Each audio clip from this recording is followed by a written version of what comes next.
Welcome. The special meeting of the Annapolis City Council on Monday, October 25th, 2021 will be called to order at 7 p.m. At this time, would everyone join us for the final invocation from Alderman Paone, followed by the Pledge of Allegiance.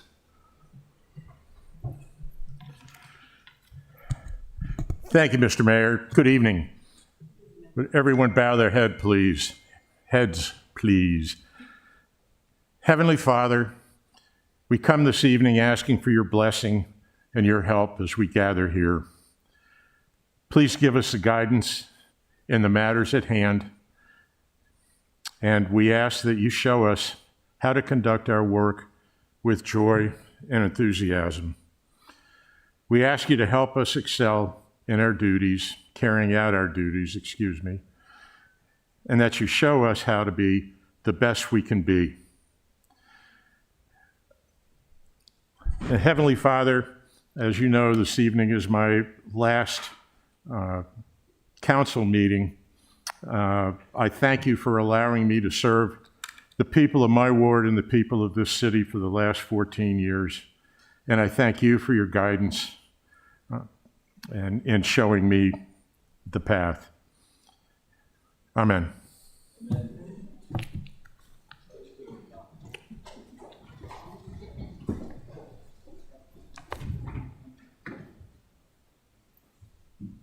I pledge allegiance to the flag of the United States of America and to the republic for which it stands, one nation, under God, indivisible, with liberty and justice for all.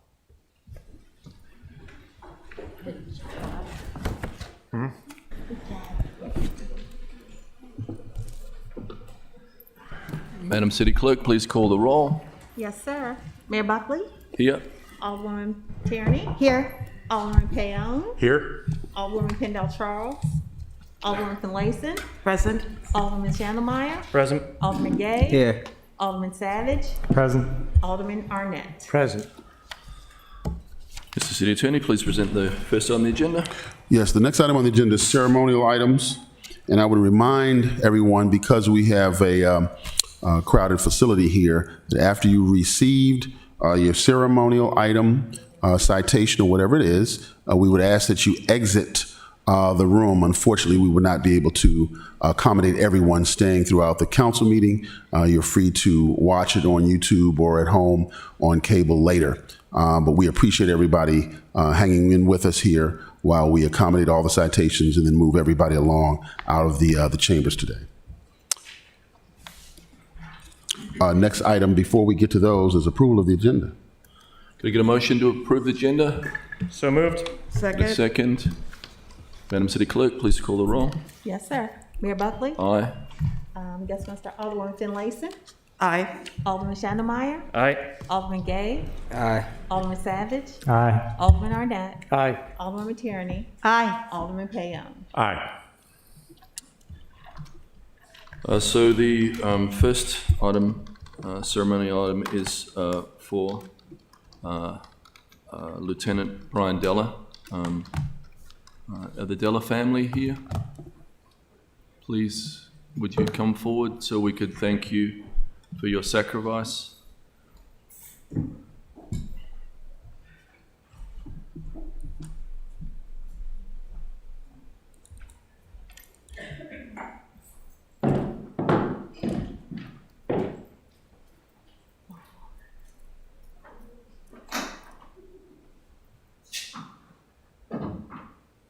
So I just want to say how much we appreciate what you've given to this city.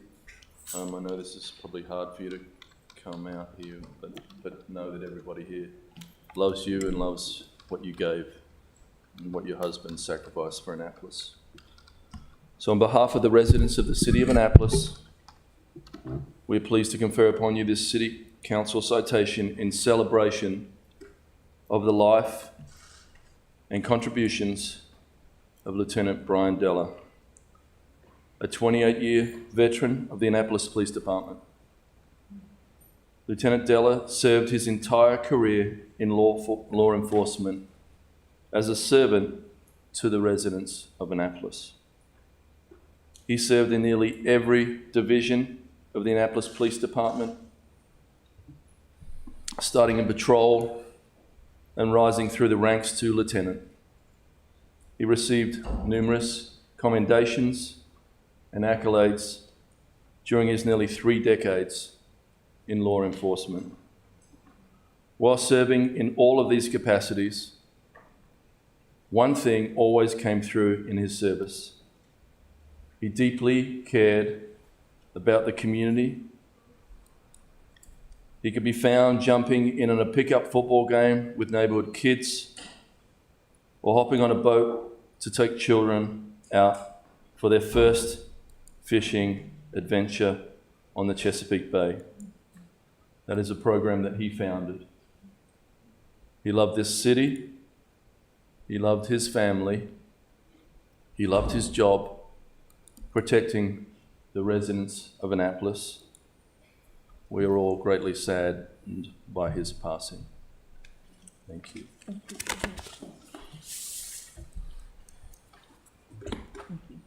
don't know if you want to say anything, it's up to you. just thank you for the recognition. And he did love this city and the people. He really cared. Thank Thank you you. so much. We love you. Thank you, guys. Thank you.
Thank you, everybody, for that. This next thing is a little happier. We really would like to honour and recognise Kayleigh Joseph. So if Kayleigh wants to come up with his family, we want to give you something.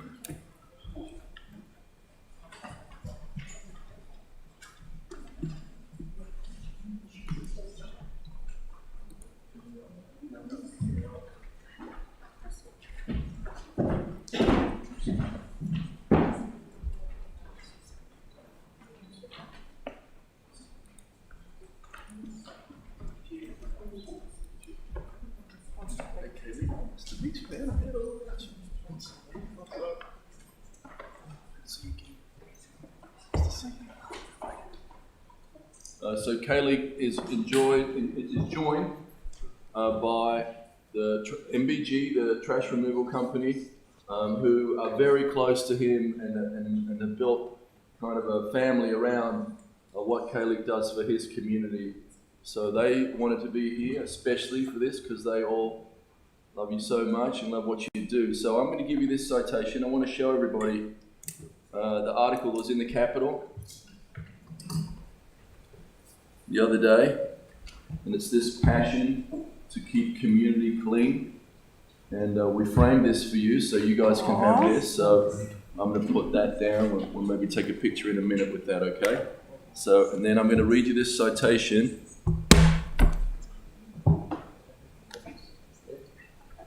And this is in Fred's ward. So if you want to come up, Fred, and, I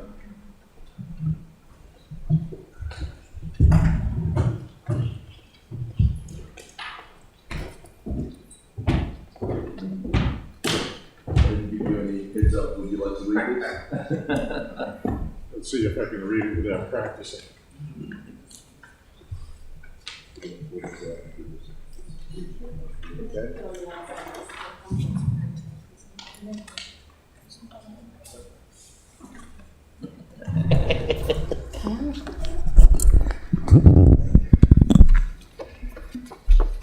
Thank you, Mr. Mayor, and thank you, Kay.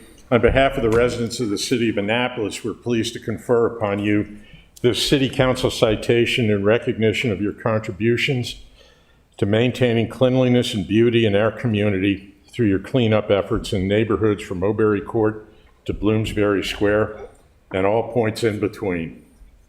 Each day before you catch your 6:30 a.m. bus to Annapolis High, go Panthers.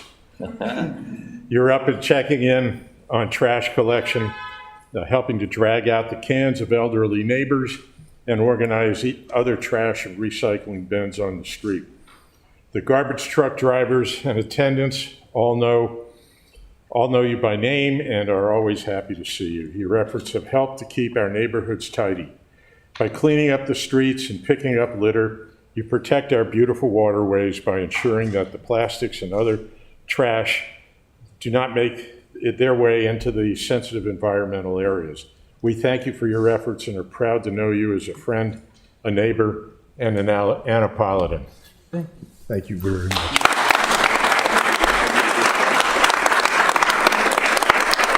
Good luck to you. I think you guys wanted to say a word from the collection company. I'm Roy from MBG Enterprises. Click, we got a little present for you. All right. It's your hat. The first day I met Click, he didn't have stripes, so we didn't know if he was actually working on the truck or what he was doing. So now you got reflective tape, so anytime you wear that shirt when you come out and help us, thank you, sir. Thank you for everything you do. Whoops. Sure. Thanks, man. I appreciate it. You want to? We're gonna put you in the middle here, right in the middle. You're the star. Hey, Gavin, can you just take him into the well so that we can get a more surrounded picture? Okay. Go back here. Yeah. Back here. Yeah. There you go. Thank you.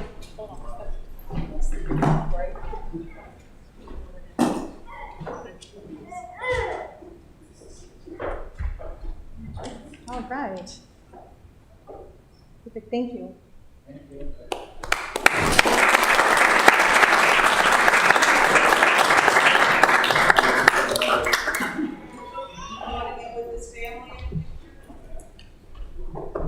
Do you guys want to get in there too? Can you hang on one second? We're just going to get with the family. Excuse me, sir.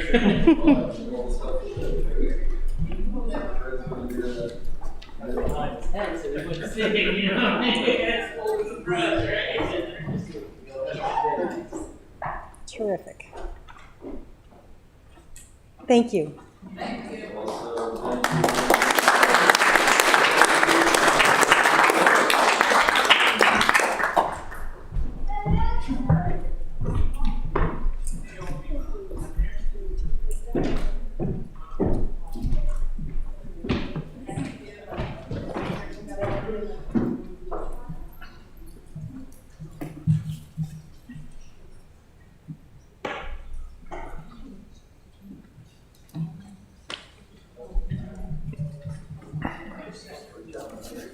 Okay, Sally, you're not getting away with not getting an award here. Please come up.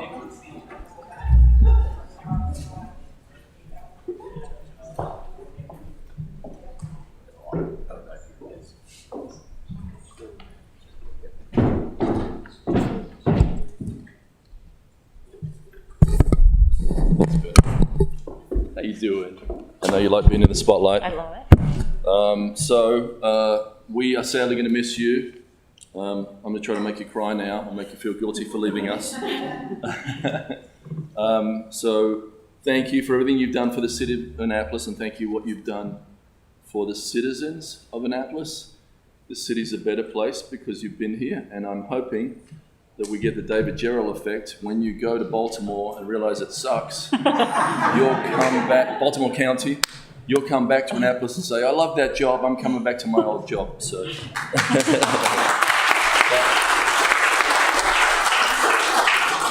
We are very happy for Sally. This is a great promotion for us, a great career opportunity for us, so we would never want her not to take up that career opportunity, but you are going to be sadly missed, so you're going to get a piece of paper from us.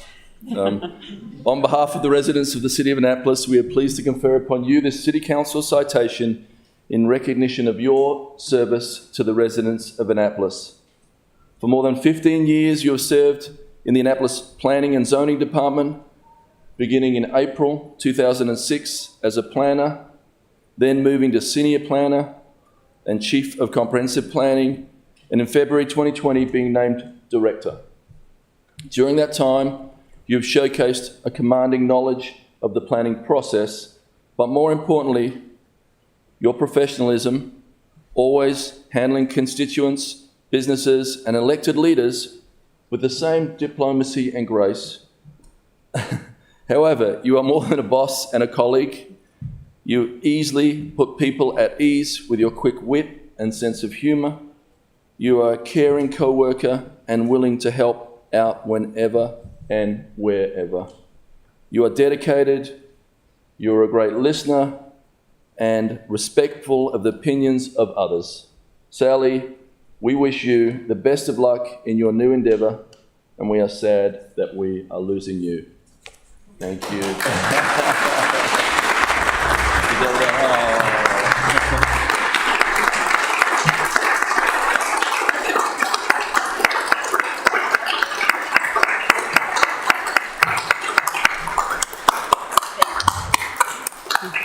Sally's prepared a speech.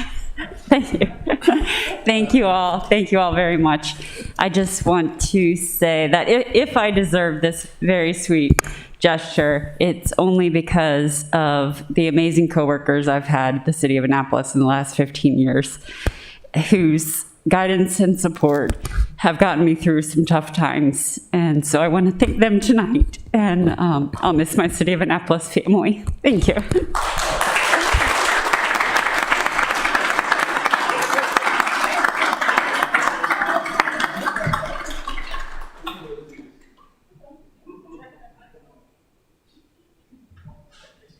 Sally, who is your favorite alderman?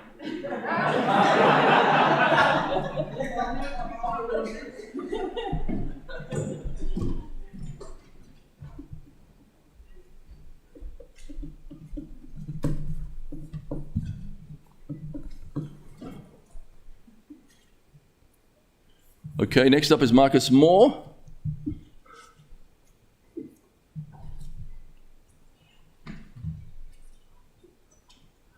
Mr. Mayor, Oh, sorry. you may want to do them all together. Oh, is it together? Sorry, okay.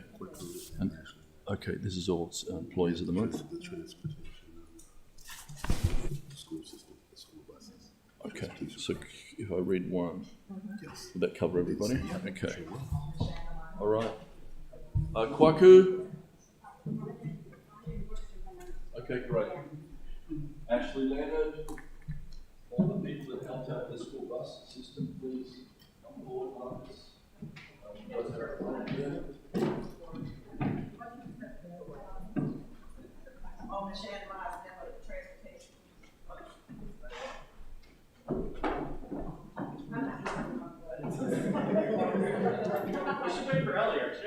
Ellie, you want to come up? Can you live out? What is it broken on you?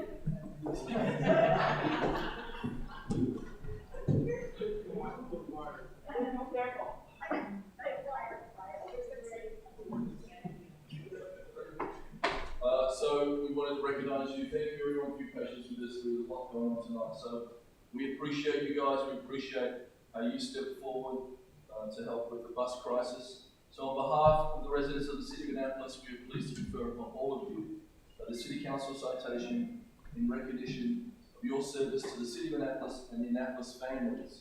At the beginning of the school year, families discovered that Anne Arundel County Public Schools had a severe, can we move forward?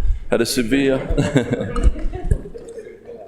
a severe deficit of bus drivers, and many children were either not being picked up before school or not being dropped off after school, or in the worst case, not having transportation in either direction. The City Department of Transportation quickly stepped forward to provide a remedy by using existing resources and staffing.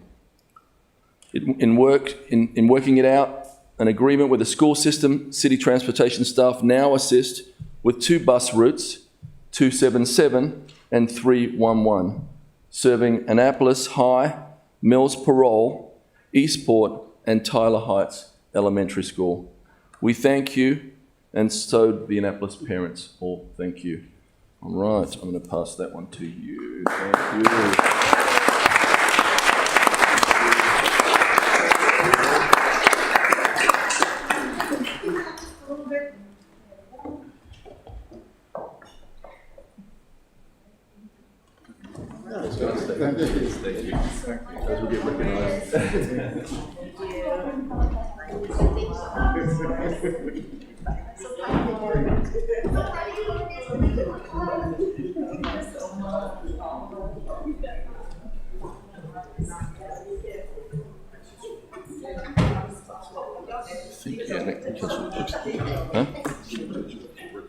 Yeah, so we're not going to do this at the end, right? Yeah. Okay.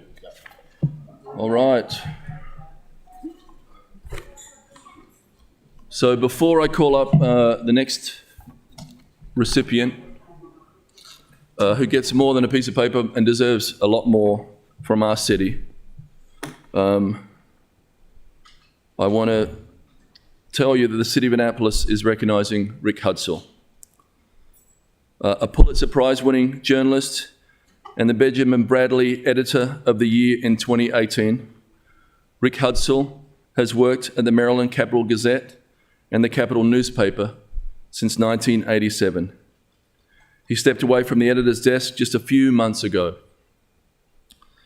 For 3 decades, Rick was one of the people who got to tell our story, or to shape the way young reporters would tell the story, what will become the recorded history of Anne Arundel and Annapolis. The paper saw other editors and other publishers come and go during this time, and ownership from Phil Merrill to Landmark to Baltimore Sun Media Group to Alden Capital, Global Capital.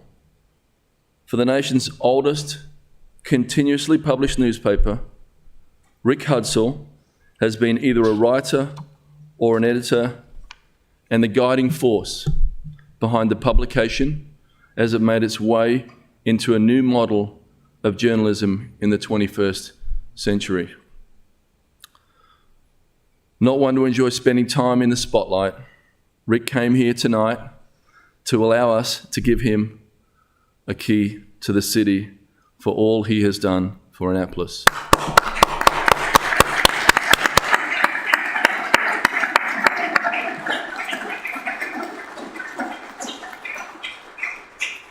So Rick, thank you for telling our stories and for holding us, all of us, accountable. The very important role that newspapers and reporting do in American society. We all know that community newspapers like the Capital are in peril. Brought up by equity firms, then slimmed down, their assets sold off. It is very hard for these newspapers to continue doing what they do. We see this in the Capital today, where a once robust conversation among news stories, op-eds, and letters to the editor have given way to wire reprints and nationally syndicated writers who have nothing at all to do with the stories of our city. We applaud those reporters who are carrying so much of the load in reporting local stories. Lily, Brooks, Donovan, journalists who learned and practiced their craft with Rick as their mentor and editor. Rick held the line even after the horrific workplace shooting that killed 5 of his reporters and staff. Even after they cut salaries and staff. Even after they closed his physical office and left all the reporters and editors to put out a damn paper in coffee shops, in the backs of reporters' cars, Rick carried on. Earlier this year, Rick stepped away from the paper. Who could blame him? We had him for 34 years, and while we are sad to see him go from that role, we are very lucky to have had him in the job for so long. We don't know what the future holds, but we are looking forward to his next adventure.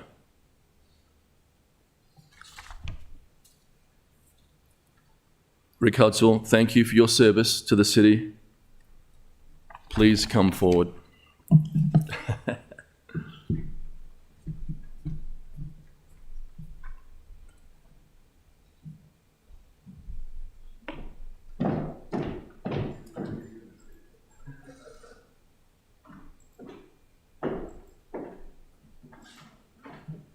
So on behalf of this entire City Council and this entire city, we thank you. I know it's hard for you to come here today, and I'm sure someone twisted your arm, but please accept this from us, the keys to the city of Annapolis.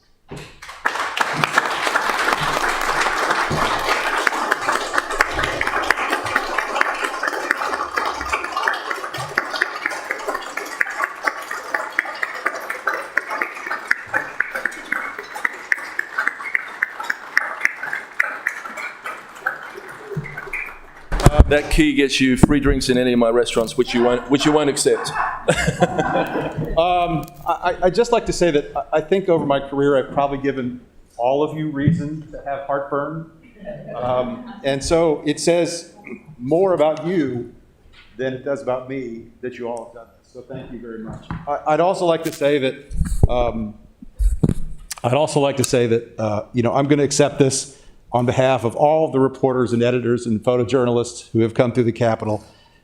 Everyone I know has enjoyed working in Annapolis, covering this community, and I know it seems like it's a tough time right now, but I do have faith that the Capitol will survive and be strong. So thank you.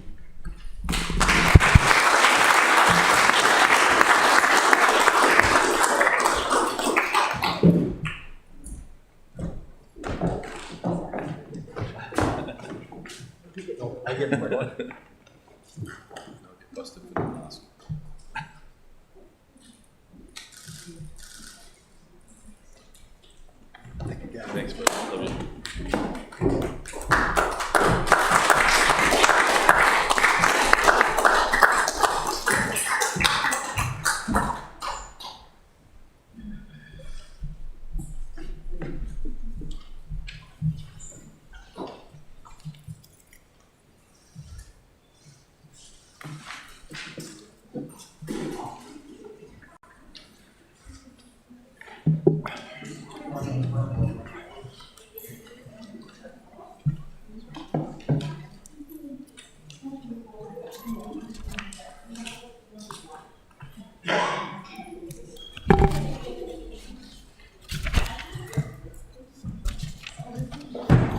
Thank you. Mr. City Attorney, please present the next on the agenda. The next item, petition, reports, and communications, beginning with HACA's quarterly report.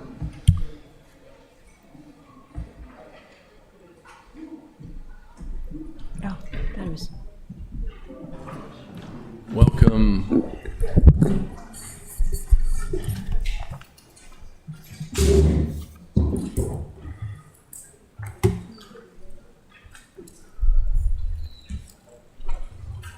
Thank you, Ms. Maddox. If you just do an intro for everybody, pleasure to have you here. Thank you. Thank you, Mr. Mayor.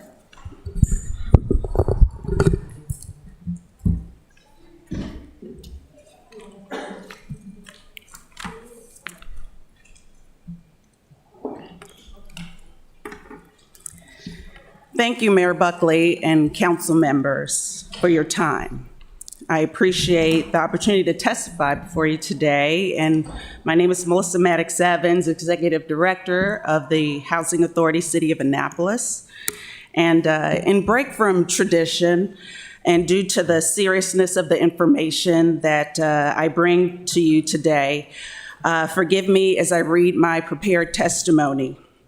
In addition to my spoken testimony that I have provided, I prepared for you today, I have provided to you a written report that will serve as background to the issues that I will speak on today.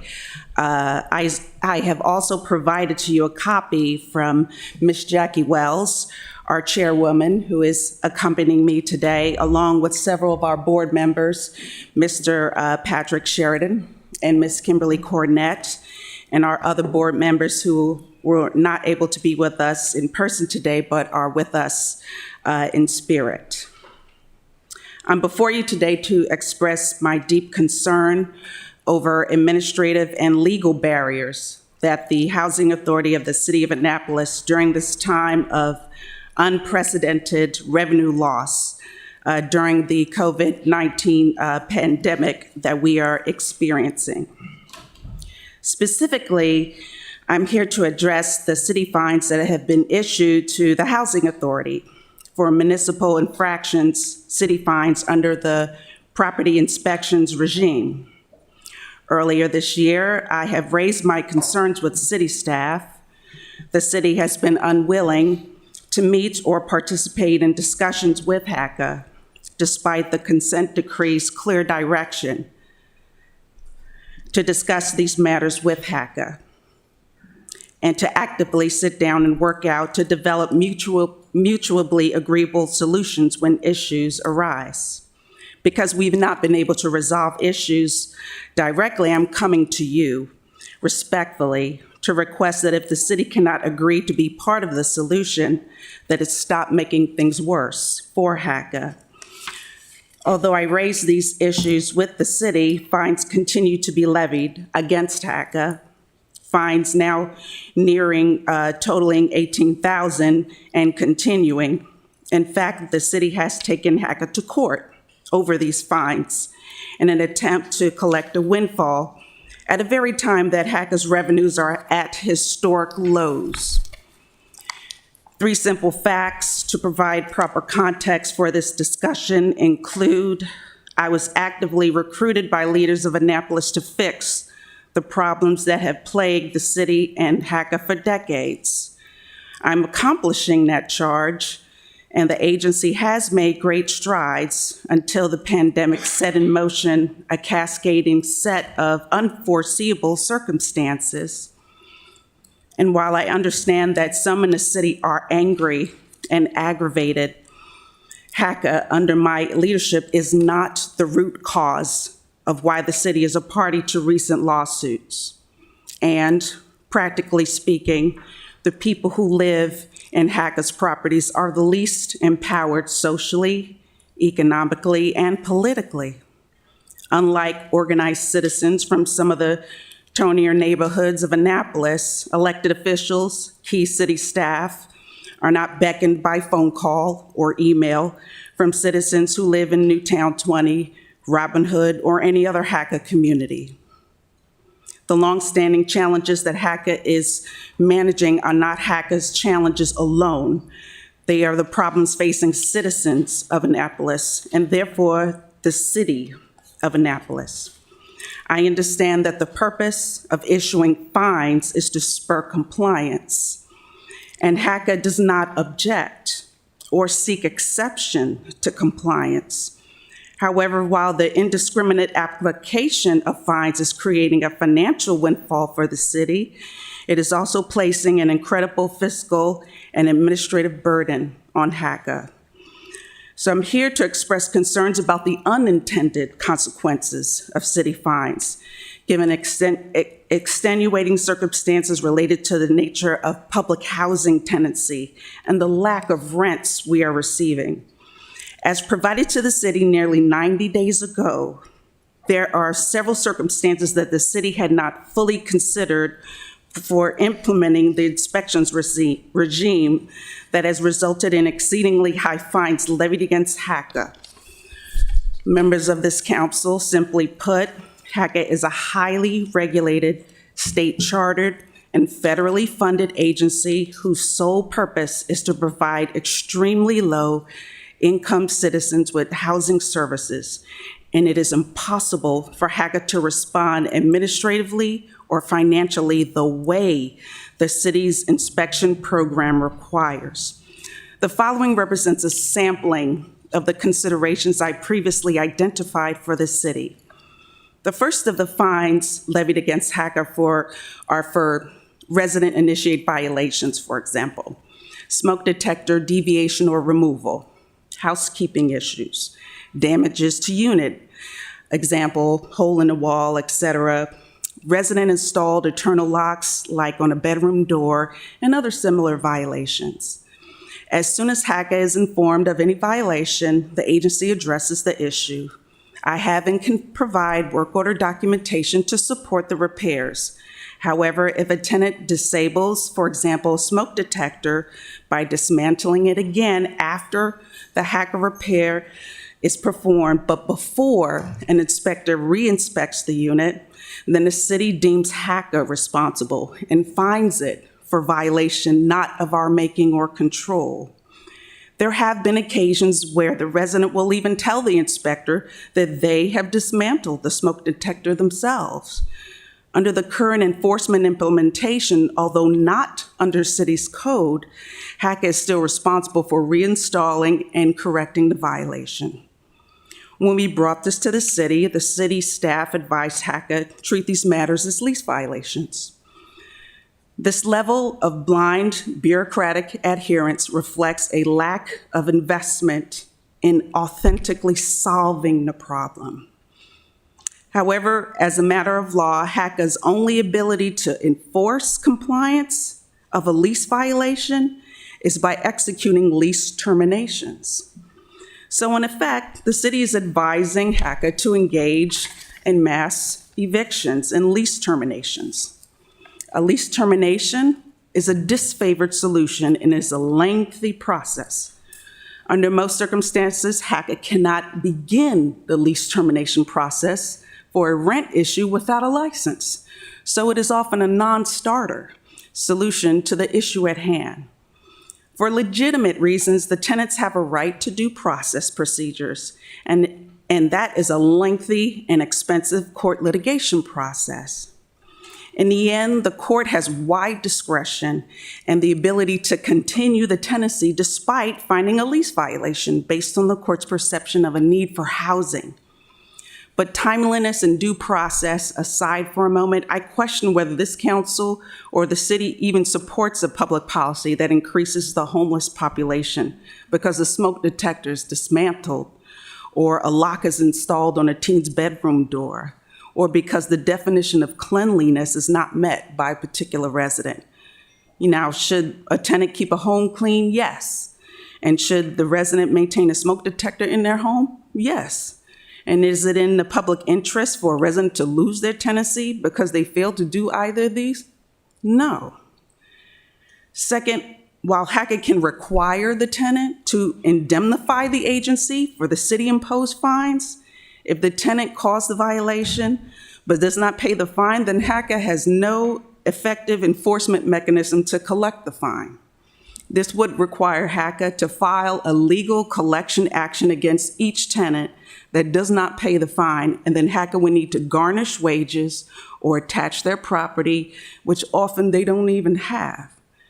So again, this is a fruitless process that is both time and cost intensive. Filing a legal action against the resident will not likely result in recovery given the limited financial resources of the families who live in public housing. In other words, if the tenant, who by definition is low income and the most vulnerable of our city's population, is unable or unwilling to pay a fine for removing a smoke detector or because their teenager put a lock on their bedroom door, is it the city's intent to have HACA add to the existing financial burdens of its low-income citizens or to evict these tenants to render their families homeless? Now that is a public policy question for this council. Members of City Council, I understand your frustration, and we all, starting with the residents, are frustrated. But we have to recognize that these problems did not erupt overnight and they will not be resolved quickly. We are making tremendous strides towards progress and are methodically tackling these issues that have burdened our community for decades. But I need the city to work with HACA and not against us. In fact, the tremendous progress could be made if the recommendations of the Housing Affordability Task Force, which was published on April 13th, 2021, were simply formally adopted and implemented. Numerous federal eviction moratorium extensions have resulted in large deficits in rent revenues to HACA and many housing authorities in the nation. For HACA, nearly $800,000 in outstanding rents due to the pandemic are lost. For perspective, that's more than 23% of our annual maintenance budget. The prospects of collecting in the near future are uncertain. For all practical purposes, it's likely that that revenue is just gone. HUD is not going to provide funds to cover this shortfall. And I understand the importance of making repairs in the homes, and I'm committed, and as I've reported to this committee in the past, to continually improve operations of HACA. And in fact, I have explained many times publicly and privately to elected officials, city staff, community leaders, and with residents how repairs have been at the top of our priority list. However, the added costs that are associated with ongoing fines are beyond our operating budget, given the loss of these rent revenues that we're experiencing. So what I would ask you to consider that HACA has no control over the emergency rental assistance program that has been allocated by the U.S. Treasury Department. There is no indication from HUD or any other federal agency that the so-called COVID gap in rent collections will be backfilled by the federal government. HACA's operating budget is a combination of funding that we receive from HUD and from rents we collect. As I've already noted, we are nearly $800,000 short in rent collections. We operate on a zero-sum budget, and we do not generate a profit from which we have to now pay fines to the city of Annapolis. The city is piling on fines and are only adding to HACA's shortfall caused by a worldwide pandemic. For these reasons alone, I am before you today to ask that the city utilize provisions of the Maryland law that reads, quote, a state body may, for the Annapolis Authority, waive a fee or fine that is associated with the licensure or inspection of real property. HACA is, in fact, the state body intended by that law. Members of the council, the city has the ability to waive its right to charge fines to HACA if it chooses. Rest assured, the consent decree requires enforcement of inspections and licensing. It does not require the city to charge fines or fees.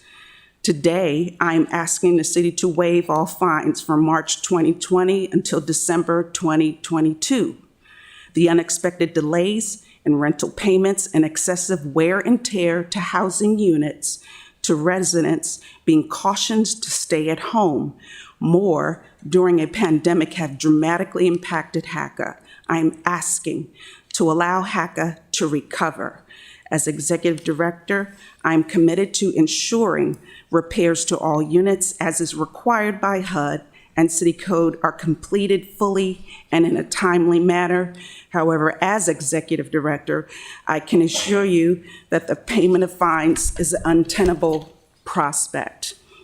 As cited, collecting the financial penalties from HACA is not required under state law, and statutory exceptions for fines are intentionally included in the law because of the exact concerns HACA now faces.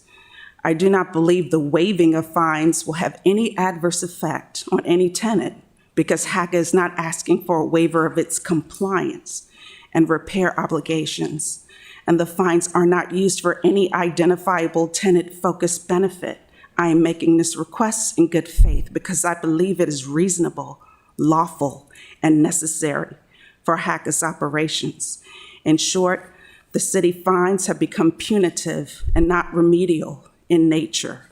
Paying the fines comes at a direct cost of HACA's ability to deliver housing services.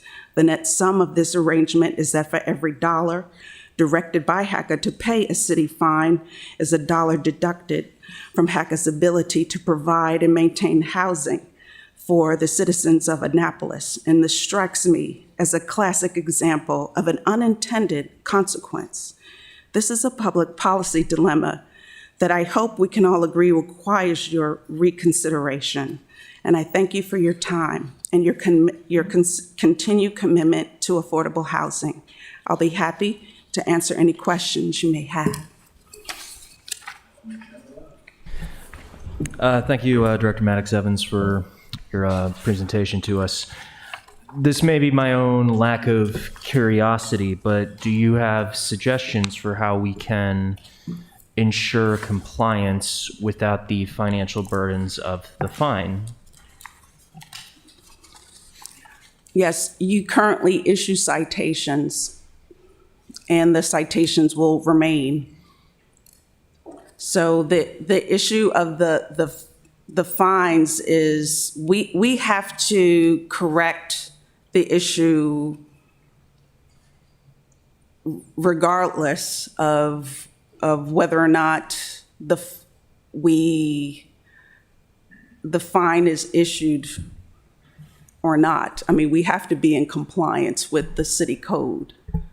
So, I mean, it is in our best interest to correct the issue. I mean, to be in compliance with HUD requirements and with city requirements. And so there is no reason for us not to be in compliance with the city code. So essentially, notwithstanding the financial I apologize. burden. So, and we're not asking for a permanent waiver for the fines. So we're asking for a temporary reprieve of the fines. So to give us an opportunity to catch up, because we're not receiving any rental assistance payments from in a timely manner from the rental assistance programs. And so there either a delay in the fines or at an extended time certain where we have to meet the fines, but where they would be implemented at another date, but a reprieve at this time is required. So you guys essentially, let me, if I'm understanding this correctly, when you receive a citation, you, in order to be in compliance with HUD, you do try to make all these repairs. The fines just add extra financial hurdles, which ironically prevent you from doing those maintenance projects as quickly. Is that correct interpretation? Okay, thank you. Alderman Perrin?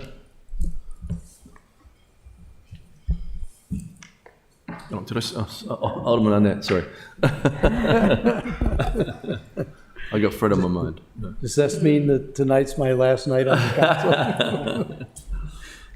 Thank you, Mr. Mayor, and thank you for your presentation. I looked at the materials received. Is it possible to get a copy of your remarks? They were full of facts and information. But we did get some information that's in this. And am I correct that the fines that we're talking about amount to $18,000? Yes, those were in the initial set of fines.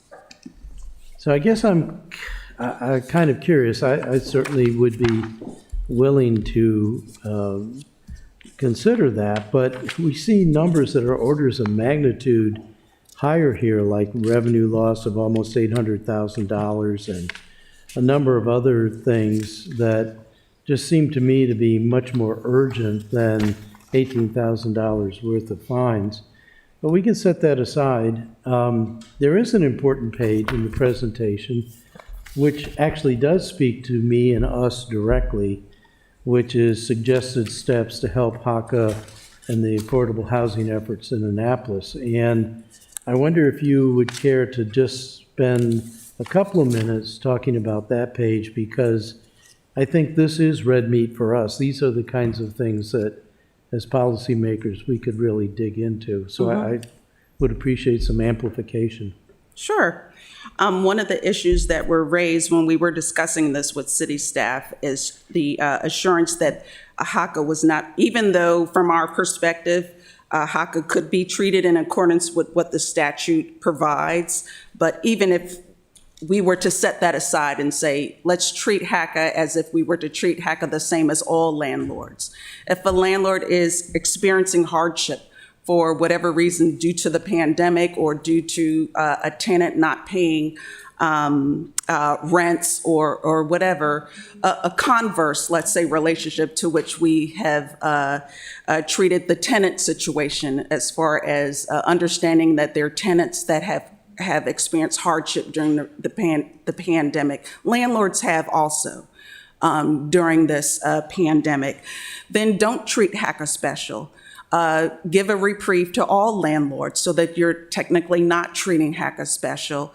HACA can definitely demonstrate that it has experienced hardship during the pandemic and not receiving rents. Then have a period where if a landlord can show that it has experienced hardship, then waive the actual fine for a period, an X period of that you would determine. In that way, you're not treating HACA special per se, if that is the issue that you're concerned about. And then you can still issue the license as long as the landlord corrects the violation. Issue the license to the landlord so that the landlord can still get the license, and then if they need to proceed with an action in court against the resident for whatever reason, they can still do so. The key is to not hamstring the landlord from being able to not take any action if for whatever reason the resident is non-compliant. And so, which is some of the things that we are experiencing on our end, because there's not very little that we can do. If a resident is not compliant, we can continue to send notices and try to urge compliance. But in the end, if we need to initiate a termination action, particularly for a non-payment of rent action, we need a license. But then we can't get a license if there are certain requirements that the city expects to be met. And so we're caught in this cycle.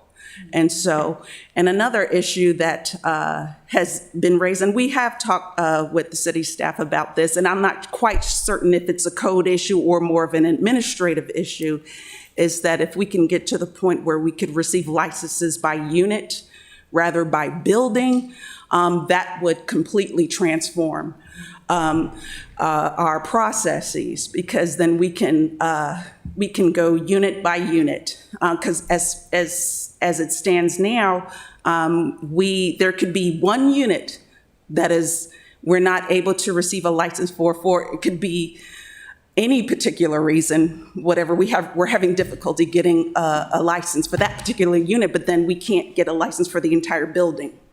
And that is very problematic. So if that is an issue, and I'm not sure if that's a code issue or if that's a administrative issue in the way your processes work and how your buildings are categorized within how your system works. And that's not something on our end we have control over.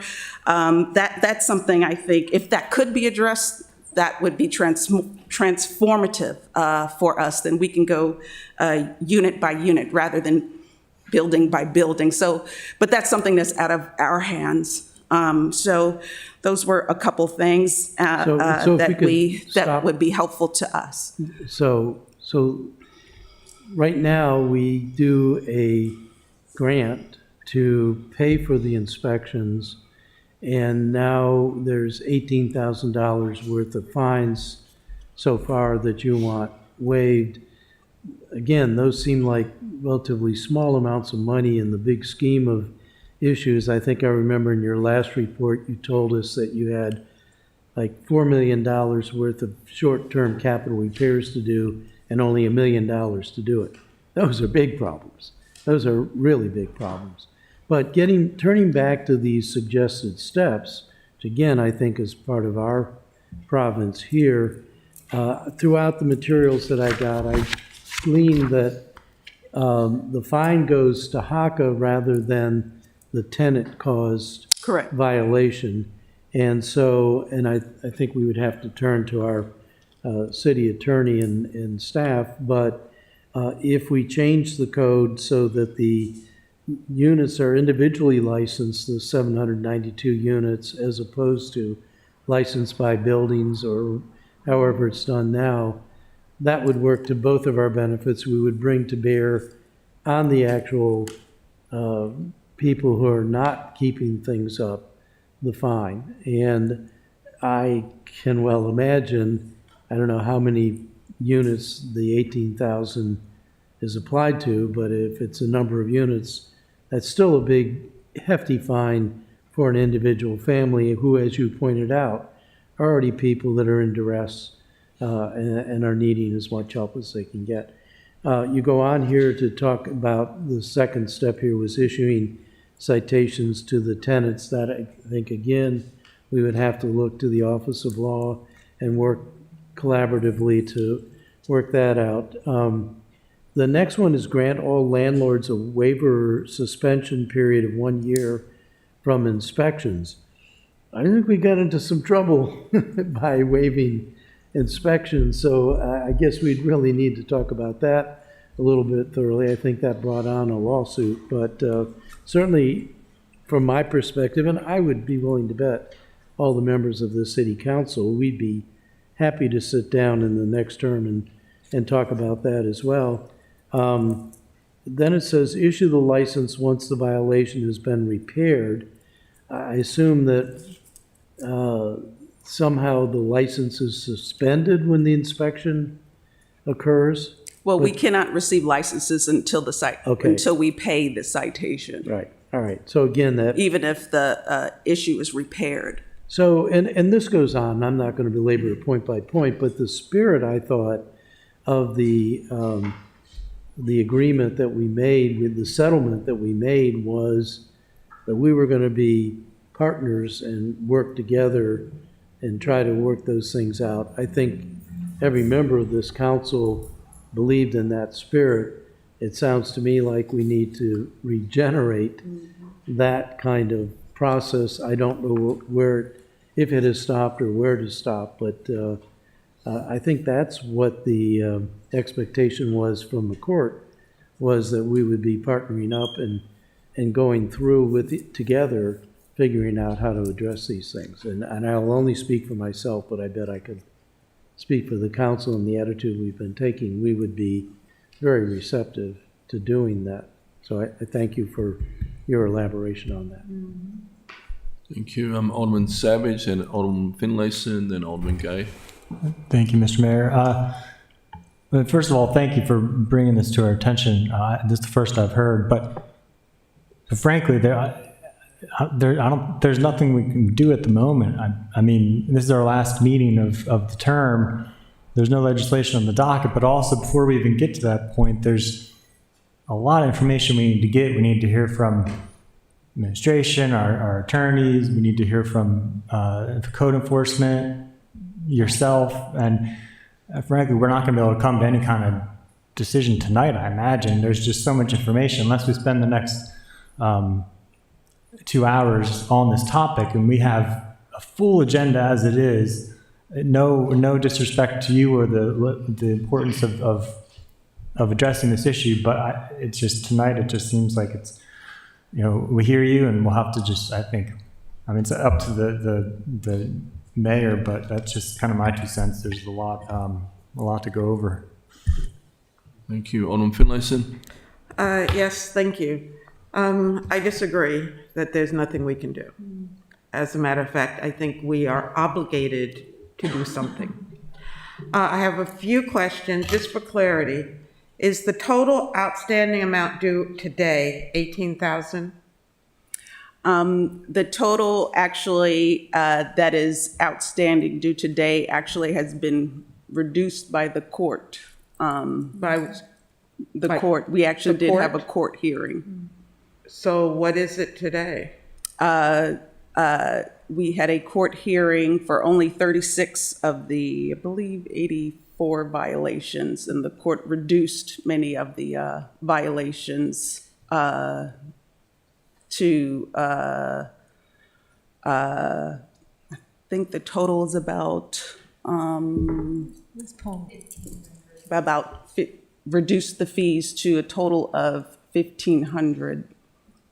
Okay, and these are fines, These are fines. not fees. So These are we have fines. another set of fines to go through, about 48, and that hearing is being set for January. Okay. The $200 fine is for reinspection? It's for all citations. So the city, when the city issues a citation, it's $200 per citation, Okay. per violation. And So a unit could have several citations per unit. And so, and a rescheduling citation is $200. So there could be multiple citations per unit. So so for example, when we had the hearing, we had to go and present to the judge all of those citations, the work that was done on the citations, and show how we corrected those issues. And then the judge actually determined to reduce the fees for those citations. But we will have to do that each and every time the city issues citations against us. So I would prefer not to go through that. I would think that we would prefer not to go through that also. Correct. So the issue is the initial levy was around 18,000. So my goal in coming to you today was that because this is the process of the city, I would like to sit and discuss the process, because the process will continue because it is your process. And so can we discuss this process? Because it will be ongoing, and then we will continue to have to go to court over this time and time again, because the city inspectors will have to, in their perspective, have to levy fines and citations against us because they say that is what they do, and they have to treat HACA as they do every other landlord, quote unquote. So in order to be able to address this, we have to come to an understanding of how we're going to handle this going forward. Otherwise, we will have to address it in court. So that's why I'm coming before you today. So that will have to be our recourse. One of my questions, and now I have another question, but one of my questions was about the opportunity for your staff to sit down with the inspectors on a regular basis. We do. To talk through and figure out where we are with the inspections and the fines and the fees. We And do does- regularly. I'm sorry? We do regularly. Right, so that's not reaping the benefit ma'am. that you need. You just mentioned the fact that not every time, but if there are multiple infractions within a unit, then each one is a different citation. Is there, or would there be a benefit to giving a citation per unit? And there may be 4 or 5 different infractions within the unit. That would have to be a discussion for your staff and the way you administer your citation. That is strictly from our inspectors? Yes, ma'am.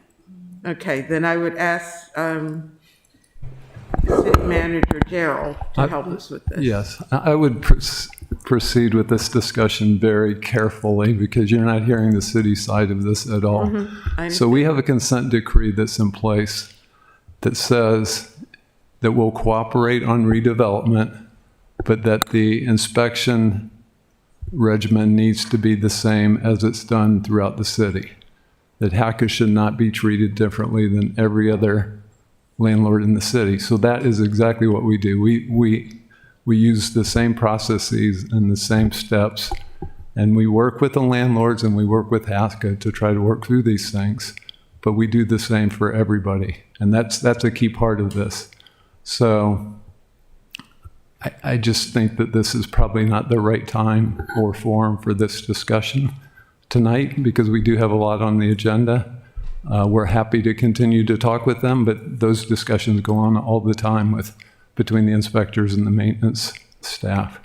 So again, we've encouraged HACA to go back to the judge for the consent decree if they want to be treated differently. Because we can't do that unilaterally, decide to change things. That's what got us into the position we're in now, is changing things for HACA. So I would just be cautious with furthering this discussion at this point. I take offense that this isn't important enough for us to be part of, and I understand. It's very, very important, but it.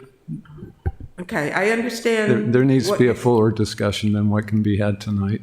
Then I would ask, and that was going to be my question, if we could ask the city manager to go into a discussion with HACA to look at the recommendations, particularly the first recommendation, which was to license by unit as opposed to by building, because that's a big piece of what I see, and just on the surface. But that would solve a lot of problems, and I think the executive just said as much a few minutes ago.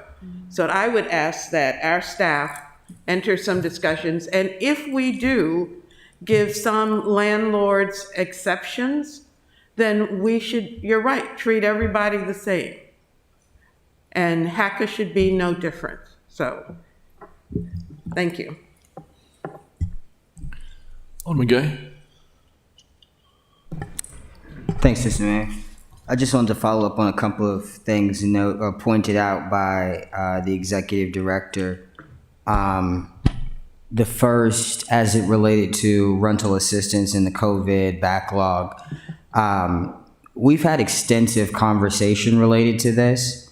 You and I personally, members of your staff, this body, and I do think that the county screwed us by giving us $4 million, $6 million, I think, in the end. And then we screwed the residents because we didn't give those COVID dollars back to the residents, like a lot of municipalities are doing.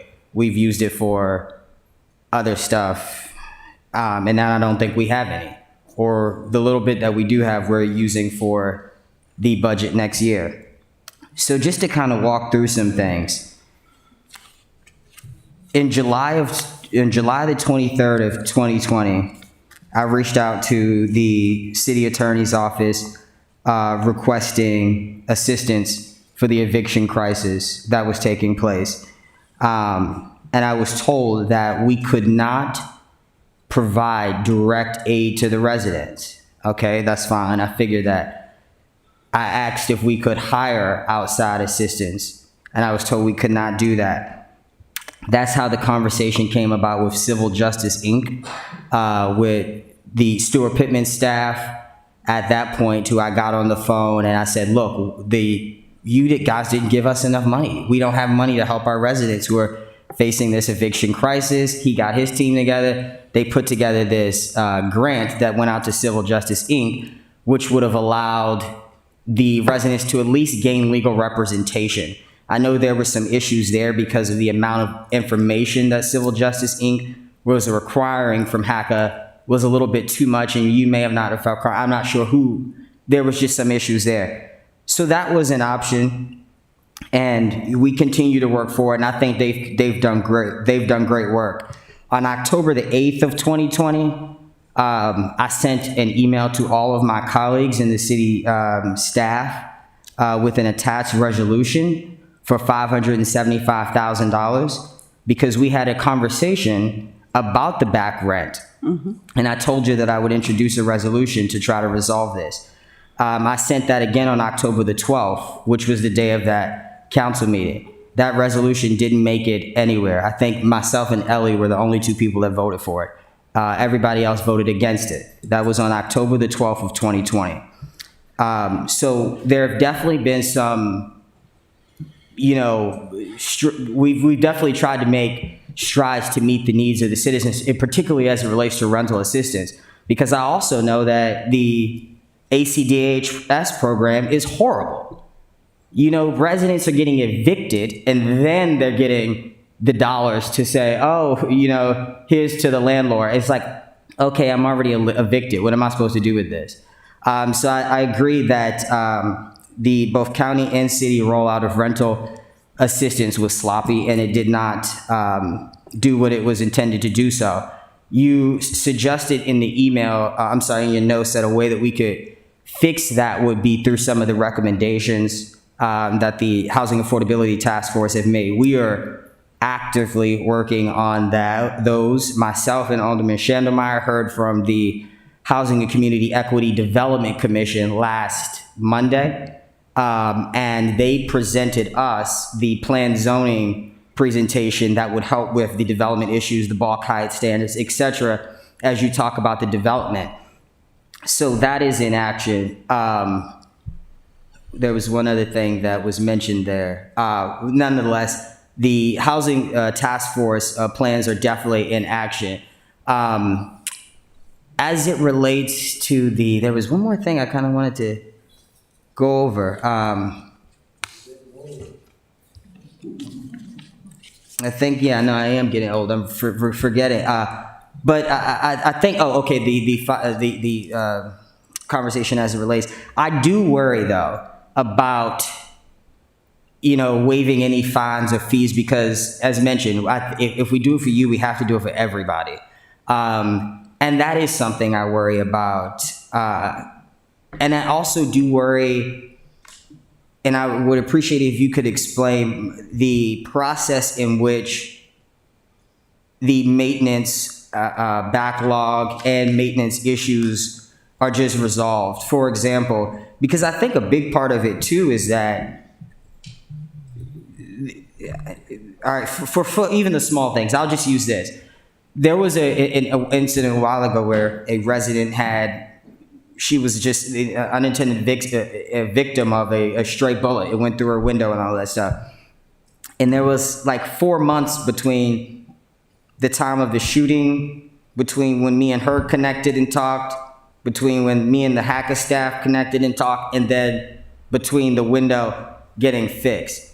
And so if we were to waive fees or provide monies for maintenance backlog, how can we be assured that it will be done so in a timely manner that satisfies the needs of the residents to let them know that, yes, there's been investment, but also too meets your needs? Because I get it, when you're not collecting rent from 50% of your residents, I mean, you're just never going to be able to survive that way. But how can we help one another within a timely manner, if you could kind of get that question? Well, that's a great question. Especially in light of, we are also subject to, as you all see, the nice little cargo ships in the ocean that are circling around in the sea due to the pandemic. We too are subject to shipping delays and supplies delays. So like the window I think you're talking about might have been the issue over at Robinwood. It took us a few months to get a window replacement for that unit, simply because it was on backwater for months just to get a window. And everyone now in the supply chain is now, I guess COVID is the reason for everything now, but it actually is a reason for a lot of things. But that's like an excellent reason. But for issues like refrigerator replacement, which might not have thought twice of before, or a countertop replacement. So these things play into things like inspections, so that if an inspector says, by the next time I come, you need to replace that countertop, well, it's been on order for 2 or 3 months, and it's not going to be fixed by the time you come back. And I guess that citation is going to remain because it's not coming in anytime soon. So I think there has to be a much more deeper coordination in light of what we're all experiencing as far as ordering, procurement. We're communicating as much as we can as far as our maintenance team is concerned. We are meeting frequently, but I think if we could have an understanding that our goal is compliance, there's no reason for us not to comply with the city's requirements. We want the licenses, but for there to be an understanding, and then for us to keep, of course, our goal and the challenge is to always keep the resident informed along the way. Yeah. Of the challenges and of the delays. Of course, health and safety things we have to do and rectify, right away. But there are things that we're, screen doors, no, they're going to take some time, to get in. So there are going to be items that are going to be delayed, for quite some time for issues that are out of our control. And so we would love to be able to work with the inspectors, that they have an understanding of that. Our goal is compliance. And so also if there were, and we've asked for a schedule of time periods as to, for compliance, because that's not consistent, coming from the city, consistent time periods, for compliance on various different types of items too, that would be very helpful. I have one last question, I'm sorry, because of the time. But I'm very interested in, as I've been since the beginning, in trying to find a solution for this. And so the fines I'm worried about because it's a code issue and it's attached to the building. I think the one thing that we can help with, obviously this is our last meeting, so I don't know how any of this works on the floor, but we can help with some form of, I think the city can help you financially. I'm gonna say it. Listen, in particularly as it relates to the back rent, you have a significant back rent amount. We don't have to help you with the whole thing, but we can, this body, get together $300,000 out of one-time funds and grant form to HACA. I mean, what can we do to effectively help them? Because tonight's the last night. I mean, unless we wait until December, which sucks for the families that are, on the wait list now, or, have issues wrong in their home. I mean, we can't let them go through Thanksgiving like that. So what can we do as a body? I'm asking both the city manager and the city attorney. I'm asking the city attorney, what can we do legally on the floor? And I'm asking the city manager for the best way moving forward. If there was an amount of X from the one-time use funds, how could we get that to them? Mr. City Manager. Yeah. So the county has a program, and it's very well funded, and they're trying to give money to the people that need it to pay back rent. Ms. Farrow is helping the county to try to get that money to them. It's a difficult process to identify those who have back rent so we can get the money to them. Mr. City Manager, I'm well aware of the ACDS program, and I'm well aware of the Community Action Agency program, and I'm not meaning this any way disrespectful to you at all, Mr. City Manager, but those programs have almost forced him to the brink of bankruptcy. They are waiting and have been waiting, as I just showed you, from as early as July the 23rd of 2020. And that's not the first time we had conversations regarding the rental assistance programs. I just don't know. We're talking about even of instances where I just mentioned residents are getting evicted before they even receive the funds. And so they're on this list. Piling extra money on top of the money that the county is already making available doesn't solve the problem any more quickly. But and is it having piling it it onto having the it money colored if with it's city, not available? having it city money does not make it happen any faster than having county money. So the answer is to continue to work, and Ms. Farrell's doing that, and we can put more resources on it to try to identify those people that need the money and get the money in their hands. We identified the list when we had the Teams Cares program go out there and assess who was behind on rent. We've done that in a multiple amount of ways. We just haven't gotten financial assistance to the residents or to the property managers. I mean, we have a list. We've talked about it in 2 committee meetings of the Housing and Human Welfare meeting about back rent and the challenges that it would present moving forward. My colleague from Ward 5 even recommended that we put together some sort of resolution for rent cap increases during that period of time, which we passed successfully. But we exhausted everything, and they just aren't receiving the financial assistance. I think that's what she's tried to make clear.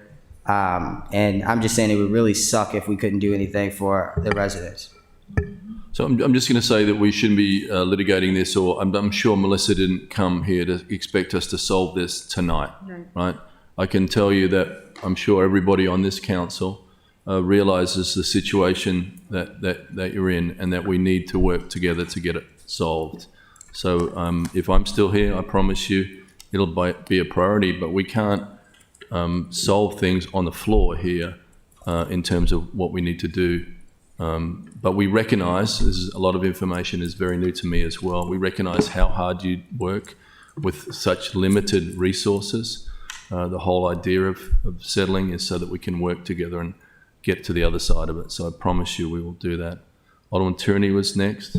Yeah, it was just very quick. I was asking about the quarterly report. There was a statement in there, Melissa, that said, state rental assistance program only covers Bloomsbury Square, and to date, only 9 residents applied.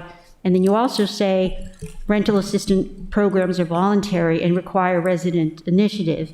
And I would just like to know, in our capacity as alderpersons, I consider them, my residents. Is there anything that I can do to increase this initiative? That's a very, it is a very troubling statement. Require resident initiative, and I just think that is something that an alderperson could do to assist with. Sure, speaking to your constituents directly and asking them, if, particularly those that are in need, or if you know residents that are in need of rental assistance, and making sure that they are being diligent in seeking out those resources. And then hook them up with Lynn, perhaps, right? No? Correct, because another element of this is that we are held accountable to HUD for program compliance. And if residents are not in program compliance, we have to, from a programmatic standpoint, enforce our compliance, which part of it is being in good standing as a tenant. So we have to enforce our lease requirements.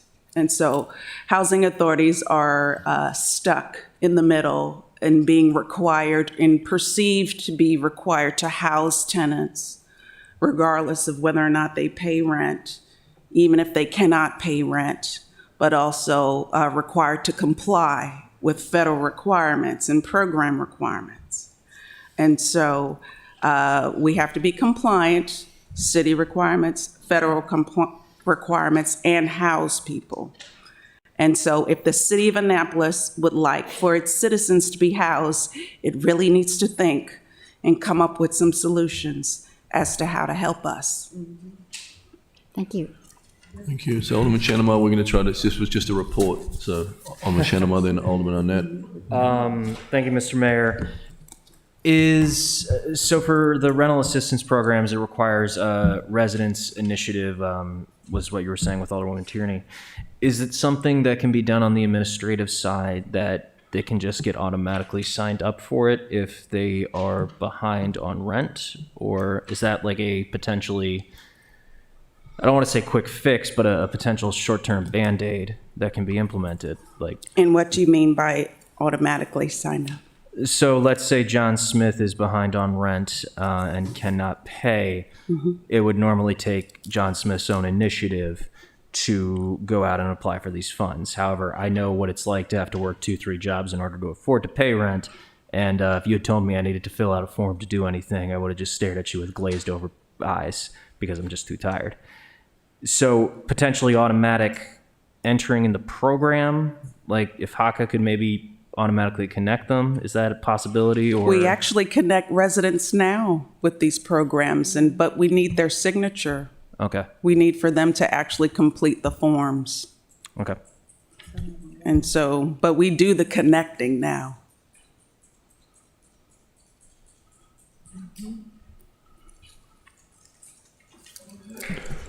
Thank you, Mr. Mayor. I do want to return to a theme. First of all, I can tell you, I have a lot of constituents who are watching. They're expressing concerns. They're expressing a wide range of concerns. Some of them have to do with management issues. But I'd really like to sort of come back one last time to not the fees. I think that could be a flick of the wrist. But a loss of $800,000 in rents is huge. I understand at the last board meeting, you even raised the specter that you might not be able to make payroll.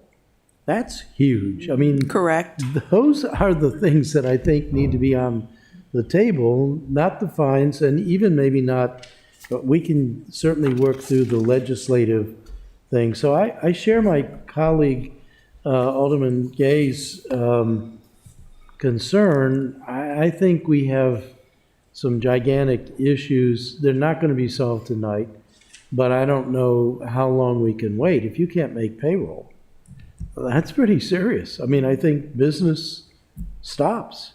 People are going to be in housing that is not maintained. And I don't know how to address it here, but I do think we have the consent decree, and I do think this really needs to be an urgent issue that we get on big time with the new term, whoever of us are here or not. But I think that these things that you didn't emphasize, but I think are huge, are really the thing that we ought to be worrying about. So, much more. Ross, if I could just ask you a question in response to that. So you recognize that she may, and I shouldn't say she, but you're just the executive director. You recognize that HACA may not be able to make payfall due to back rents, and that the county programs, which were created almost 2 years ago, have not panned out well, and that she has been waiting on funds from ACDHS for almost 2.5 years, but you won't put, or you aren't willing to put city funds behind to assist? I think we need to know a lot more than we are hearing tonight.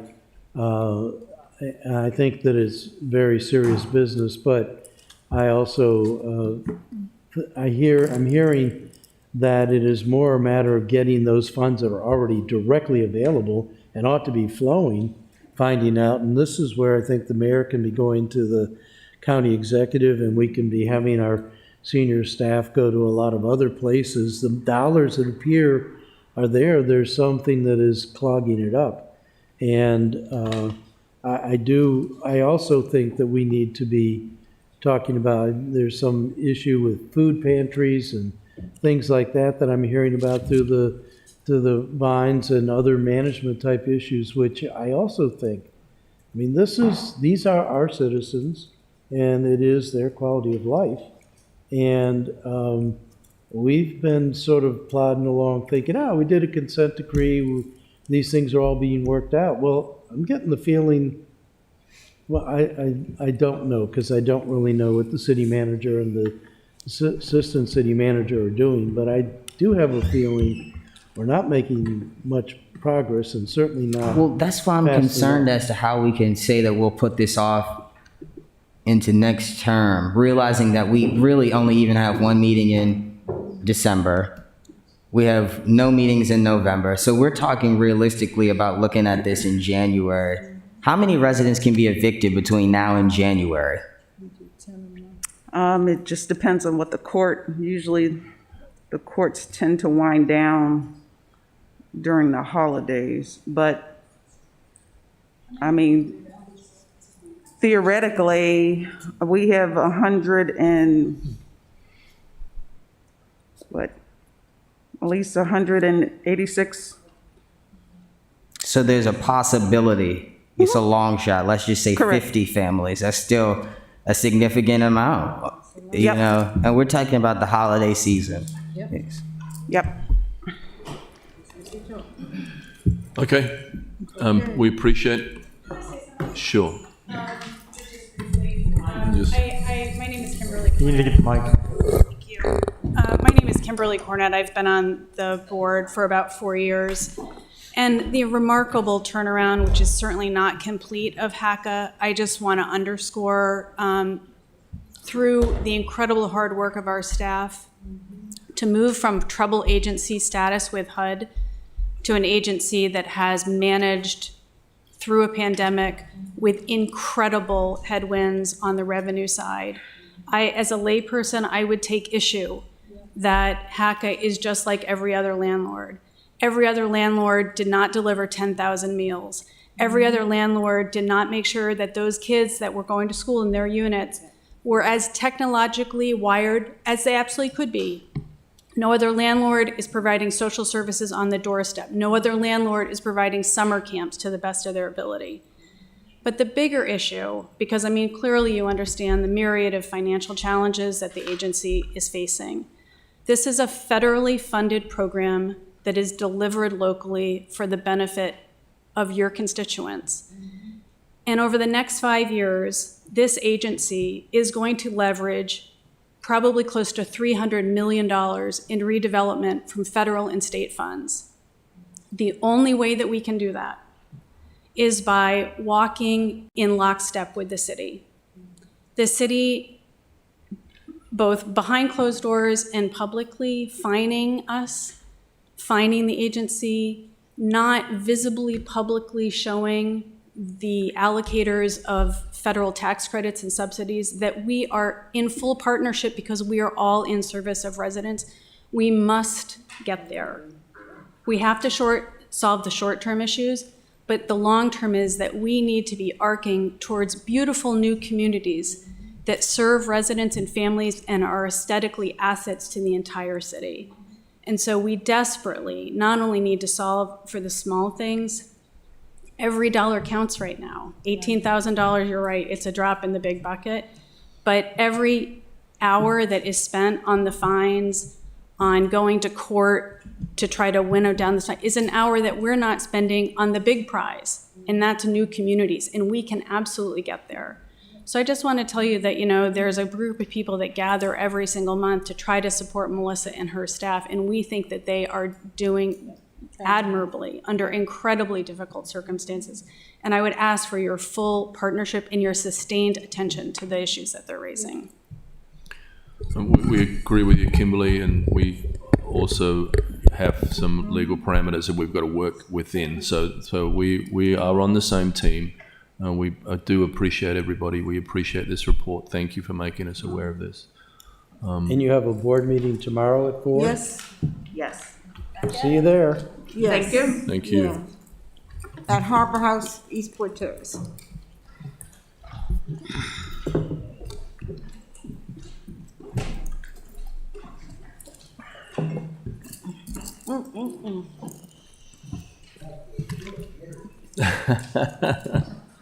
Got a little war and peace happening here.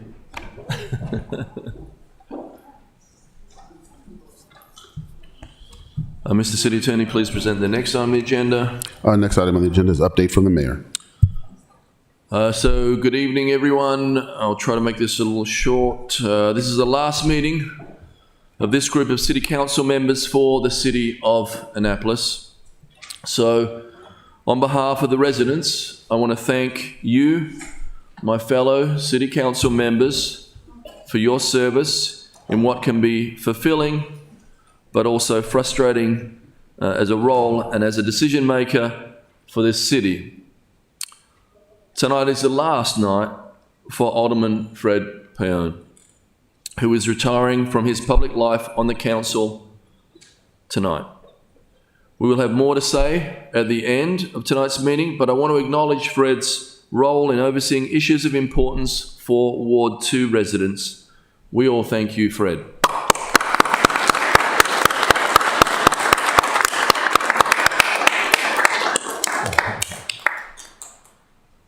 Thank you for the kind words, Mr. Mayor. While there's some people here, if you want to say a couple of words, you could, Fred, if you like. We're going to do a little treat for you afterwards, but some of these people might be at home. Do you want to say a few words, or are you good? Yeah. It's been a good 14 years. It's been fulfilling, at times frustrating, extremely frustrating. It's been a pleasure and basically the honor of a lifetime to serve the people of my ward and the people of the city of Annapolis. Thank you for allowing me to do that. Thank you, Fred.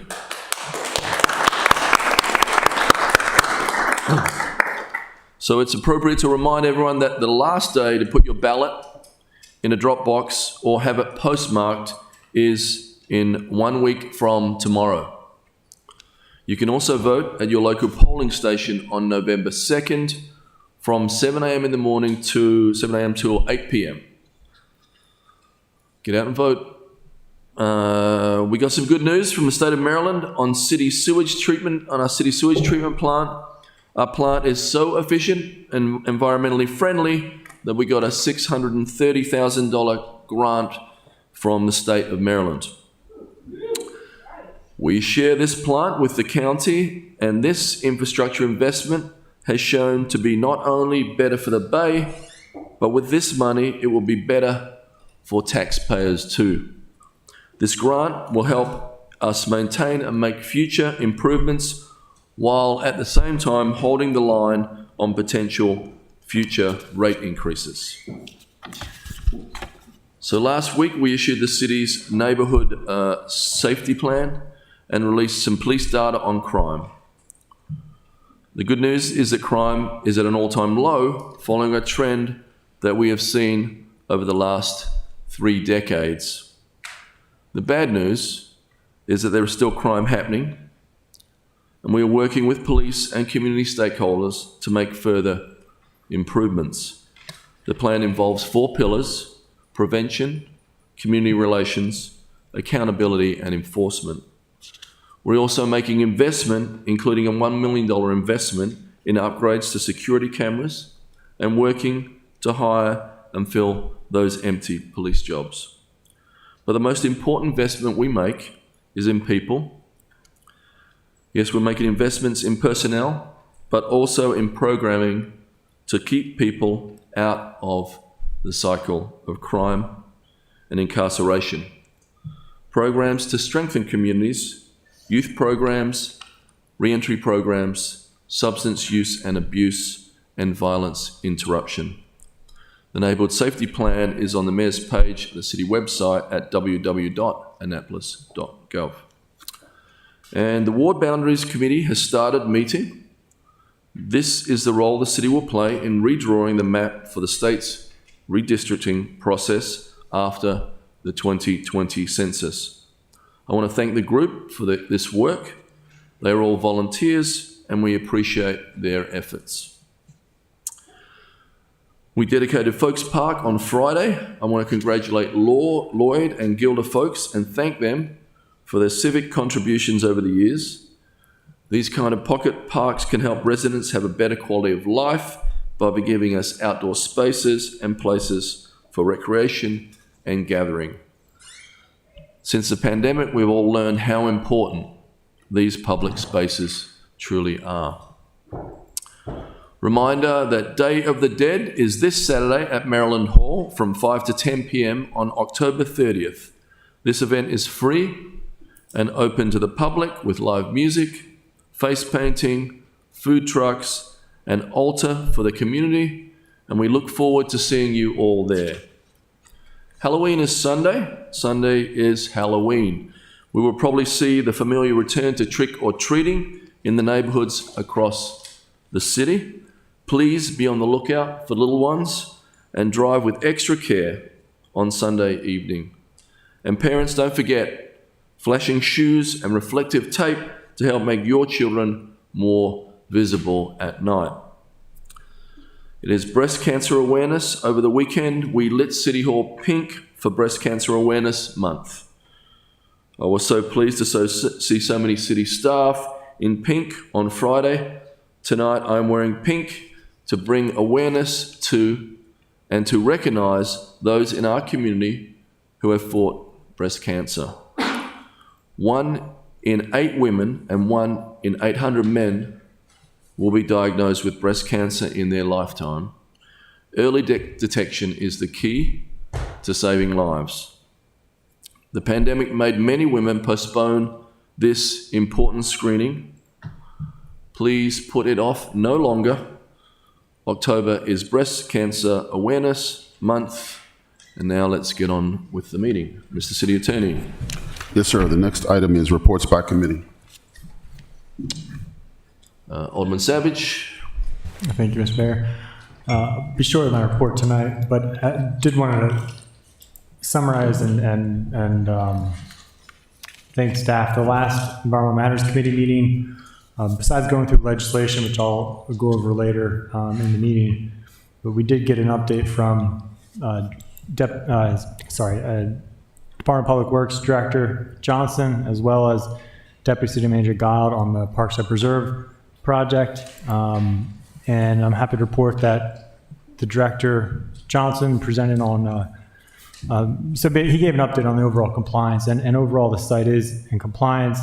The Director presented a very excellent plan in terms of how to, in terms of what they're doing to address the issues on the site currently, but also presented a really forward-looking proposal for how to improve the program moving forward, and what they're doing again with the contractor to make sure they're in compliance. And so I do want to thank both the Director Johnson and Deputy City Manager Guild and City Manager Gerald for work on these issues, and look forward to working with them in the future on improving our code. And we also received, after the meeting, there was a report that came out from MDE, and we didn't have the chance to get into that again because it came after the meeting, but it did confirm that there were some issues on the site. Some of them are up to MDE to resolve, some of them are up to the city to resolve, and again, but overall I'm happy that things are moving forward. And I know there are just a few other remaining concerns that I'll be talking with the Director about for my constituents, but otherwise I think we're in a good place. Thank you. Alderman Payne. Thank you, Mr. Mayor. The Audit Committee met last Monday, it's October the 18th. At that time, we discussed, well, actually, we heard from Chief Remalley and Deputy Chief Spriggs from the Fire Department, and we heard what the Fire Department is doing with regard to both setting performance metrics and whether they, well, how they're doing in terms of complying with them so far. It was an interesting meeting. We will be meeting again on November the 15th. We're one of the few committees that has that happy privilege between the election and the swearing in date, because of the nature of what it is that we cover in the audit committee meetings. It's not legislation. It's unlike other committees. Very seldom do we have a piece of legislation to comment on. The 15th will be my last meeting, of course, with the Audit Committee. I feel like was kind of my baby. I mean, I was the first chairman. I championed, along with one of my colleagues, the creation of the committee. And I think at long last, I've got it off to a really good running start. And whoever takes over after I do, I think, has their work cut out for them. We weren't sure what that work was for the first year or two, but we've been moving in the right direction. And I think we're on solid footing at this point. We do have a potential member, whose name will be submitted at the December meeting. What is it? Do you know what the date is? Is there a December meeting? I'm sorry? Okay, the 13th. While I will place your name in nomination, obviously I will not be here to see the name through. I was hoping to do that tonight, but in fact, the city manager pointed out, rightfully so, that the three members of the council on the committee had not, in fact, formally voted to nominate her to the council as a whole. Council has to vote on it. I will, however, recommend that she attend our November meeting, November 15th meeting, not as a voting member, but as a, nevertheless, if she so chooses to be a participant, but again, not a voting member. Thank you. Thank you. Alderman Tierney. Thank you, Mr. Mayor. The Transportation Committee met Thursday, October 14th. We had a very exciting presentation by Director Nash and the county on the proposed transportation portal in Parole. And we recommended favorably the appointment of Tara Ashmore to the Transportation Board. We did not take action. We did review Ordinance 03321 on tree removal on private property and the related resolution R2321, just due to some financial equity concerns brought up by my colleague. Thank you. Anybody else? Okay. Alderman Finlayson. Oh, I'm sorry. Go ahead. You go ahead. Alderman Pendell Charles. Again, the Public Safety Standing Committee met on October the 4th. At that time, the 01221 was removed from the agenda as requested by Alderman Savage. Our next meeting will not be held until 2022. Thank you. Alderman Finlayson. Thank you. I can't hear tonight. The Rules Committee met on October 13th and the 21st. We finalized our deliberations on 025-21, and we gave favorable recommendations to 032 and 034. Thank you. Thank you. Any other reports? Thank you all for your hard work on those committees. Mr. City Attorney, please present the next item on the agenda. Yes, sir. The next item is comments by the general public. Okay. Right. I did see Sandra Elwood in here. She is first up to speak. I'll check. She's in the hallway. I'll get her.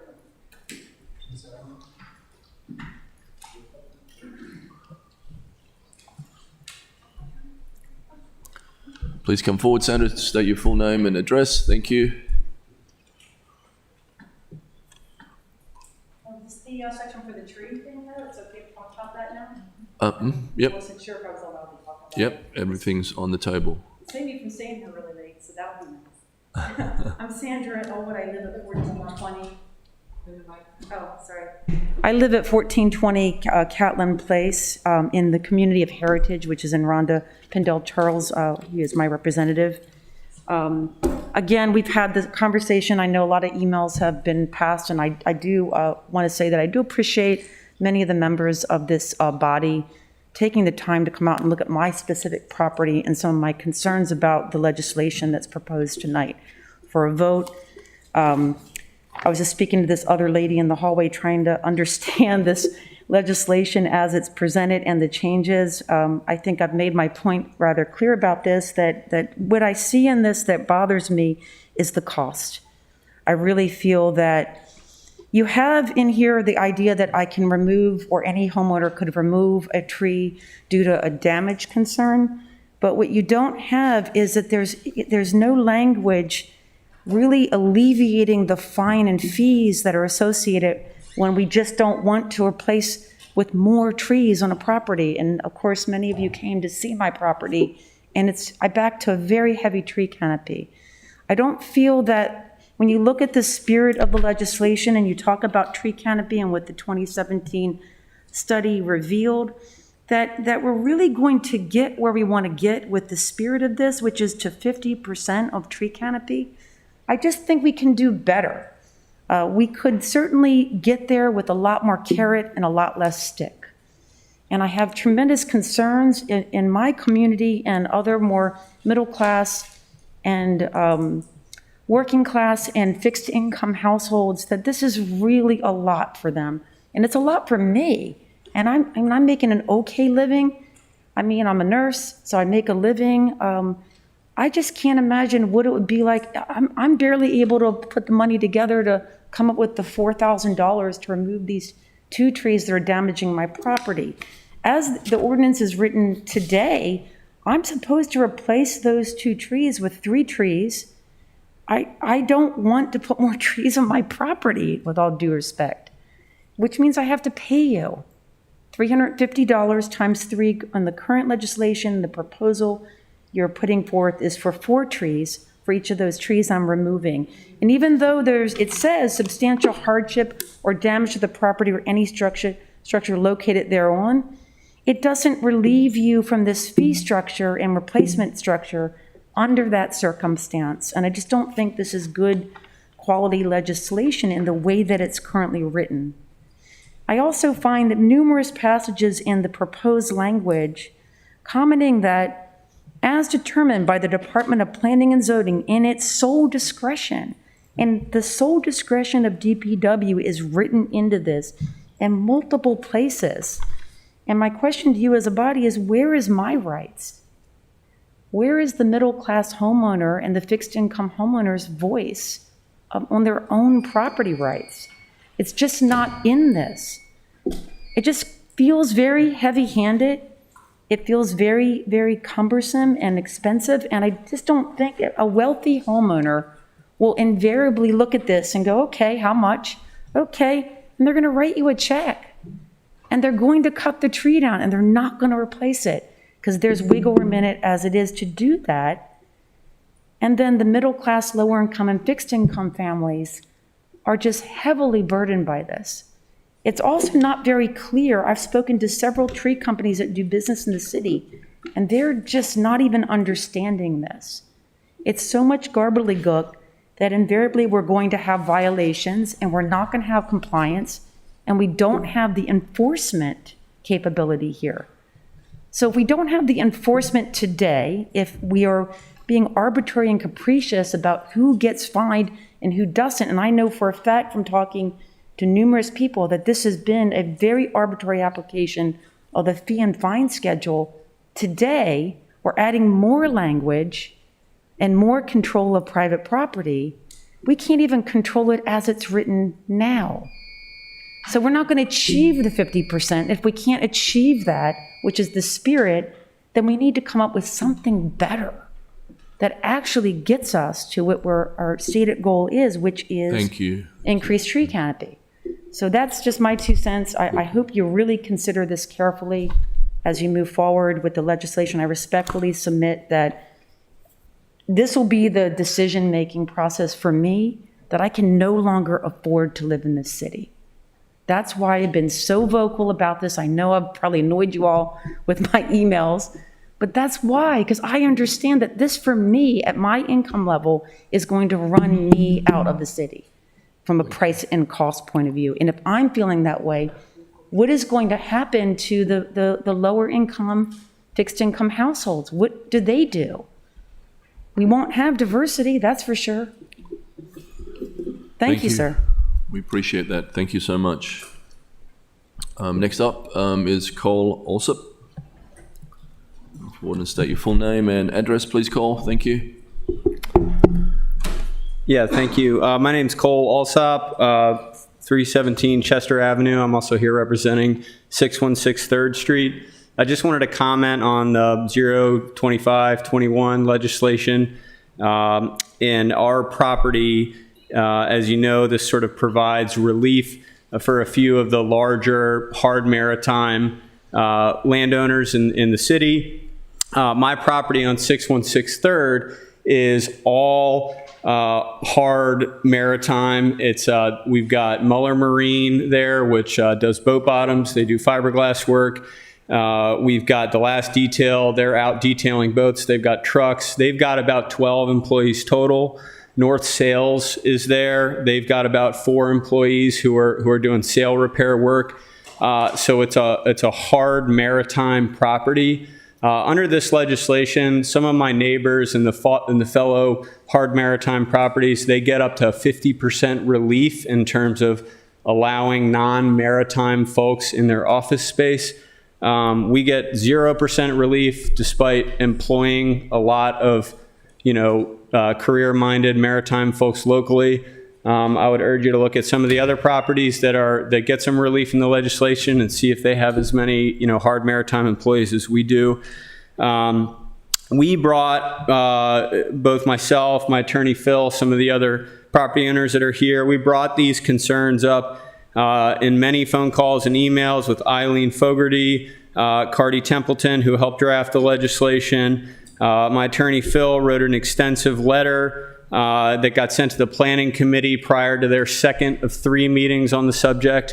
I've called Alderman Ross Arnett in mid-September. Again, I spoke with Eileen in July.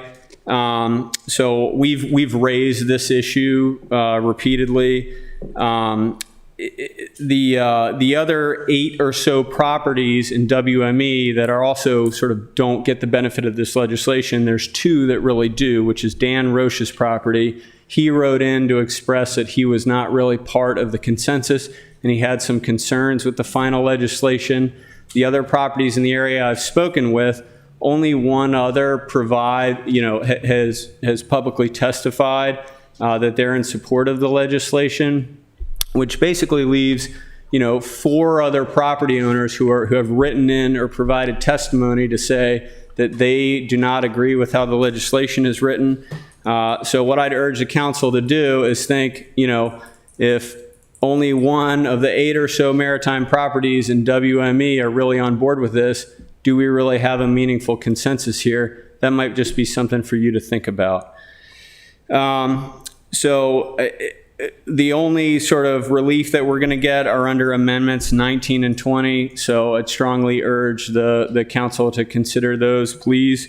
They're going to provide some relief for us. So thank you. Thank you. I have a quick question.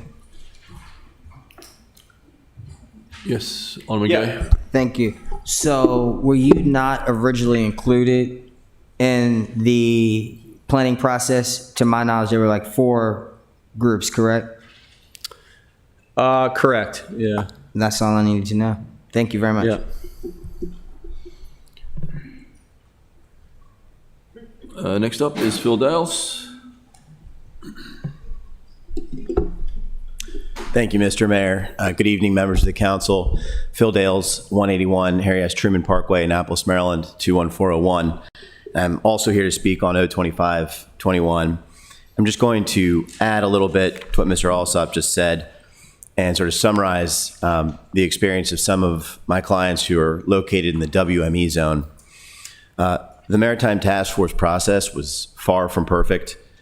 We did try to be involved, and specifically individual property owners attempted to be involved.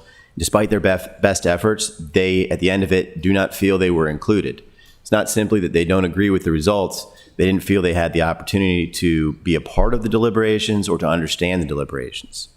Now, that left out some people who were very directly impacted by this legislation. The main effect here is going to be changing zoning rules that affect the property owners in the maritime zones. But in the WME, the people who own properties there, which is one of the 3 zones that's going to be affected, and it's the zone with the highest number of small properties, many of those people weren't aware or did not feel involved or able to participate in the dialogue.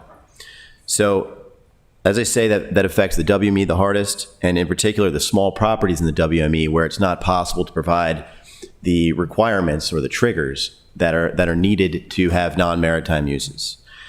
So with that said, the effort for the task force was, I can still recognize, nevertheless impressive.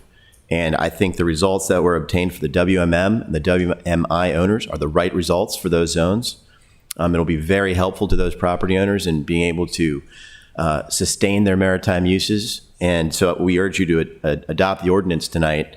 But as Mr. Alsop also noted, the other thing that makes this task force effort still a positive in our eyes is that Amendments 19 and 20 do offer some small relief from those who felt left out.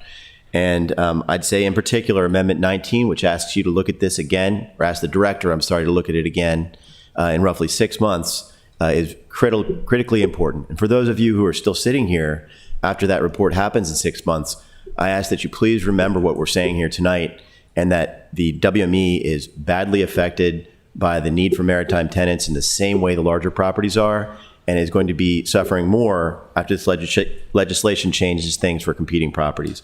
Please remember that when we come back and ask to look at this issue specifically for the WME and the small WME properties. Thank you very much. Thank you, Phil. Anybody else like to come forward and speak?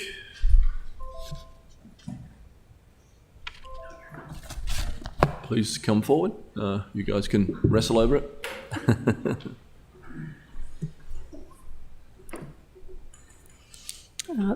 Mr. Mayor and members of the City Council, my name is Cardi Templeton, and I am one of the family members who owns the property at 2227. I was a task force member, and I also am speaking here personally. As Eileen Fogarty has mentioned along the way, the task force was debated the 50 versus 55% an awful lot, and came down in the end on the side of 50%. And also through conversation talked about waterfront incentives. And as those who've attended the Rules Committee meetings or read some of that conversation have heard some of the thought process there about 50 versus 55. Thank you if you had time to read my very detailed email today to say that I think that there is a way to accomplish all the goals of everyone involved, including those of some of the properties that aren't large enough to have the triggers or may not even have waterfront property. And that would be to allow properties to offer the waterfront incentives, whether they are Category 1 or Category 2, in whatever combination up to the limit in that Amendment 17 limit, right, which is 55% or 20 or 20. There's no reason not, in my opinion, to allow properties that aren't large enough for the trigger or that may not even have waterfront to be able to provide waterfront access, because that supports the public's access, it supports small maritime businesses, it helps some of the smaller properties. Do I think that we all ought to take a look at this once it's been in place for a few months and we've got some data about what vacancies we have or not? Absolutely. But I think this is something that we can do in the meantime, and I don't think it is out of concert with the very important first goal of the task force, which was to make sure we didn't hurt the maritime industry. Thank you. Thank you, Cody.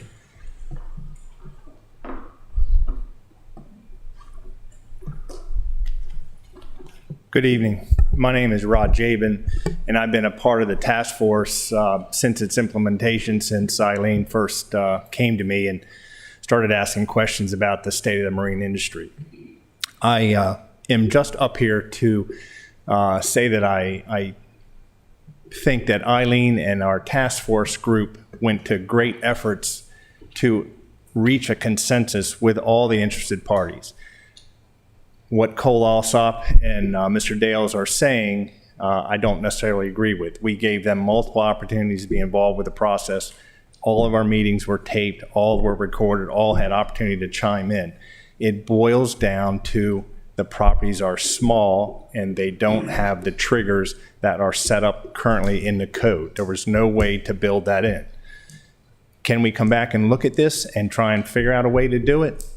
Yes, but with the timeline that we have and the consensus that was gained through multiple stakeholders, the community, tenants, property owners involved, there was no way to get around the triggers that were in place. And that simply is the reason that Mr. Alsop is affected. So I just wanted to set the record straight there. Thank you. Thank you. Would anyone else like to come forward and speak? Okay, seeing no motion in the chamber, I declare comments by the general public closed. Mr. City Attorney, please present the next on the agenda.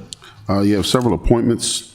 First is AP 621, appointment of Alicia Herrick Blaine to the Affordable Housing and Community Equity Development Commission. Okay, we're going to try to fly through these. Is there a motion to approve AP 6-21? So moved. Can I get a second? All those in favour say aye. Aye. Aye. Opposed? Thank you. Mr. City Attorney, please present the next item. AP 4321, the appointment of Tara Ashmore to the Transportation Board. Is there a motion for AP 43-21? So moved. Second. Second. All those in favour say aye. Aye. Opposed? Mr. City Attorney. AP 4421, the appointment of Liana Tataski to the Civil Service Board. Is there a motion to for AP 44-21? So moved. Second. Second. All those in favour say aye. Aye. Opposed? Thank you. Mr. City Attorney, please present the next on the agenda. AP 4521, the appointment of Patrick Bannon to the Financial Advisory Commission. Okay, is there a Mr. motion Mayor, to... This did not get through the Rules Committee, so he is not recommended. I leave it to the chair of the Rules Committee to speak to that, but we usually hear from new applicants, and this person was not able to attend. Yes, the Alderman's correct. We had not taken an action because he was not available. They had not heard from him at all. I don't know whether he's here now, and I don't see him. So I would propose that we not take an action on this candidate. Can we just not take an action on like Second. first and second and now? Whatever. You have to move in second, because it's on the agenda. Second. Would you do something with it? Alderman Savage? Yeah. I'll second So that. that's on that motion? Yeah, great. Okay. All those in favour, say aye. Aye. Thank you. Mr. City Attorney, please present the next on the agenda. The next item on the agenda is AP 4621. Is there a motion for AP 46-21? Second. A second. All those in favour say aye. Aye. Opposed? Thank you. Mr. City Attorney, please present the next on the agenda. Next item is consent calendar, approval of journal proceedings, special meeting minutes, and regular meeting minutes. Are there any objections to items on the consent calendar? Entertain a motion to approve the consent calendar. So moved. Second. Second. Madam City Clerk, please call the roll. Mayor Buckley? Aye. Alderwoman Pendel Charles? Aye. Alderman Finlayson? Aye. Alderman Shonda Meyer? Aye. Alderman Gay? Alderman Savage? Alderman Arnett? Aye. Alderwoman Tierney? Aye. Yay to the police department. Okay, and Alderman Payon is out of the room. Okay. Thank Mr. you. Mayor? Yes, Alderman Savage? Sorry, did we conclude that consent calendar? That's concluded, yeah. Can I just clarify? I'm kind of considering making a motion to reconsider just because we didn't skip over it. We went over AP 4421, appointment of Liana Tartoski to the Civil Service Board. But that was also one that Rules and City Government postponed because the applicant did not show up. So I don't know. I'd kind of like to postpone that one too, because I mean, it seems to be a good practice from the committees, because sometimes we want to make sure people are serious about serving and have them show up. But I did not recall her being brought before our committee, so that's why I didn't respond to that particular one. Wouldn't civil service go before housing, not rules? I don't know. I don't know. It was rules? I'd second. Did you make a formal motion to reconsider? Yeah, I'll move to reconsider. Which one? Okay. Unless, is there some other, I know we have Ms. Hopkins here. I don't know if there's urgency or if she could vouch for the person who, that they are. Right, Trish is coming too. Yep. Okay. I think this is on. Yeah, yes, I can actually vouch for Leona Tartaski. Sorry, say that again? Pardon me? Sorry, I didn't catch that. I can, actually, I recommended and reached out to her as an individual that I've known professionally for many years. I worked with her at the county in the Office of Personnel there. She's worked for the Board of Education professionally in the human resources field as well. She's currently, I believe she's a professional counselor right now. She's a licensed clinical social worker. She's very level-headed, you know, has a good background. I know that we've tried very hard to fill our positions on the Civil Service Board. We've gotten into a bit of a bind there for a little while where we didn't even have a quorum. And we, you know, this won't complete all of the positions on the Civil Service Board, but it'll certainly help. Because right now we have literally 3 individuals. If one cannot meet, you know, we won't have a quorum. This will give us 4 members, which will make it much easier to conduct business. But, you know, if you wanted me to vouch for having a professional connection and knowing her work, I do that. Okay, that's helpful. I'll withdraw my motion. Okay. Thank you. Okay. Thank you for the opportunity. You okay with that, Alderman Finlayson? I have the notes in front of me, and her name did come before us. She did not appear, nor did we get any word about her continued interest. So I would like for us to be consistent in how we treat our appointments and reappointments. I think Director Hopkins, Trish was saying that there is a need now because they don't have a quorum quite often. Is that what you're saying?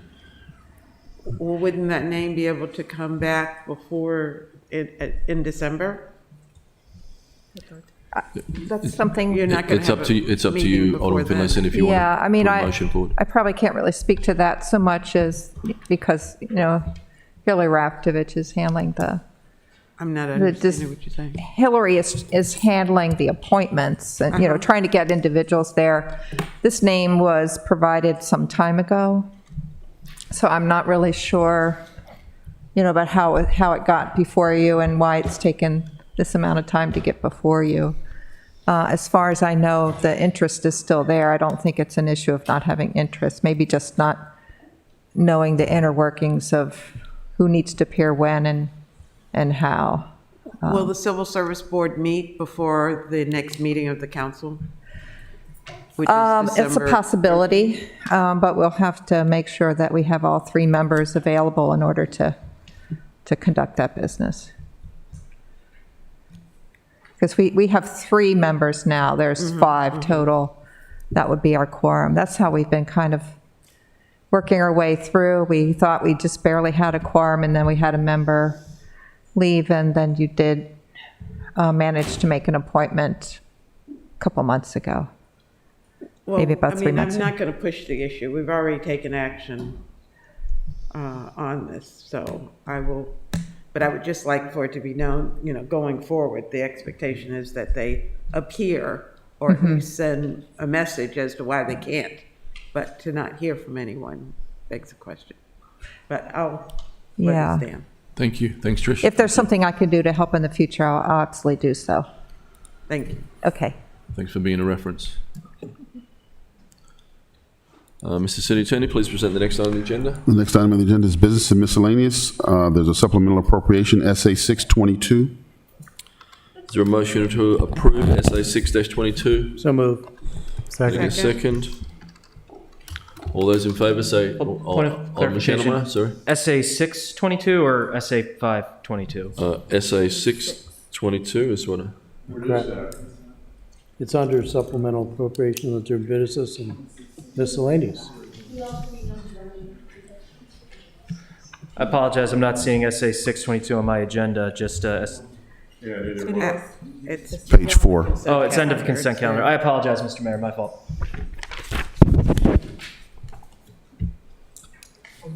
I apologize. Okay. Yep. All right, all those in favor say aye. Aye. Opposed? Okay. Mr. City Attorney, please present the next on the agenda. Yes, approval of standing committee minutes. First, Economic Matters Committee, approval of minutes of the regular meeting. Move approval of the minutes by acclamation. Time. You only can vote on the minutes if you were present at the meeting and the mayor has the list, so who can vote? Okay. Okay. So this is a little housekeeping, a Keeping, little yes. cleaning up before we finish this term. So if you would all humour me, the people on ECM 09.28.21 that can only vote on it are Schnellmeyer, Finlayson and Savage. So moved. Second? All those in favour say aye. Aye. Against? Thank you. Mr. City Attorney, please present the next item agenda. Environmental Matters Committee minutes, ENV 10, on October 20th, 21. So moved. Second. And the only people who can vote on this are Arnett and Savage, is that right? And Tierney. Okay. No, I was. you weren't there. Okay. Tyranny was absent, so just you guys get to decide. Someone moved it, someone seconded it, I right? did. All those in favour say aye. Aye. Aye. Opposed? Stop. Aye.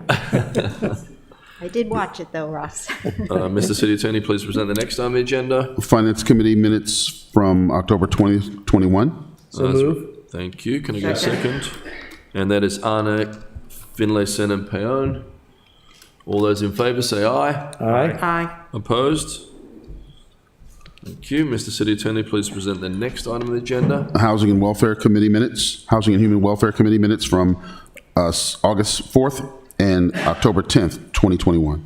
Can I get a motion to approve? So moved. WW 060421. Can I get a second, Alderman Gay? Alderman Tierney, sorry. Second, Sorry. yeah, I can Alderman second. Tierney, sorry. Second. So yeah, the August meeting was Alderwoman Tierney and myself. Yep. The October meeting was Alderman Gay and myself. Sorry about that. So just Shannon and Tierney on this. All those in favour say aye. Aye. Aye. Okay, opposed? Thank you. Mr. City Attorney, please present the next item on the agenda. The next item is Public Safety Committee, PS 10-0421. Point of order, we skipped the October. Oh, I thought you did that vote already. approval Okay, of housing. the Housing and Human Welfare Committee minutes of October 18th, 21. So moved. Thank you. A second there. All those in favour say aye. Aye. Opposed?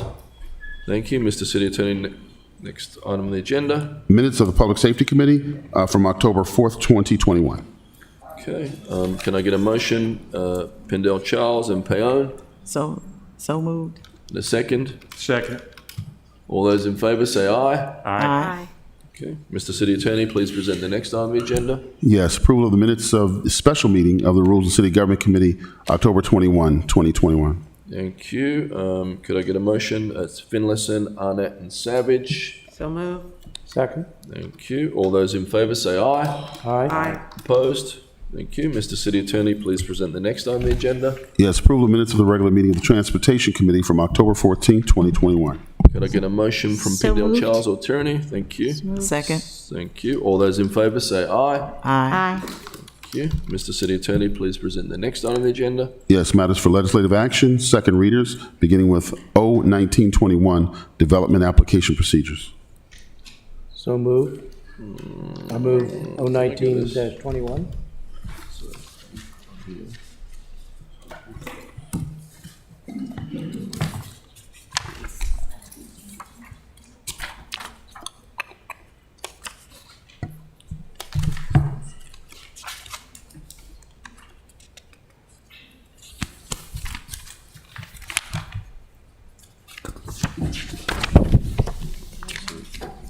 Here, legislative action. First reader. Yeah. Yep.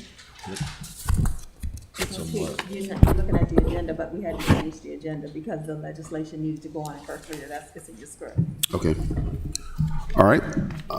Sorry about that. Legislative actions on first reader, beginning with O-3621, exempt service. Is there a motion to adopt O-36-21 on first reader? So moved. Second. Thank you. All those in favour, say aye. Aye. Opposed? Okay. Is there a, it's going to be interesting. Is there a motion to suspend the rules to allow the passage of Ordinance O-36-21 at the meeting of its introduction? So moved. Second. Alderman Chandler, some discussion? No? I just really dramatically tried to second it, but was beat. Question. Not understanding the importance of passing a piece of legislation as such in the last meeting, why can't we wait until January? So I would need somebody to, Mr. City Manager. Or Go ahead, City Manager. Pendell Charles, thank you. So we don't like to use names, so I'm not going to use names, but our current administrative manager and police is planning to leave the city. So this change in the police professional standards manager position will allow us to retain that individual. I'd like to add to that. Thank you. Alderman Pendell Charles. Thank you, Mr. Mayor. The other thing is too, and I think we're all aware of the fact that there is a significant piece of legislation that was passed in the state. Some of the timeline was October the 1st. Some things had to be done by then. We are on a tight timeline and schedule to get many of those items completed. We had a briefing on that a couple of weeks ago, well, about a week and a half ago.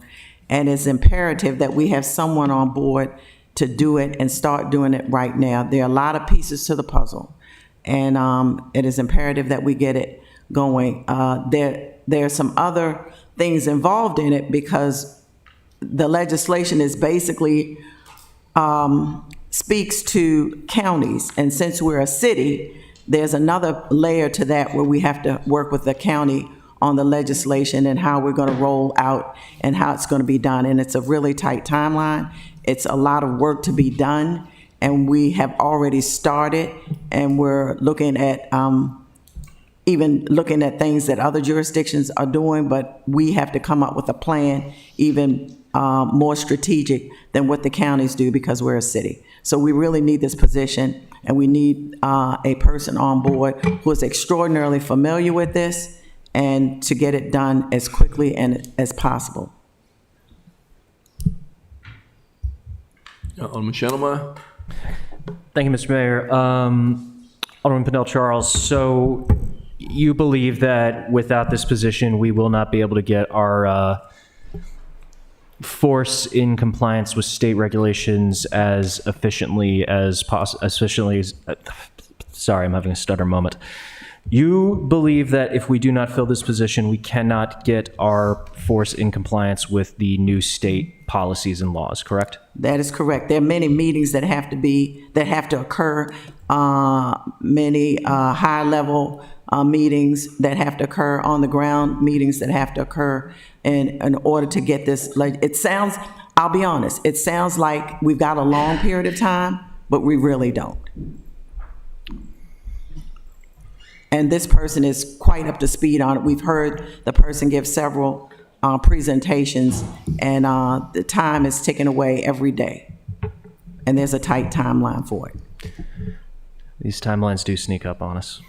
I'm sorry? These timelines do sneak up on us. Yeah. Timelines seem what? The timelines do sneak up on us. They definitely do. And we've been received information that definitely, and like I said, the other kicker is that, of course, we're a city, and that's going to take another layer of work to get it done because we're not a county. Thank you. And Alderman Pendell Charles, do you feel like we're not being represented right now? Right? That is correct. And to get someone else up to speed on this would be, I'll use the word horrific. Thank you. Alderman Annette, then Alderman Savage. Thank you, Mr. Mayor. I'm certainly going to speak wholeheartedly in favor of suspending the rules and of selecting this person. Alderman Savage and Alderwoman Tierney and I had an opportunity to work very closely when we were working through the peace legislation. And one of the things that came through to me is the incredibly short deadlines. We have one in March and two in July. And the complications of the state legislation, which are actually 6 pieces of legislation, and the requirements that we're going to have to go through. And I would add the sensitivity of implementing the state. We saw some of that sensitivity in testimony from police unions and in meetings with the chief. This is not easy stuff. And as Alderwoman Pendle-Charles said, to start from scratch at this point would make it an impossible process to accomplish. We would just fail to meet the state deadlines. And this person, in my estimation, is quite well equipped for the job. Thank you. Alderman Savage. Well, thank you, Mr. Mayor. Yeah, just to echo comments from Alderman Arnett, this person really is, I think, irreplaceable. Just having worked with them through the peace ordinance work, it really did show me how important it is to have somebody, just how much goes in with the state legislation. So I guess I do want to make that point that if my colleagues support what the state did and the initiative and reason behind that, I think that they should really get behind this effort because this position is really going to be key to that. As far as the cost, and I know we're getting into specifics, but I think it's important before we have the vote. This would add, it looks approximately $56,000 in cost because it's being converted to an exempt position. However, it appears that that's being covered by turnover from this other position that For 1 year. For 1 year. So we will need to figure out how to fund this in next year's budget. But I do think given the responsibility of this position and having learned about CALEA, all those requirements which this position deals with, I think it is important to have this be a exempt position. So I do intend to support this. Alderman Pendle-Charles and Just Alderman to Tierney. add one additional piece of information I thought was really telling.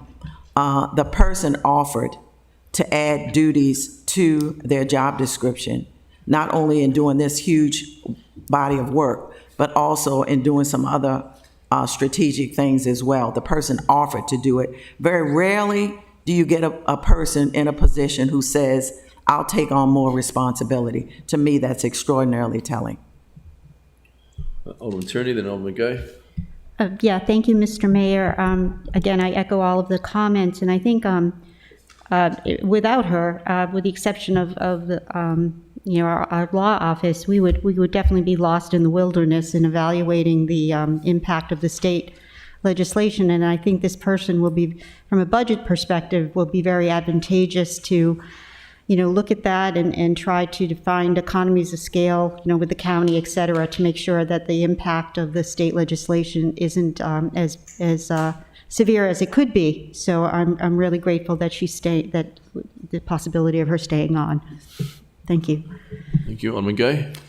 Thank you, Mr. Mayor. So as the position is currently titled, classified, and paid, the individual would not be able to do the job that is being asked of in this legislation, but the individual can take on extra duties only if we add the $56,000 in pay and benefits.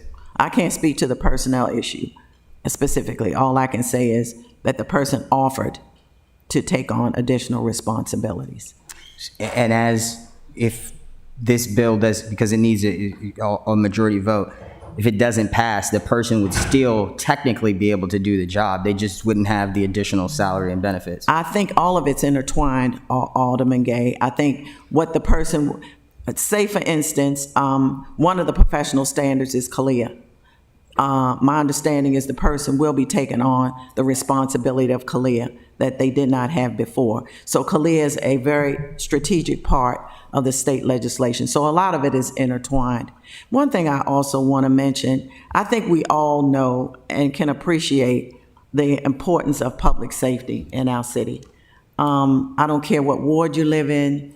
I think, I do know that public safety is extremely important. And anytime we can get persons of high caliber, I think it behooves us to move on it and expeditiously, because we all, every last one of us here, is affected in our wards by public safety. I think it's something that touches, and I know it touches everyone in this room as well as everyone on this dais. Definitely. Thank you. I'm just a little worried, and the reason I'll vote no is because just was dropped on us very last minute, and I don't think this is the forum to discuss it as in the last meeting. I think oftentimes, Alderman Gay, things are dropped on us, if you want to tailor it and talk about it that way. And sometimes we have to move on it. Like tonight, we had a very frank discussion about HACA. I think we made progress in the discussion. We did not solve it, but in this case, I think you can all maybe put that in the same bucket, that there are times in which we have to make decisions that will affect our entire city, every ward and everyone in this room. Just like with HACA, I think, like I said, we've made strides tonight. The executive director made her points very clearly. I think we know what the issues are, and I think we had a very good discussion, and I think that can be akin to what we're going to try to do tonight. Thank you. Just for clarification, the salary is almost half of what I've asked for immediate rental assistance. So just throwing that out there. I'll give you a quote of my dad. You can't go in a steakhouse with hot dog money. Yeah. Thank you. Okay, so we have a motion and a second to suspend the rules. We have to have a unanimous vote on this. So should we do a roll call? Okay. Mayor Buckley? Aye. Alderman Kendall Charles? Aye. Alderman Finlayson? Aye. Alderman Shandemeyer? Aye. Alderman Gay? We'll say it. No. Very mature, thank you. Alderman Savage?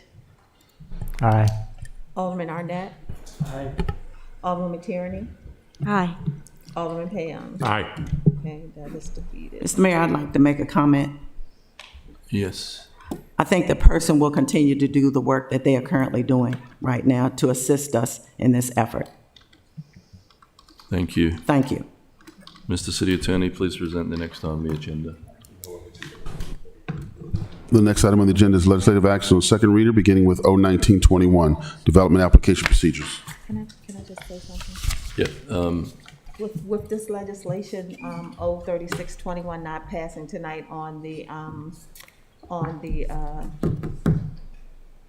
for passing the rules suspended, this legislation will die after this meeting. Just FYI. Yeah. Everybody knows. Alderman Savage. Exactly. Is just a question on that. Is sine die set by date?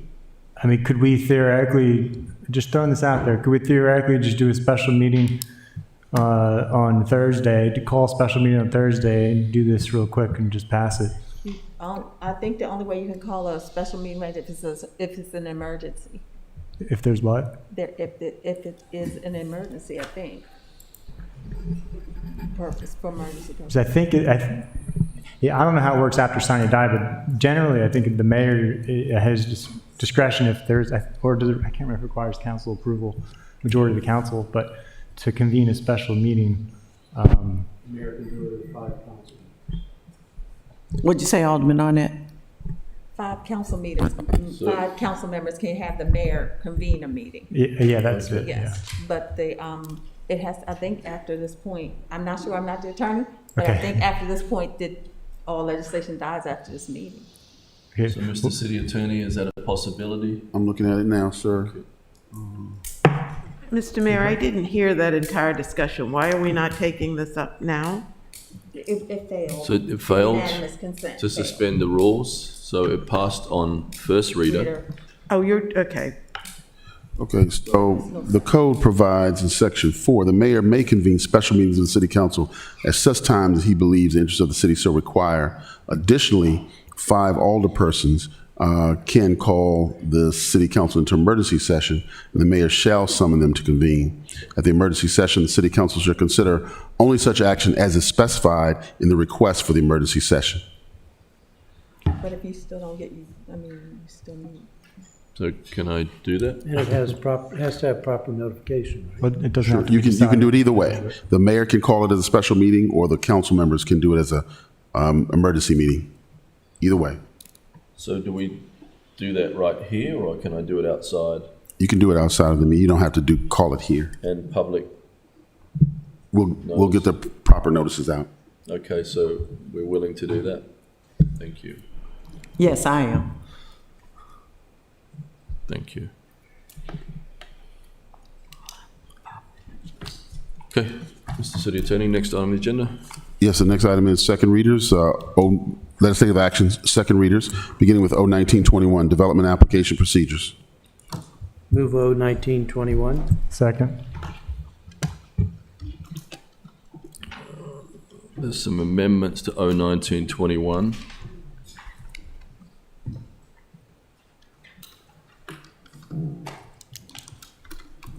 So can I get we got a motion and a second for O-1921? The first amendments that I have here are 1, 2, and 3. Alderman Finlayson, would you like to move those?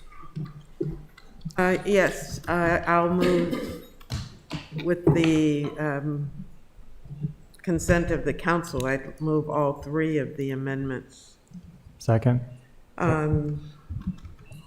which speak to the representation of the community. I have to remember what this is. We added representatives in the First Amendment, followed by not to include the developer. In Amendment 2, we added benefits and community concerns. And in the third, speaks to the chair of the committee, zoning, and inserting zoning. After zoning, insert "and shall be made part of the record of the application." Okay, any questions? Alderman Arnett? Thank you, Mr. Mayor. This is my piece of legislation. These amendments were recommended by the Planning Commission, who recommended favorably, and the long and short of it is this is an additional step when after a pre-application meeting has been held by a developer with the community. This is an opportunity for the alderperson of the ward, or persons if it's covering more than one ward, to select a committee to work more closely with the developer to discuss community issues, but also come up with community benefits that they may agree. This does not compel the developer to agree to anything. It just is providing an opportunity for the community and the developer to get together early on in the process. And it will not, and I think, yes, the planning director is here, this will not slow down the application process. Once the pre-application meeting is held, the application will start to be processed, but this can go on concurrently with that application process. And the results of the meeting will follow with the application, just like any other kinds of hearings or things that happen in the track it process. Thank you. Alderman Gay, then Alderman Tierney. Thank you, Mr. Mayor. The Housing and Human Welfare Committee had a great discussion on this piece of legislation last week. And I think there are unintended challenges that the sponsor may believe he can cover up for, but the reality is that the staff has said that it will present challenges moving forward. And particularly, you are assembling a body of residents in a pre-application meeting where verbal commitments may be exchanged or may be written on paper. And this is even before the developer or the applicant submits for the planning process. And that's how it was explained to me. Well, please. And actually, I think Dr. Nash Get Dr. Nash to come could speak forward. to this, but this is. Dr. Nash, after- if you could, mention on the points that you spoke about in our housing meeting as it related to some of the confusion that could be created between an agreement of residents and a developer prior to moving forward with any planning application. One of the things that we pointed to and discussed was the SAYC and how there were, several meetings in place beforehand where we also, SAYC and the Eastport Shopping Center, where there were meetings and residents met and there were agreements made, and then expectations were held, and it put the staff in a tough place because they're like, well, this is said yes in this pre-planning meeting, but it's not on this application. Or, maybe you guys had agreed on this previously, but it can't be translated in the way that you agreed on because the code doesn't allow it, etc. There's just some gray points with this, correct? That's right. That was the general gist of our discussion, was that we weren't sure, for example, who's going to be taking minutes at these meetings, who's going to be providing the report, what if the reports are contradictory? What if the developer says, oh, we agreed on this, and the residents say, oh, we agreed on this? Then I was saying that leaves staff in a bit of a bind because, they're not sure what happened in the meeting, as they're not going to be in the meetings. It's, an additional external step. I think Alderman Arnett is correct in that we could go ahead and start processing the application while this committee is meeting. So it wouldn't necessarily slow down the application per se, but there could be issues that arise during these discussions that if they're not properly, if there's not agreement between the developer and the committee itself, there could be issues later on down the line for the development review application. So, Mr. Mayor. Alderman Arnett can answer. So the clear intent of the legislation is to put the onus on the alderperson of the ward. The alderperson is responsible for convening the committee and making sure that the committee results are recorded and submitted. The legislation is also very clear that any of the results from this process are not binding. They're advisory, but it is an attempt to, early in the process, make clear what are some of the community issues, and for things, say, for example, there's an adequate public facility issue that can't be met, what would be some of the mitigations that the community would find would be useful mitigations, useful remedies in lieu of being able to meet some of these, like recreational space or things like that, that in fact did come up with the Eastport Shopping Center. So this is an attempt to help the process and to encourage communication. It is not designed to slow down all of the processing that the planning staff normally do once the pre-application meeting is held. And the recommendation, the onus for getting the recommendation on the legislation is on the alderperson that convenes the meeting. the three amendments, which we have are refinements that were suggested by the Planning Commission to make parts of the legislation more clear. Thank you, Alderman Savage. Thank you, Mr. Mayor. Yeah, I did sign on to this, and I would ask my colleagues to support this, because this is something we've done. You know, granted, we can do this anyway, even though it's not written in the code, but I think putting it in the code makes it clear that this is going to be part of the process, and that it does make it part of the record. But I do need to emphasize that when we've done this in my ward, it's resulted in better projects. It's resulted in a lot less community blowback on as well. I mean, so I think this is something that should benefit everybody. I think it'll benefit the developer because they won't be upsetting the community. It gives them another chance to work with the community. It'll obviously be good for the community because their voice is heard. Good for us because, you know, I think we have interest in making sure everybody gets a voice at the table. And so I just want to offer that. It's worked for us in the ward, and I think it'll help everybody else out in the city. And this just gives it a bit more, again, a bit more strength to actually put it in the code. So thank you. Alderman Pendle Charles. Thank you, Mr. Mayor. I definitely support what Alderman Arnett has presented today. In Ward 3, we have a 10-point protocol that we've been following since I took office. And one of the huge parts of it is the community input part. And I won't get into the community benefits agreement portion of it, but we've also had that in a more informal way, and we've never had a problem with that. But this is excellent. We had talked about this since the Eastport Civic Association and the Greater Parole Community Association have been meeting regularly. And so we've been on the same page with quite a few issues. And so I definitely support this. Thank you.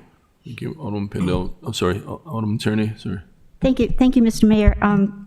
I don't think anyone can argue the merit of public input, but I don't support this for two reasons.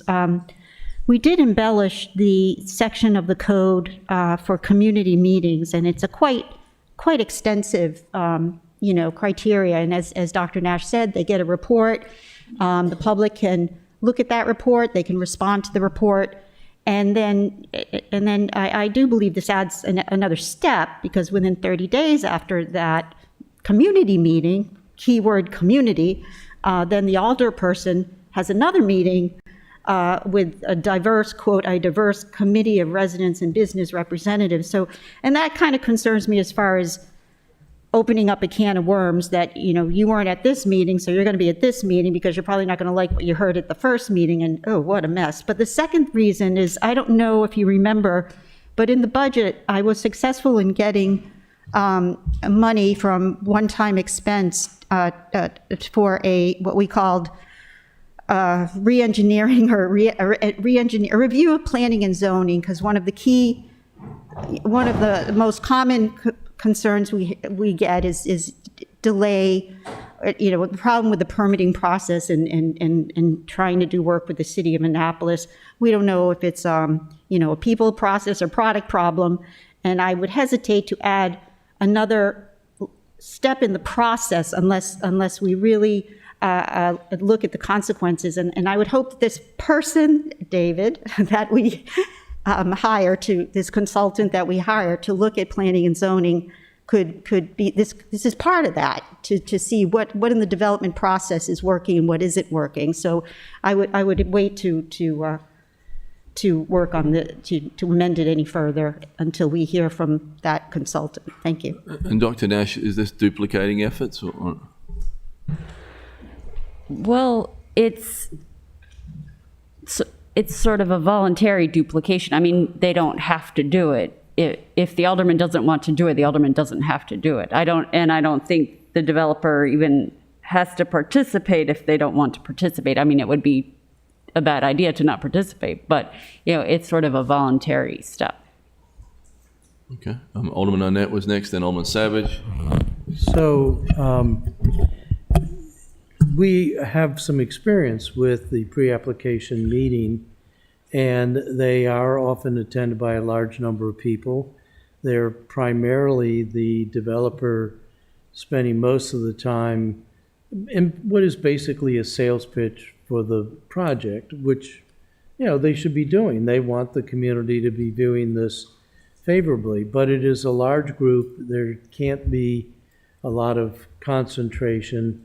The two that I've gone to have been held in a very small space, so not very many people from the community could get in there, and the entire time was taken up by the presentation from the developer in both cases. And they had a hard stop at 9:30, and that was it. And so this is a legitimate opportunity for a more focused discussion between the developer and a small group of people where everyone can be heard, to lay out some issues, particular issues, but also come to some agreements.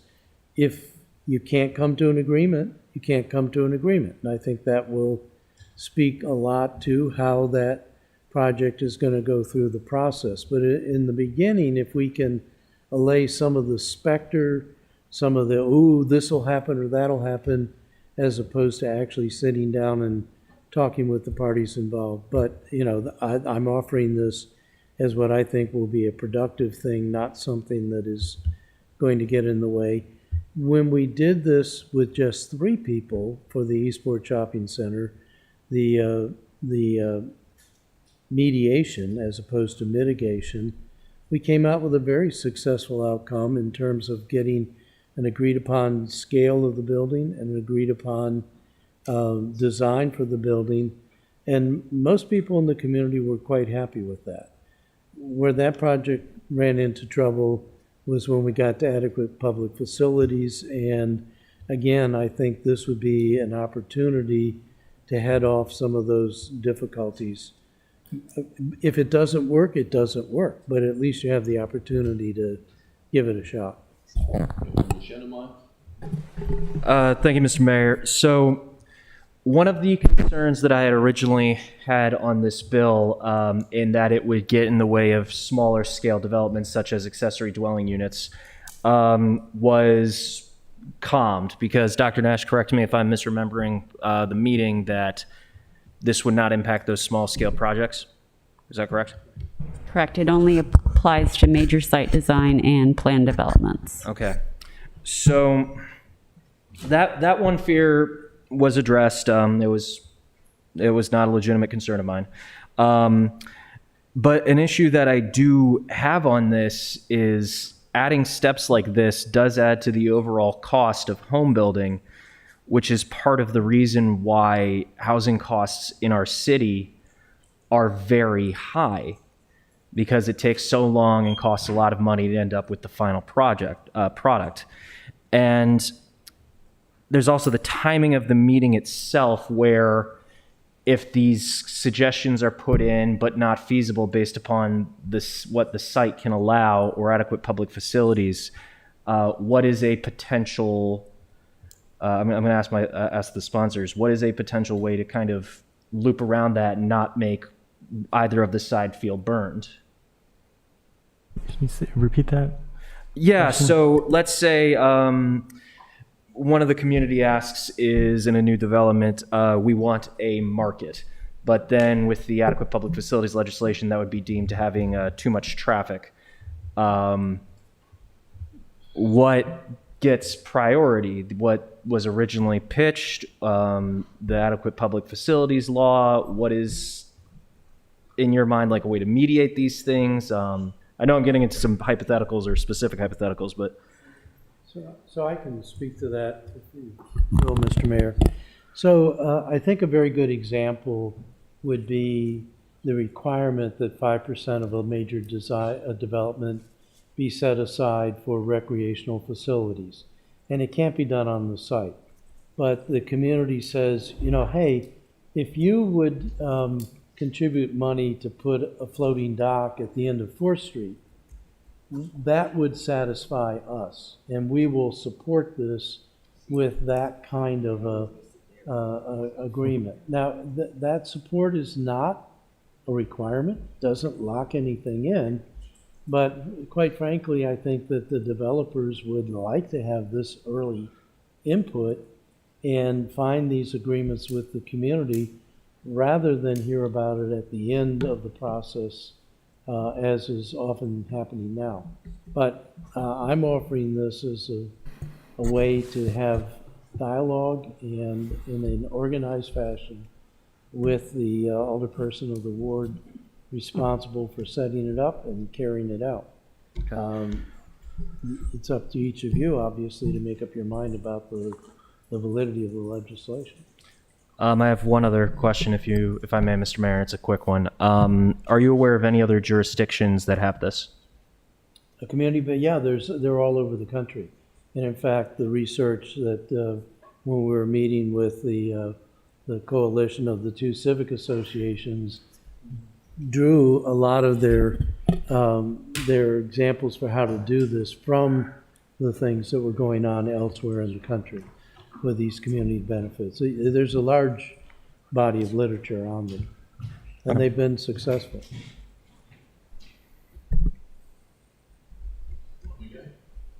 Thank you, Mr. Mayor. Very quickly.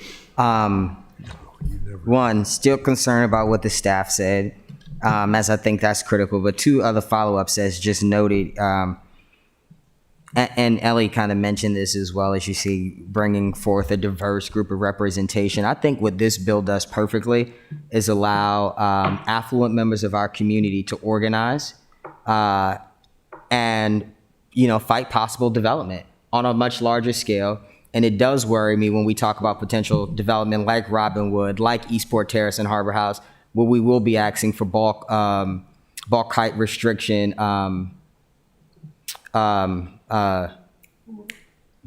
I'm sorry, thank you. And we will be asking for a number of zoning changes.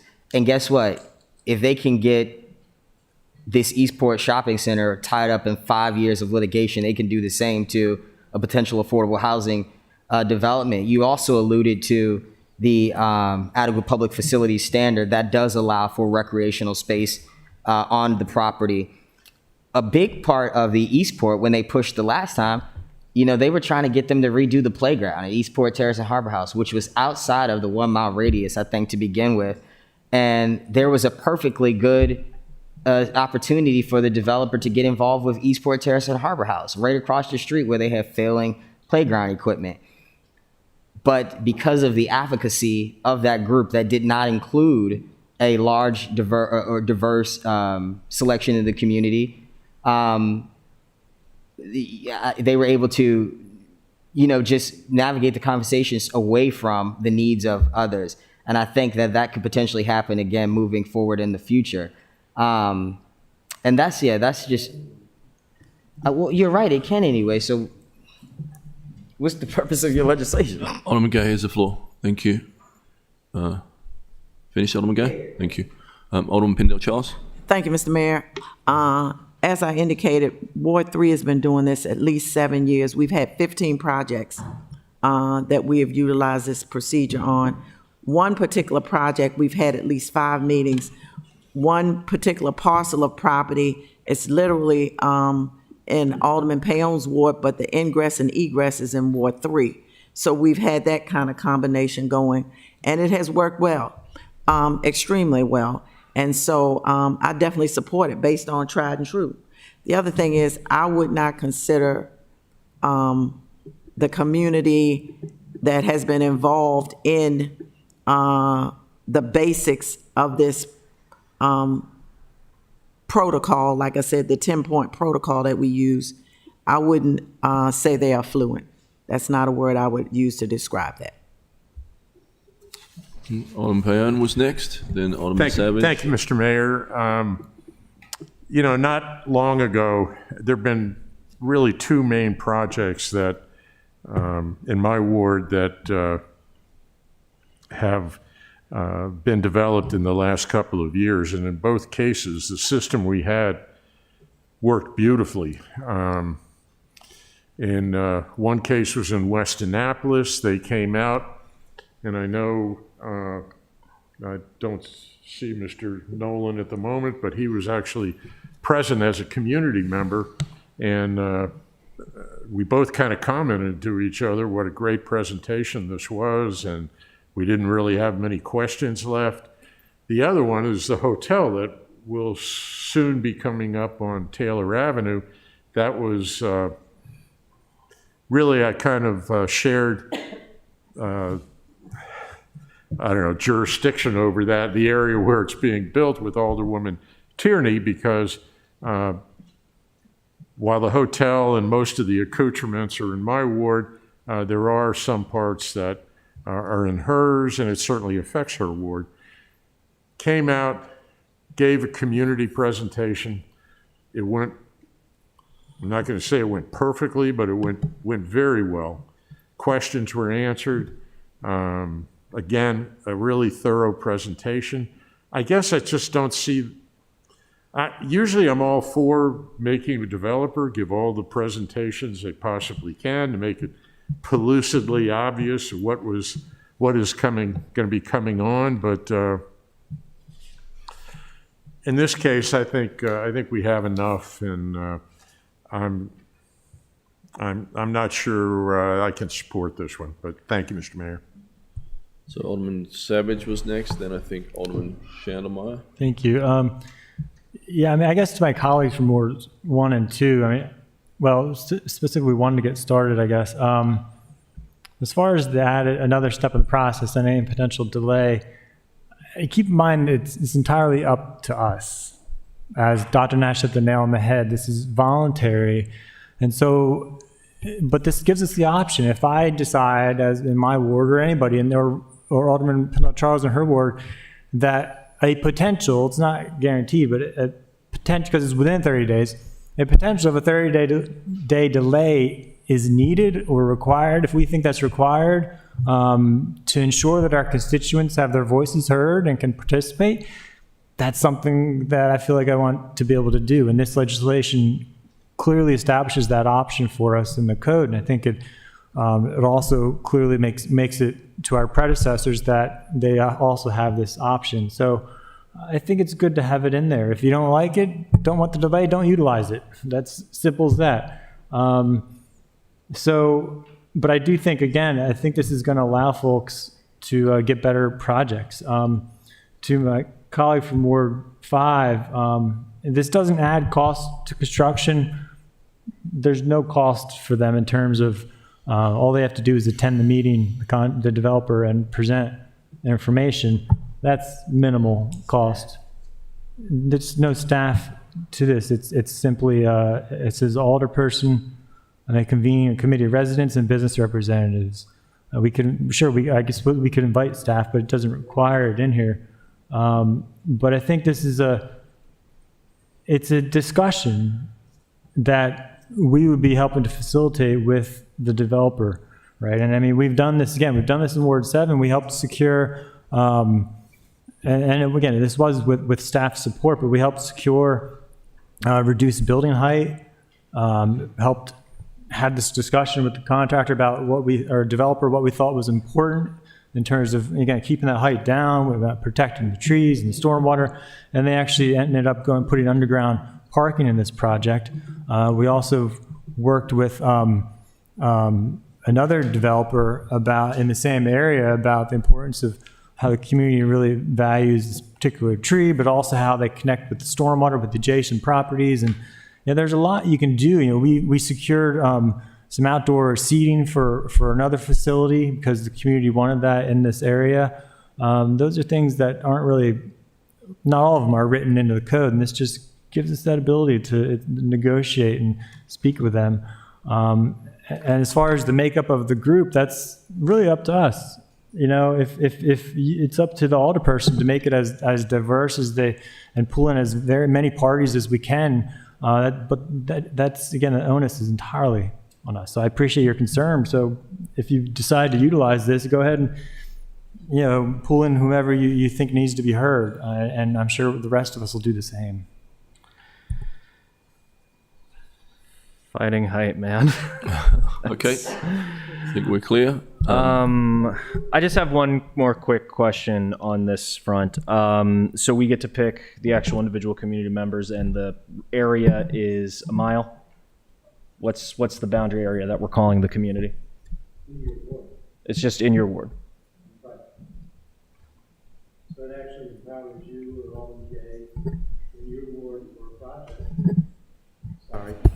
in your ward for a project, you decide whether you want to have this at all, and you decide who you want to have it with, and then you meet with the developer and see what develops. Yeah, an important point on that real quick is for my ward, and this could affect you too, but I felt it was important to pull in some of the county residents to have their voices heard too. And so they participated in some of these meetings, which I think was positive. A fear that I have is these things do tend to try and bring in people that are more invested in the status quo of projects. And I don't know, I'm thinking on this right now, but it is a very real fear, and it is something that we all know. Our most vocal people when it comes to the input on these projects tend to just be going, no, I don't want anything. You picked them. That's your wasn't in my word. I went forward. Alderman Pendell Charles is Thank- next, then Alderman Gay, I think. Thank you, Mr. Mayor. Just want to pick up on what Alderman Savage said, and Alderman Arnett will realize this as well. On the Eastport Forest Drive Task Force, we did have county folks represented on there, and it was extremely helpful. So you can bring in those folks as well that were affected. Thank you. Mr. Mayor, I believe we're talking about the 3 amendments. We're on the 3 amendments. Alderman Gay, you were next. I just have a quick question. Mr. City Attorney, is there concern as it relates to legislation that appears to be created to specifically solve a problem in an individual ward? I remember you mentioned that there were issues as it relates to creating legislation, and it's my opinion that this legislation is guised to solve the issues of an individual alderperson's ward and constituency. What are the rules and regulations on that? Alderman Gay has the floor. Thank you. Zoning decisions by ward are generally prohibited legally because the zoning plan establishes where things are built. However, this is the way I read the legislation seems to be a legislation that asks the developer to meet. I don't think it establishes or interferes with where something goes in the zone. The spirit of the law is saying that, yes, this is a, cooperative group of engaged citizens and developers. I think the intent of this legislation is to allow an individual alderperson to oversee and be instrumental in development processing, which could be dangerous because, again, I believe that this was created through the lens that the individual alderperson believed that they would be able to facilitate. But what if X is not elected and, something else comes in that, I'm just saying, I think it's dangerous to create legislation to specifically solve problems in your ward that could have unintended consequences. And I think, particularly this is bordering on that zoning issue, as a lot of those conversations, I'm sure, would have to do with zoning and the developer's rights. That's just, again, but that's my last thought on this. Okay, so I've got a motion and a second for the 3 amendments.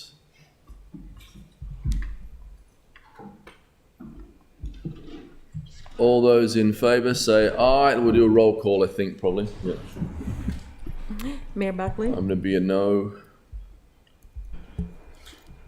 Alderwoman Pendell Charles? Aye. Alderman Finlayson? No. Alderman Shattlemeyer? Nay. Alderman Gay? No. Alderman Savage? Aye. Alderman Arnett? Aye. Alderwoman Tierney? No. No. Alderman Payon? No. Motion is defeated. 6-3. Okay, so I appreciate the intent here. We are, is there a motion to adopt O-19-21 on second reader? So it's not amended, it's still on the floor on second reader, is that right, Virginia? So we've got to vote it up or down. Is there a motion to adopt O-19-21 on second reader? So moved. Second. But we already have made that motion. We've got to vote it down or vote it up or whatever, right? So, and we'll do a roll call again, I think, on second reader, yeah? You can, sure. Mayor Buckley? No. Alderman Pendle Charles? Aye. Alderman Finlayson? Aye. Yeah. Alderman Shonda Meyer? Nay. Alderman Gay? No. Alderman Savage? Aye. Alderman Arnett? Aye. Alderwoman Tierney? No. Alderman Payne? No. 1, 2, 3, 4, 5. It fails 5-4. Thank you. The first thing we recommend is people have public meetings, is that right, Dr. Nash? And I'm supportive of the public meeting process that we do. I know the first thing you recommend is to go to the community first. Is that? I feel Right, we do that's that. Development 101. Thank you, Dr. Nash. Thank you. Thanks. Mr. City Attorney, please present the next item on the agenda. The next item on the agenda is O-2521, Waterfront Maritime Zoning Districts. All right.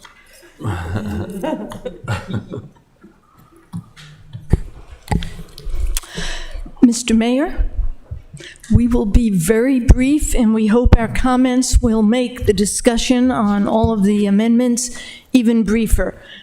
First of all, we're very, very proud to be here before the City Council. There's been amazing work done on both the ordinance and the amendments. One person I want to thank in particular has been Dr. Nash. She has shepherded this ordinance through, along with Eric Lashinsky. They have done amazing work. Thank you, Dr. Nash. That's why we're here tonight.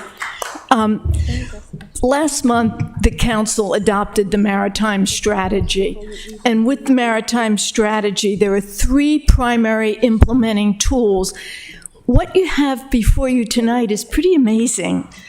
Think about this. 1 month after the strategy was adopted, you are here with the zoning ordinance to make this happen, O-2521. There has been a tremendous effort, and there's been a lot of discussion about who was involved, who wasn't involved, but the council should be proud because there was a large group of people. We had aldermen, 2 of the older persons asked me, did we have small businesses? We had 12 small businesses on the task force. We had residents from each district. We had residents from, or property owners from each of the districts, including 4 from WMM and another person not on the task force, Peter Trogdon, who was very involved. That doesn't mean we aren't excited about having opportunity for more input in the next 6 months. And we also had experts, financial experts, maritime experts. All of this is on the record. 2 of the older persons also asked me about that. The 14 public workshops, the 25 work sessions, it's all on the record. So if any of you get really, really bored in the middle of the winter, you have video and you have audio for all of it. What has made this a much stronger ordinance are the amendments. We've got amendments from the mayor, Alderwoman Tierney, from the Planning Commission, the Maritime Advisory Board. The Rules Committee did an amazing job. They all have strengthened the amendment, the ordinance before you. These amendments can be summarized really in 4 categories. 1, strengthening the actual enforcement, clearly defining water access. increasing water access incentive, and this is important because some of the speakers today, I don't think were clear about this. Every property on the water, every property in the maritime districts can have 10% water access incentive. That's across the board, all the properties. The amendments, that was there initially, the amendments increase it from 5 to 10%, and I think there's a lot of excitement in the community about that positive move.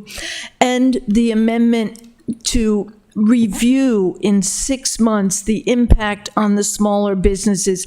This amendment gives an opportunity for anyone who feels that they weren't heard or they didn't have a chance to make a case to be heard. You'll also tonight have an amendment regarding restaurants.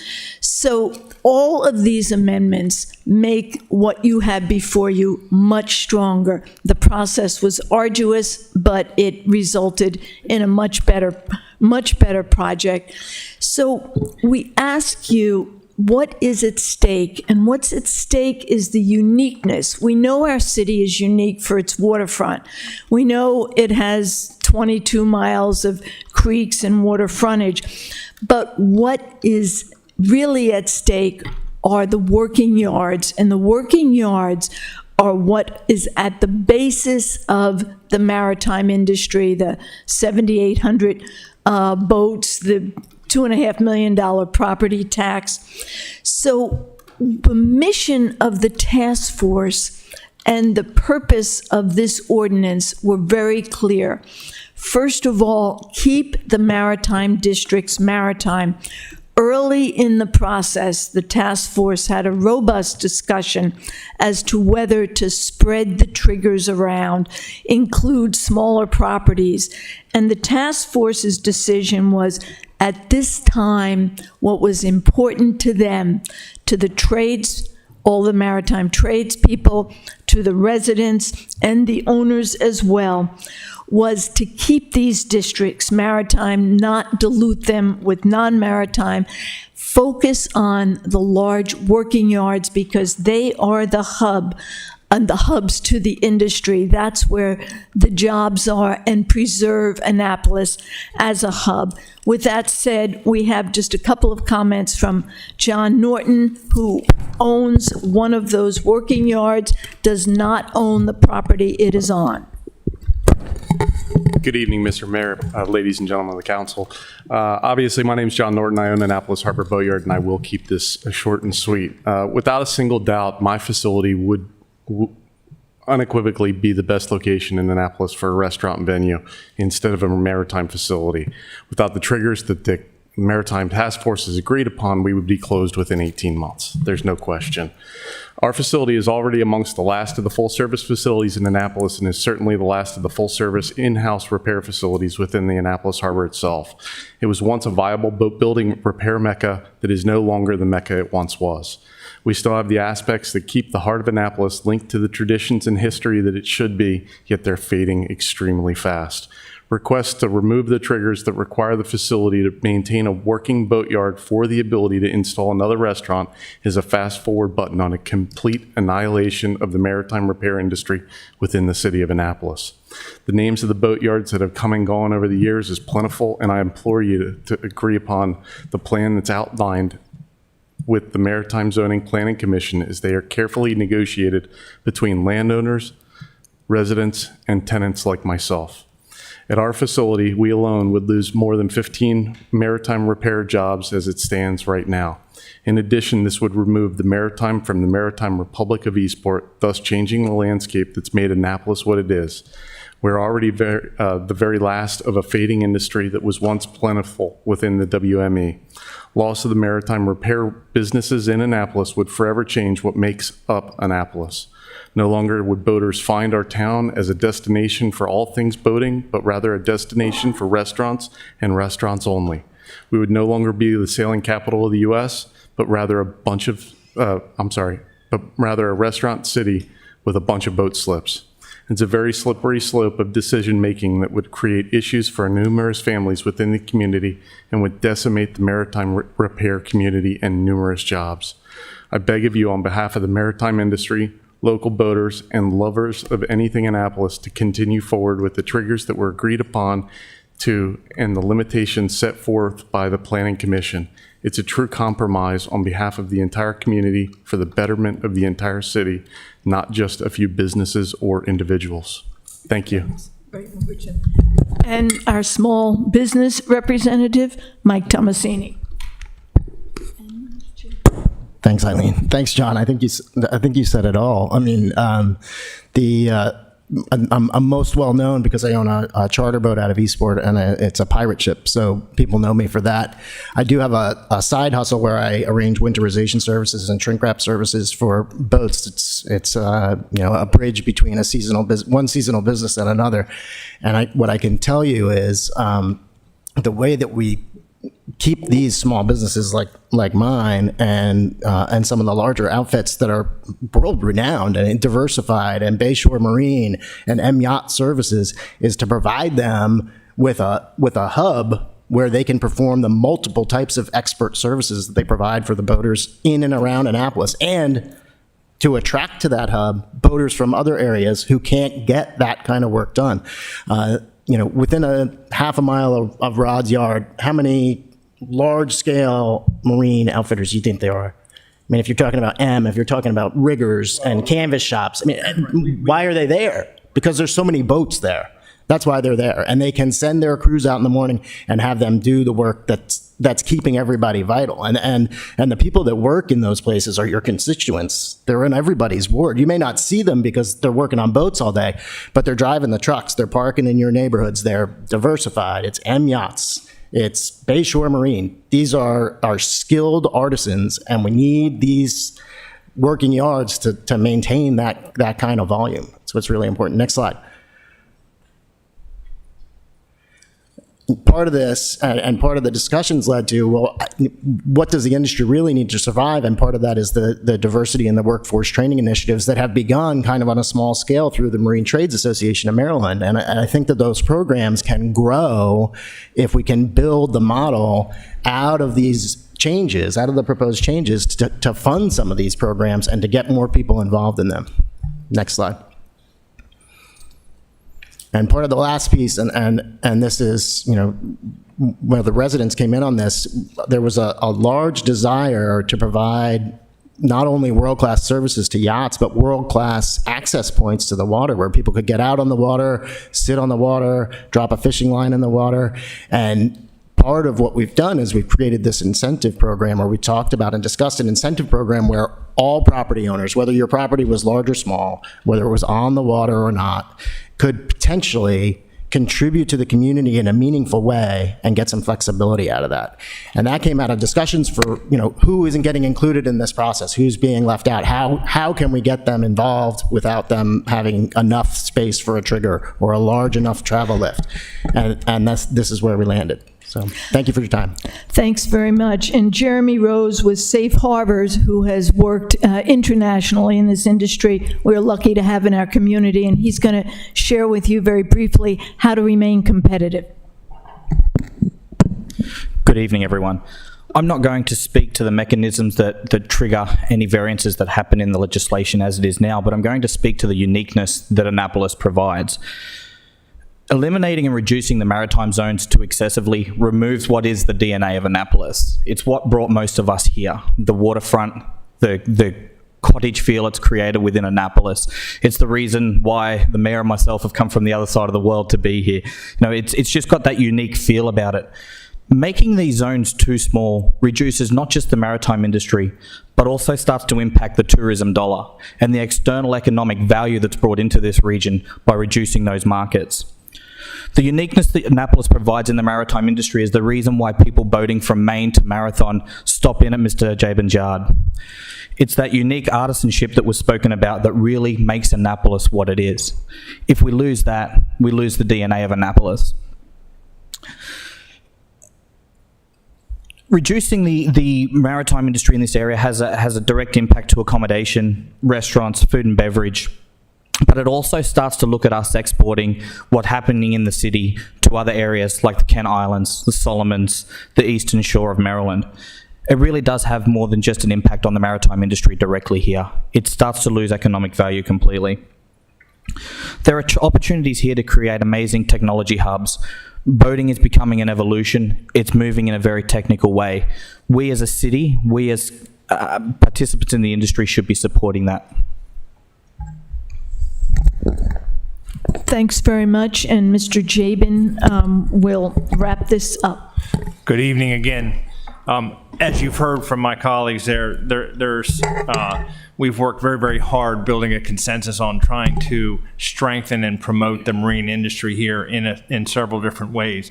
But the points I want to make are that through all of our discussions with both the residents of Eastport, the tenants, the property owners, all the various stakeholders, there remains very strong support to retain the maritime districts.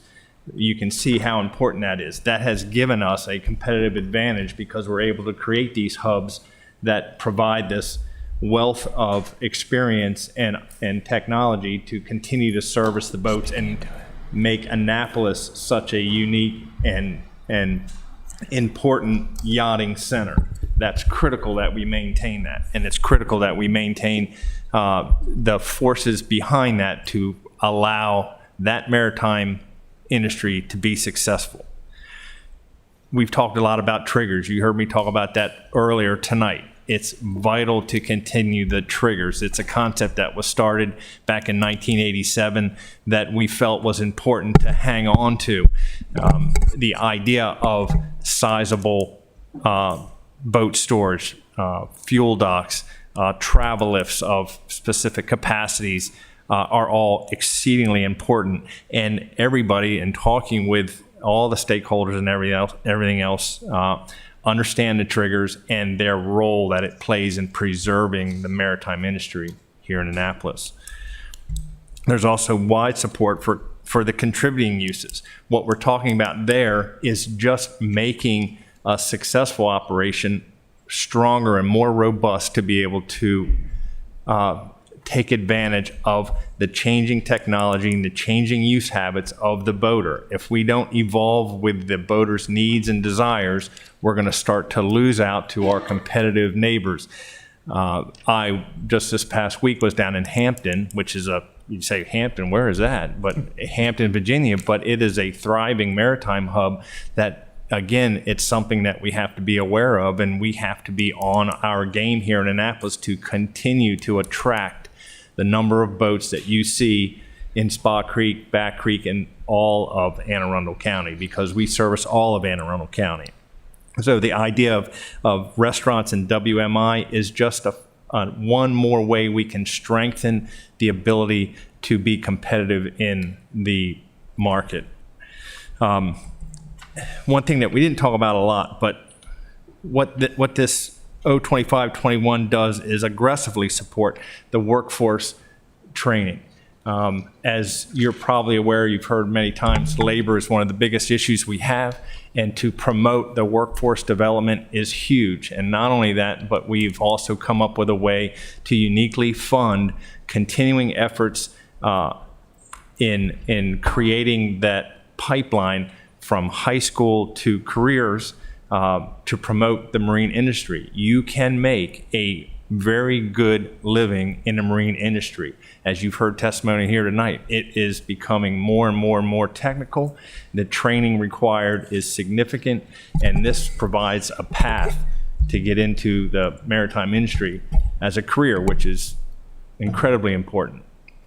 The other thing, the last thing I really want to touch on is the idea of revisiting the health of the industry on an annual basis. That's very, very critical to the success of this program.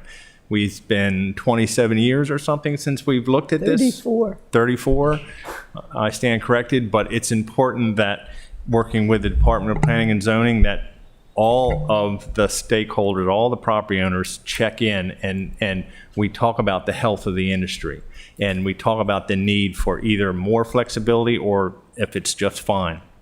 And I think that's a way to continue to make sure that the health of this industry, which is so vital to the city of Annapolis, stays on track.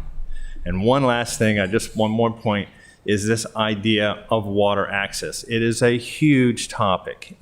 I am also serving on the board of the Anne Arundel County Maritime Advisory Board to County Executive Pittman. And water access is high on his agenda as well. And so this offers the opportunity for some of the property owners to get involved with water access in a way that we've never done before. And with enough sort of incentives, I think we're going to get some of that improvement there, and it's going to make a big, big difference. The water access, what we have coming up with the National Park Service and all of that promise that Wendy O'Sullivan talked about is very, very exciting, and it's an opportunity to piggyback on that right now with this O2521. Thanks. What I would say to the council is this is not about individual properties or individual sites. The community, the residents, the tradespeople, the owners, and many, many other people. I was looking the other day, and it's over 100 people were involved in this effort, and it's an effort about a vision for the future of our districts. It's an effort to sustain the character, and it's an effort, particularly with O2521, that should provide benefits to the entire community, not just people in Eastport or in Rob's ward or in Ellie's ward. It is benefits to the entire city. So with that, this is pretty exciting. Let's build on the momentum and move into the 21st century. We'll be glad to answer any questions. Well, thank you for that presentation. Did you present the Eastport Civic Association letter for the record? We have a letter from the Eastport Civic Association, and I believe my compatriot is pulling it out, supporting the amendments and supporting the large majority of O2521. We were very thrilled to get that. Thank you. So that's great. Everybody, appreciate all your hard work. We thank you so much. Let's give you a round of applause.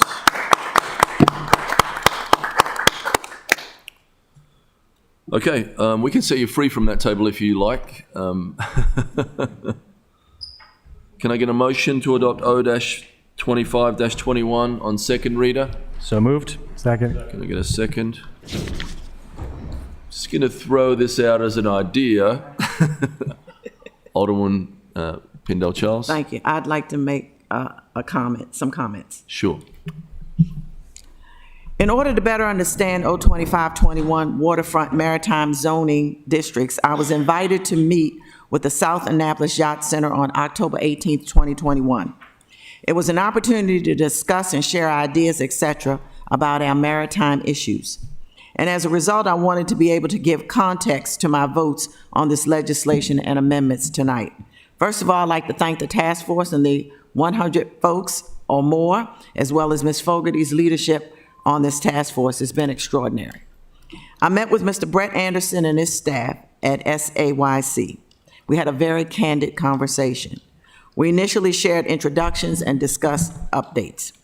As was indicated at the meeting when I asked the question, what is the real sticking point here? Based upon this conversation, we discussed the development of a small designated park area that can accompany local history markers and commemorative spaces, as well as dedicated memorials / bench and seating areas.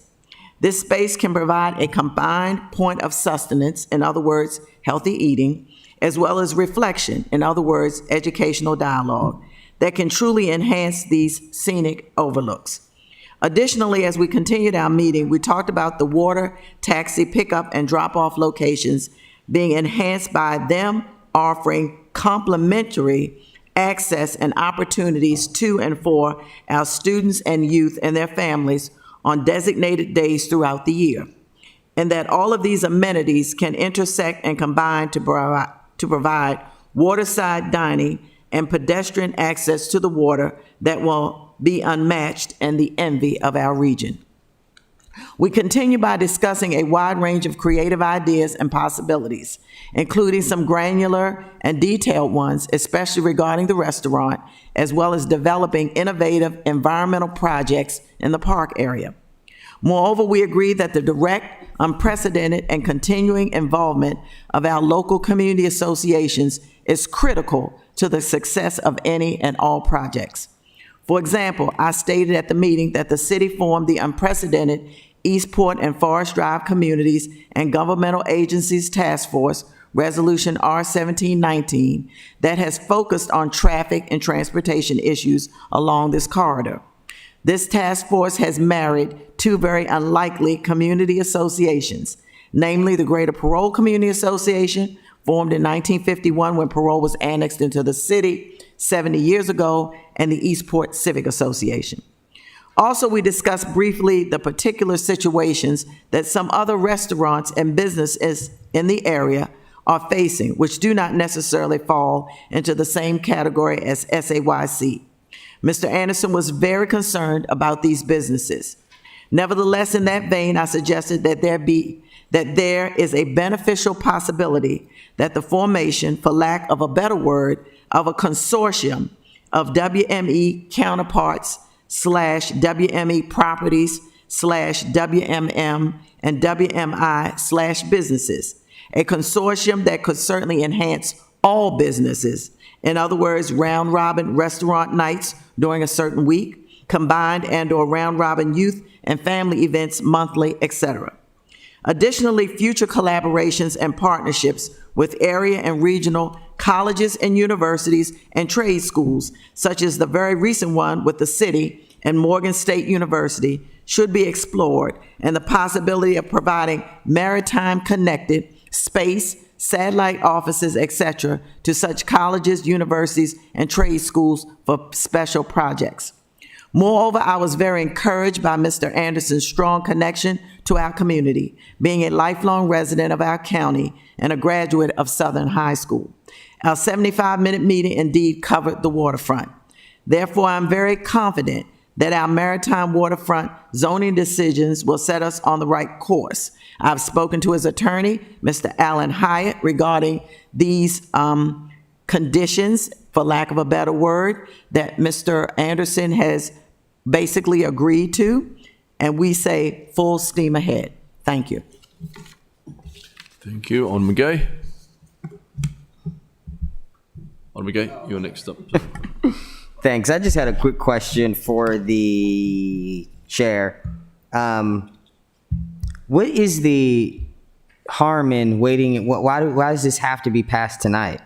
What would happen if we waited until next year, came back and passed the legislation, or waited until next year, allowed the individuals who felt that they had been excluded from the process to voice their concerns and move forward that way? Why does it have to be done tonight? In particular, my concern is that there are 20 amendments, some of which have been withdrawn, but still there are over 10 amendments for a significant piece of legislation. Thank you very much, Alderman Gay. The amendments really come down to 4 or 5 amendments, so it sounds like there are a lot. They're pretty straightforward. What's important about tonight is that you have the momentum, plus you have all the incredible work of all of these people. You have the council, the rules committee.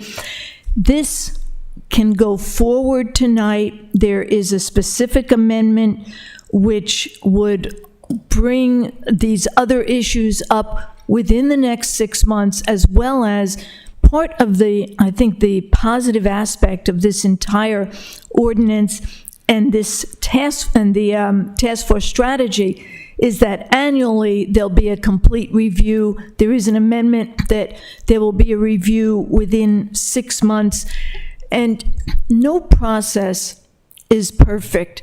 This process, certainly everybody here worked as hard as possible to be as inclusive as possible to make both the task force and the, whatever it is, 25 work sessions accessible to everyone. That is I would say, don't let the good be the enemy of the perfect.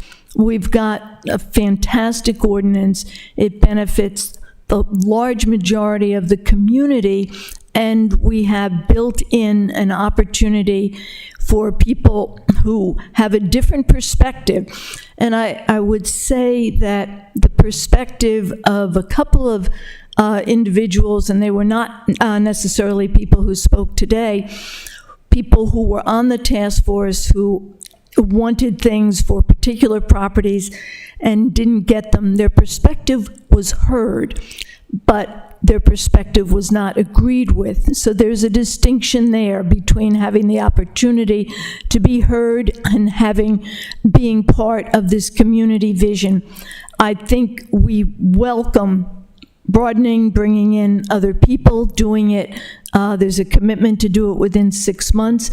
This is the time right now to move forward and make this amendment, which is the land use section of the entire Maritime Task Force strategy, which was adopted last month, to make it happen. Thank you. Alderman Pound? Thank you, Mr. Mayor. Thank you for your, Madam Chair. Thank you for the work of you in the commission here. Very much appreciated. Obviously, it's tons of work, and I don't know how the devil you did it, but you did. You had 75 work sessions, or approximately, is that what you said? 25? We had 25 work sessions, and then you had public workshops, in addition to that. So some of the things that we heard maybe a little earlier this evening, or that I've heard in addition to what I've heard in here, some of the smaller property owners or boat marina owners, is it safe to say that they were heard, but they just didn't convince the committee of the righteousness of their cause, as you might say? I think it's a combination. I think that's true in some of the cases. I think you also have people who spoke with you this evening who were part of a group of property owners. And I think their feeling, as they expressed to you tonight, was that the issues that they wanted brought forward, they don't feel that those issues were brought forward. The task force would differ with that, but the bottom line is that's their feeling, and I think there's an opportunity with the amendments that have been offered to include those things in the process in the next 6 months, and that's the purpose for relooking this in such a short time. I assume you're referring to the Amendment 20 that would, I think... 19's the one that revisits in 6 months. Okay, I'm sorry.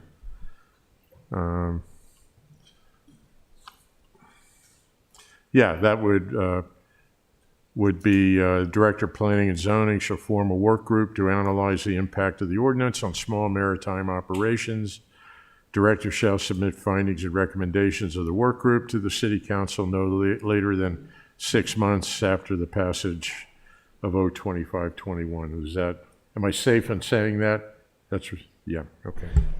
And Alderman Payon, if I may just add, on the Maritime Advisory Board, we had 2 members who were truly small property owners. One is on Eastern Avenue, one is on Severn Avenue. They do not have waterfront access. They do not qualify for a trigger. They got nothing in this current version of the legislation.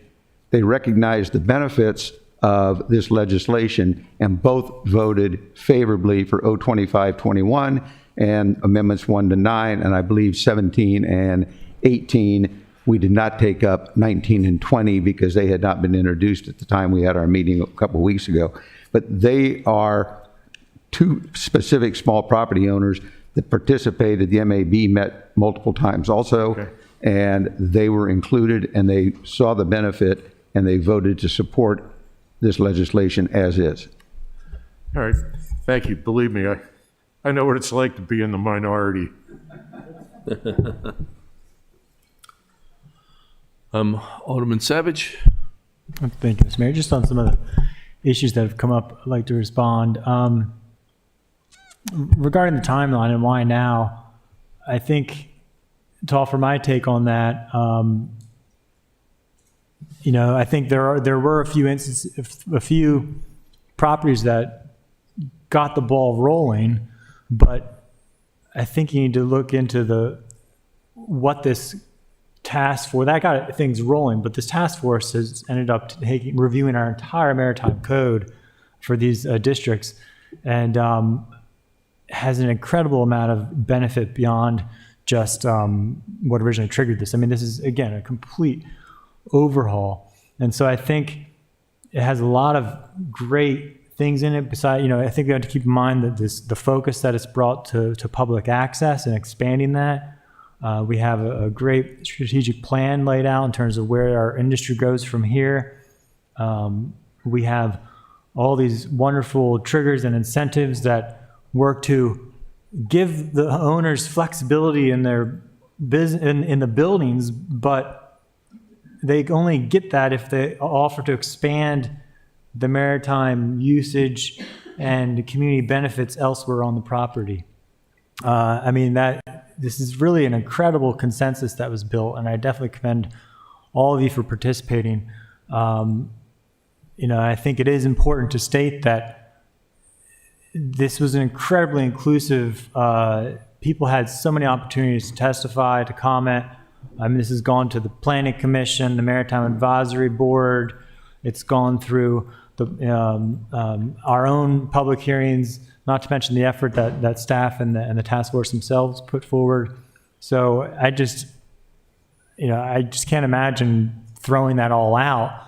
I just don't know what the burning, I know my colleague has left here. I don't know what the burning reason is to have this just get thrown out and start all over here. I think one thing I also want to say is that please, I know this has a benefit for the entire city, right, our maritime districts, but please also, I think, take into consideration that the three of us who have these districts in our ward are I think I can say we're in general agreement that this is something that is needed and is going to help our wards. I think we have we still have a bit of a disagreement as far as a specific percentage in terms of the ultimate cap for non-maritime, but we can deal with that in an amendment. But generally, this entire effort, I think we all see value in, and I think I ask that you just please consider that as essentially, I guess, a form of aldermanic courtesy is just consider that this is really, in my ward, I have all WMI, watertime maritime industry, and that takes up the entire side of the street here down Edgewood Road. It's a large part of our identity, our just localized economy there in the city. And if we can get some of these amenities that we're talking about as incentives, that'd be a huge benefit, not only for Rod Jabin and the yards like him and the businesses and property owners like him, but it'd be a benefit to the constituents directly in the ward. I ask that you please take that into consideration in your vote on this. I'm really happy. I started off kind of skeptical, but the more I heard and dug into this, I'm really been impressed with the amount of effort and product that came out of this. Thank you. Alderman Finlayson? Yes, Mr. Mayor. Would you move, or I guess I'd like to ask Alderwoman Tierney to begin with her First Amendment. There's no motion on the floor, is there? No, nothing's been moved yet, but I was going to suggest moving blocks. Would you be okay to move 1 through 11? Well, I was going to say we could just move a block here, right? We don't. Okay, let's move 1 through 9. Thank you. Sorry, I was going to move the whole lot.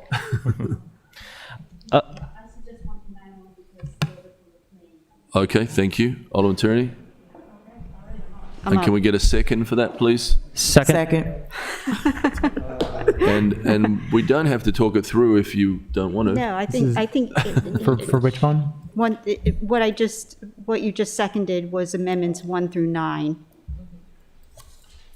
Okay.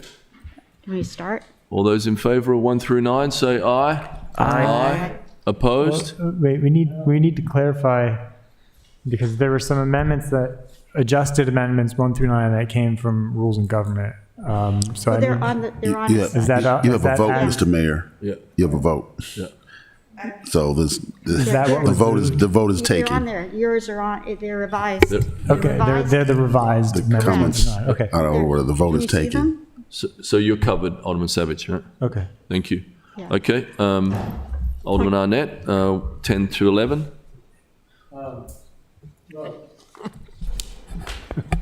All right. We may need to soon have a We're about to have to motion extend. Yeah. go beyond it. Why is my laptop died? Well, I would certainly move favorably on 10 and 11. Can we get a second? Okay. We don't have to discuss it. We've done a lot of discussion. Wait a second here. This is going way too fast here. Hold on. 10 and 11. Because I think in Rules and Government, we had a split recommendation on this one. We If I'm did, not mistaken, but we said. the train is running. I know the train is running. Mr. Mayor, could I just caution though, so we just approved 1 through 9, so anything, and Alderman Arnett, I'll look to you. I don't think anything we have supersedes any of them, but if anything is additive, just make that clear, you know, that you're working off of 1 through 9 as approved. I must admit, I really don't understand what we just did, and I can't, my iPad's updating. iPad is deciding to do something without me, so I can't even look. Did I hear you say that 1 through 9 reflect the recommendations made by the Rules Committee, all of them? So for example, the 50% as opposed to 55%, all of those things. All right, so That has been- I'm certainly fully subscribing to everything the Rules Committee did, except Amendment 10. So but I can't look at it now because iPad has decided to do something on its own. But you have moved 10 and 11? 10 and 11, Or do you want to yes. move them individually? Right. Got a motion and a second on that. Alderman Savage? Yeah, thanks. On 10 and 11, just to clarify, and Madam Chair for the Rules and Government, excuse me, but just to keep this moving, Amendment 11, I believe Rules and Government recommended favorably. Amendment 10, we voted against, but because 10, I believe, was one where basically staff is proposing to strike the whole tables of uses and put that down below in text form, because the table, Dr. Nash has testified that the table of uses has some, I guess, challenges to it as it's currently written, and they recommended that we vote against this. They recommended that we get rid of that table of uses, and so Amendment 10 puts that table of uses back into the legislation. And so I think that's important to kind of have a discussion about. May I? Yeah, The sure. Rules Alderman Committee Finlayson. voted unfavorable for 10 and favorable for 11. But Okay, we've so now we've moved them as a block, right? Right. Okay. But I'd be more than happy to discuss them separately. Can we do that, Mr. City Attorney? No, sir. I'm sorry. We've moved them as a block, so, Okay. and I did ask that beforehand if we should do them individually. You want to speak to amendment number 10? Thank you. Amendment number 10, and I did have follow-up discussion with Mr. Lomax. Oh, my thing's coming back. The reason that I want to keep the detail in the use table, first of all, it makes it consistent with all of the rest of the use tables, but there are important differences in each of the districts. And there are important differences in the subset of the uses between districts. And this just throws that out and instead offers to put them in definitions, but the definitions are singular. Therefore, sale making in all districts, they're not making distinctions as the use table is making. And I felt that it was more important to keep that in if there are specific problems with one of the cells, say under WMM in a particular use, that could be amended. But to just throw it all out and put it in definitions really loses a lot of the richness and now requires anybody who wants to use the code to not only look at the use table, but then also go to the definitions table to figure out what the meaning of these uses are. So to me, it was important to keep this in the current code as it is, and that's why I made that amendment, number 10, as part of the package we're now considering.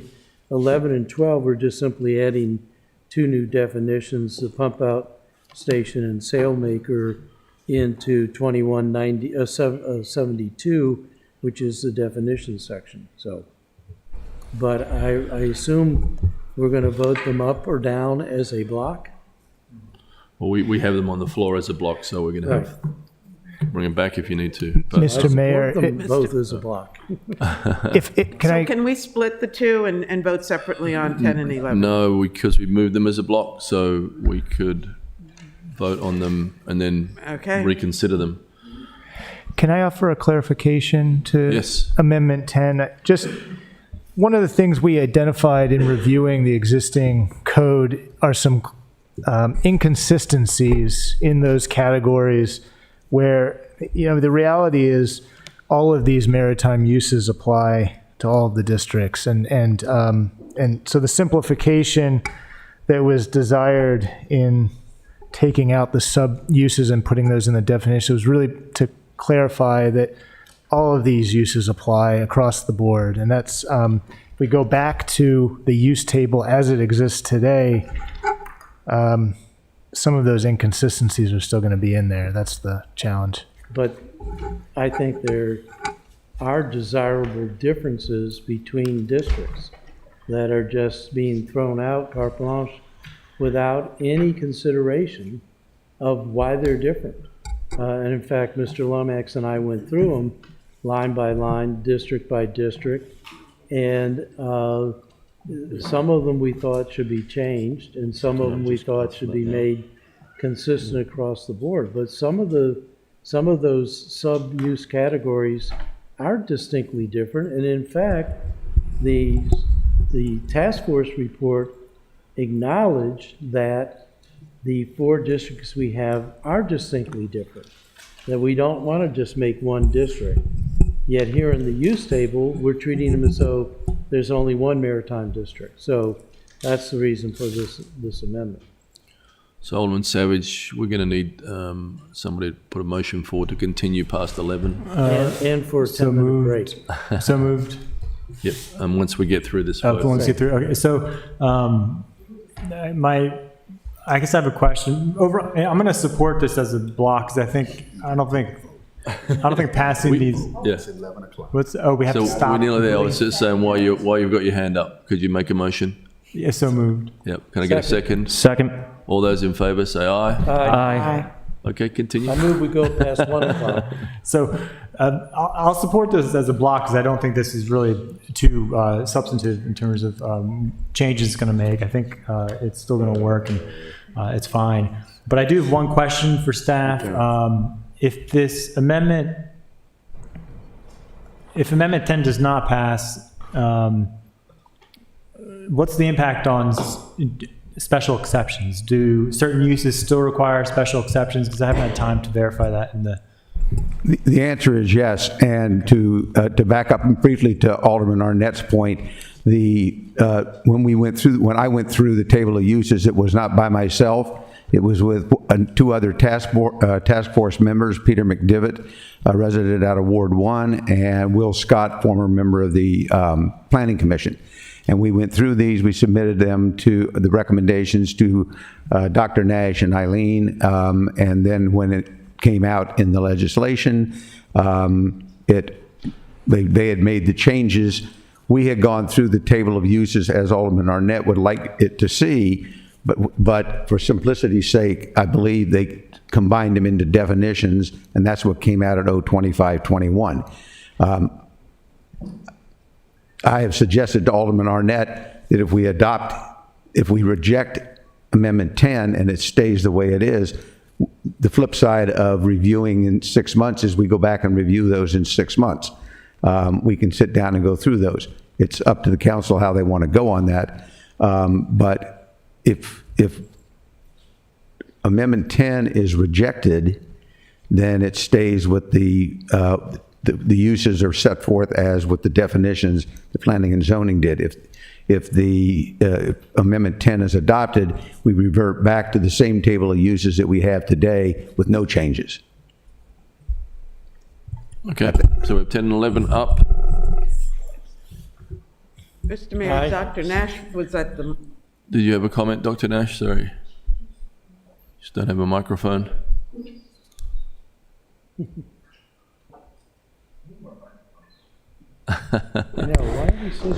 That's okay. There's usually a few more than that. I was just going to say that either way, it wouldn't affect the status of whether the use is permitted or a special exception. Okay, that's important. Thank you. Yeah, they're on the floor as a block. 10 and 11 are on the floor as a block. So all those in favor of the Arnett amendments 10 and 11, say aye. Aye. Opposed? Yeah, that was easy. Alderman Arnett, amendment number 16. Oh, all right. Yes, so thank you, Mr. Mayor. Let me flip to that. Amendment 16 is an amendment that actually... Can I get a second, please, when you move yes, that? Second. Yep, motion and a second. Thank you. Yes, I move amendment number 16. Second. Thank you. So this is an amendment that is actually an enhancement to way back, I believe it's to Amendment 2, the Buckley-Tierney Amendment 2, and it expands the definition of the meaning of public water access. I think many of the task force people, when they were speaking, said that one of the important contributions of this ordinance is the emphasis on giving incentives to increase water access.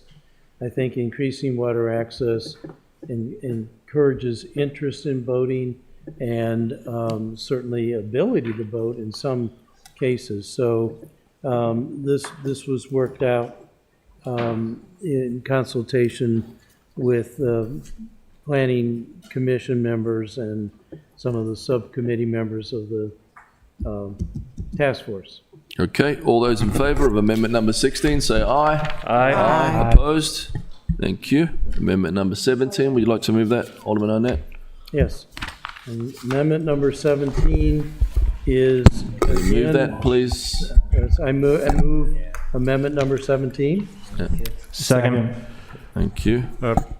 Amendment number 17 Is moved with a second. also related to the water access, and it is an amendment that clarifies some technical things that were in Amendment 5, I believe, that needed to be addressed, that had to do with calculation in the WMM of the 30% total gross floor area of the development lot, and then goes on to the addition. And what it does in paragraph D is change the amount of flexibility both through triggers and the water incentives from 50% to 55%.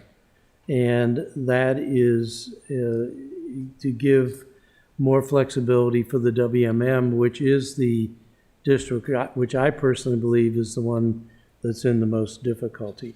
It increases the weights in category 1 to make them all 2.5%, which presumably gives the landowners more incentive to do it, and follows the Planning Commission recommendation of making the category 2 10%.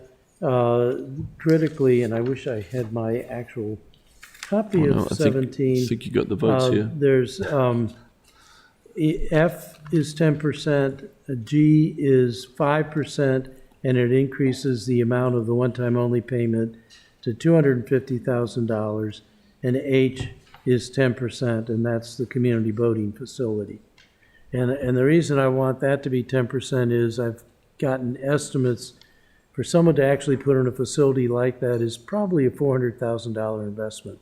So if they're going to make that kind of investment, which is going to encourage all of the small craft use on the water, I think they should get a 10% incentive as a reward for that. Thank you. Alderman Savage. Thank you, Mr. Mayor. Just so this is the one amendment which I'm not gonna vote no.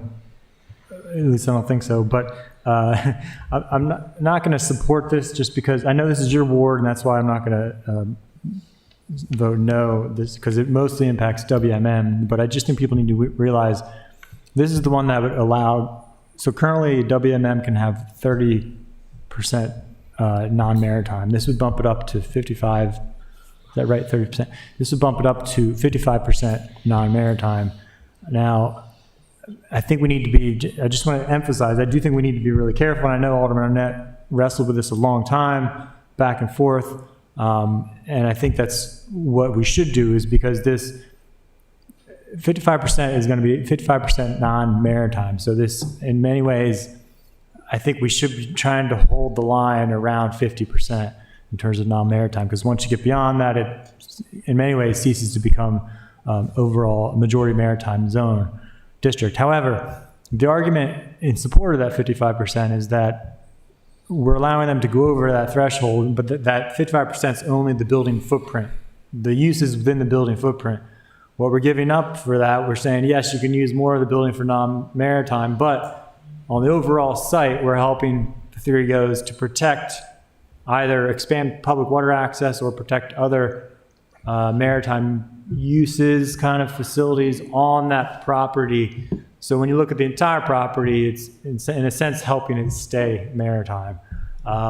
So I think that's the argument. I do subscribe to that. I just think we need to be conscious and aware of the slippery slope of going too far beyond 50%. That's it.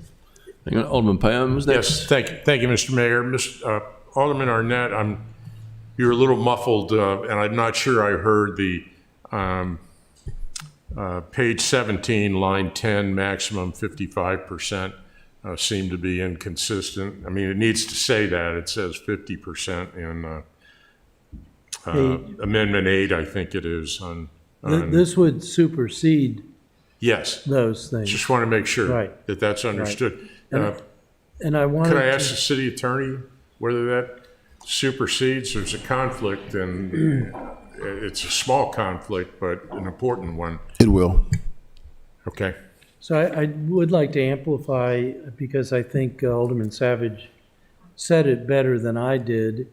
We're talking about the buildings. We're not talking about the total site. So there's still an incredible amount of maritime in the WMM on the water side. And what we're doing is giving, in the WMM in particular, because that's where there has been radical changes in the maritime industry, the ability to continue to subsidize their maritime operations with this flexibility, but also faced with the reality that they can't fill these spaces.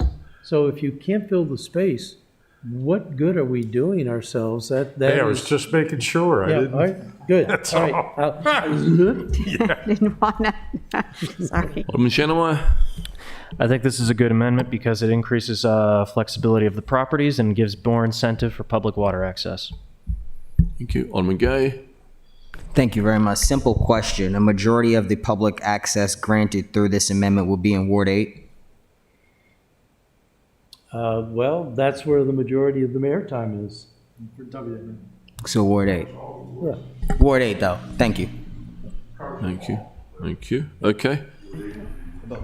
B, yeah. So okay. all those in favour of amendment number 17, say aye. Aye. Opposed? No. Thank you. Go get picked up. All right. Amendment 18, the Savage Amendment. Please move that. I'd like to move Amendment 18. Second. I like that one. So for an explanation on this one, if it's not needed, but so what it does is currently the language as written, and this would impact WMI, only WMI, but the current way it's written is that it would prohibit, if restaurants are allowed to open, it would prohibit any kind of entertainment for the most part. That's how it's worded. It would prevent any entertainment. And so I think that's a bit too far. I don't see the problem with having people dancing or playing acoustic instruments or anything. As I've mentioned before, having a clown there entertaining kids, right? But the way this is worded, it would prevent that. And so I think the intention of how it's currently worded is really preventing noise. That's what people don't like to travel across the water, is loud noise. So the amendment would simply take out all the wording prohibiting entertainment and just say they can't have amplified sound. So I think that addresses the community concern and allows people to still have entertainment. Thank you. Alderman Gay. Yeah. Thank you. I'm sorry. Oh, I'm sorry. I think this is just crazy. Completely against the amendment, as well as the other ones that restrict entertainment uses. I was watching the rules meeting, and I was almost jumping through the computer with anger at the fact that some of my colleagues were saying dancing would create loud noise to travel across the water. I mean, at what point will you go to please, those who just are always, really dancing, shoe shuffling, creaking across the water? I think this is a joke, this and the other ones. That's all. Okay, all those in favour of the Savage Amendment 18, say aye. Aye. Aye. Opposed? No. Wrong amendment. Yes, wrong amendment. Thought it was the next You one. support the Savage Amendment? No. Yeah. And the dancing's allowed, Rob? Yep. Awesome. Okay, amendment number 19, the Finlayson Arnett amendments. Who would like to move those? So moved. Second. Okay, Alderman Finlayson. This amendment, and it's been referenced several times already this evening, will require that we go back and look at the impact of this legislation on the small property owners, and within a 6-month period. Okay. All those in favour, or Alderman Savage? I have a little bit of concern about this one, just because I do feel that I think it's important to emphasize, and we emphasize this in rules in government, that the task force, how many small businesses were a part of that, small property owners were part of that effort? 12. 12. And Maritime Advisory Board, you had some small businesses actually on or owners on the advisory board, which we had 2 that are property owners, and we had 2 that are actually small businesses that are not property owners, but small maritime businesses. And we have 1 marina owner that would fall somewhere between Mr. Jabin and Muller Marine. Okay. So my point is that small businesses were part of the process. They're part of the public testimony. They had plenty of opportunity to participate. I don't see the need to create this whole new task force, whatever you want to call it, to look at this one particular subject. We do already have annual reviews built into this legislation, and I think we could address anything during that process, but this just kind of, I think, undermines the inclusive effort that was taken. as a part of because I just don't think we should be having one group kind of split off from the consensus, because I guarantee you a lot of the folks up here on the task force did not get everything they wanted. I mean, that's the nature of consensus and compromise. You don't have everything you want. You don't lose everything you're going to lose, right? That's the nature of it. But we have people here trying to essentially bypass the entire process and undermine this by trying to get their needs met separately through, through legislation. But so I just don't think this is needed. I think the task force did a great job to reach out to folks, and I want to thank you for your efforts and to do just that. So Alderman Gay, then Alderman Tierney, then Alderman Shannemeyer. Thank you very much, Mr. Mayor. Appreciate my colleague from Ward 4 putting this amendment forward. Two things. I back the amendment because I think that it's important to include or just have a better understanding of what this small maritime group, that's what I'm considering it right now, small maritime. I don't mean to be disrespectful. But what these small maritime groups are saying, obviously there was some miscommunication. If you say you had 25 meetings and maybe they just, I don't know, they might not have seen the 25, maybe they didn't get the Zoom link, but something happened where they felt that they were not heard or that their concerns were not included. That's why, and honestly, I think that this should not be passed tonight, realizing that even if Amendment 19 passes, which I think it should, you're basically redoing the task force anyway, because there'll be a 6-month, halt in between the time that they're doing the research on the small maritime. So I don't get what the rush is to duplicate the efforts 6 months from now. Again, I really appreciate my colleague for including this legislation. This amendment in the bill. Yeah. Alderman Tierney? Oh, thank you, Mr. Mayor. This amendment I actually find kind of surprising, coming from my colleague Alderwoman Finlayson, who has done tremendous efforts on task force in the past, knowing what it takes to come to a consensus. And anyone that reads the maritime study itself, I mean, there is such incredible language about that goal. If you don't mind, I just want to read this, just this 4 sentences. They endeavored to create a coalition based upon that same history of community consensus to ensure the sustained success of the maritime industry in Annapolis. To achieve this, it was important that all stakeholders participating in the task force deliberations regarded one another's interest and shared in the responsibility for crafting a plan for a viable future for the maritime industry. There were 36 members of the task force, and when you look at the meetings that are all on Zoom, there were at least 25 members, sometimes alternating, participating in these discussions. So I just think in the the broad term of coalition, this is unnecessary. And the second and final reason why I don't think it's necessary is that in Amendment 1, which you have recommended, we did embellish the language for a 1-year annual report to the Planning Commission because of our track record of not revisiting, especially the maritime legislation has gone several years without revisiting. And there's very strong language in Amendment 1, which you just all approved, that says it will be revisited every year. And so the clock is ticking after this is passed.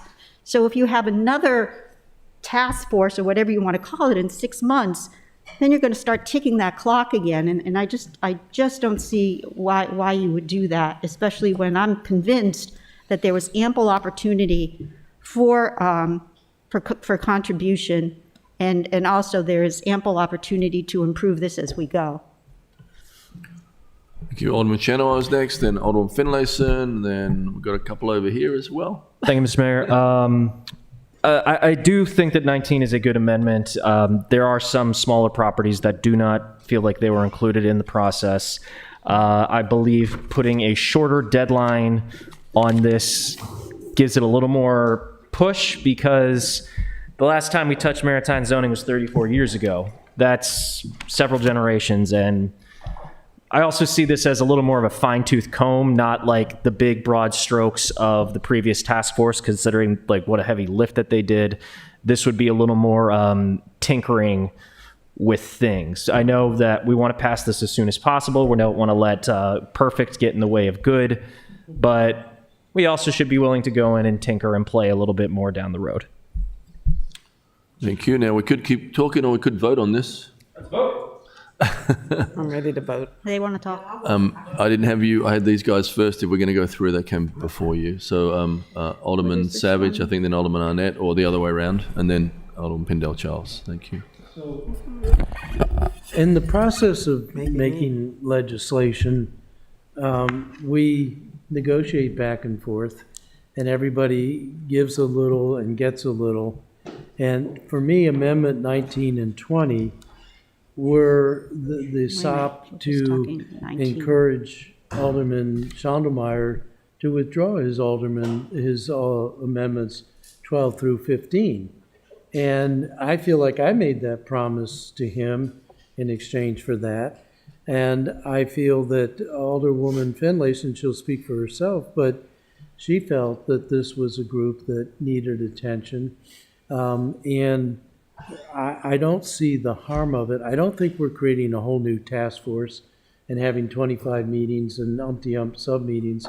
This really is focusing more on the city staff, putting together a group of people, a small group of people, and having a focused look, because we do have constituents. These are my constituents out here who want another opportunity to be heard, or a first opportunity, however you choose to view it. And I don't think we can close our ears to members of our community that are saying, we want to be heard. So I am fully subscribing to 19, and I'm subscribing because of concessions that my colleagues Finlayson and Schnondelmeyer made with other amendments. And I think that's how the legislative process is supposed to work. Alderman Savage, you're going to say something new? Yeah, I mean, so, yes. I mean, my concern with this is, let's think it through. I mean, if this task force gets put together, what are the recommendations? We have to look at what impacts the recommendations are going to have, right? They're going to be focused on small business, small property owners, right? But the implication is we have to make sure that's not going to undermine, because that's why it didn't go through the larger commission, is we have to make sure those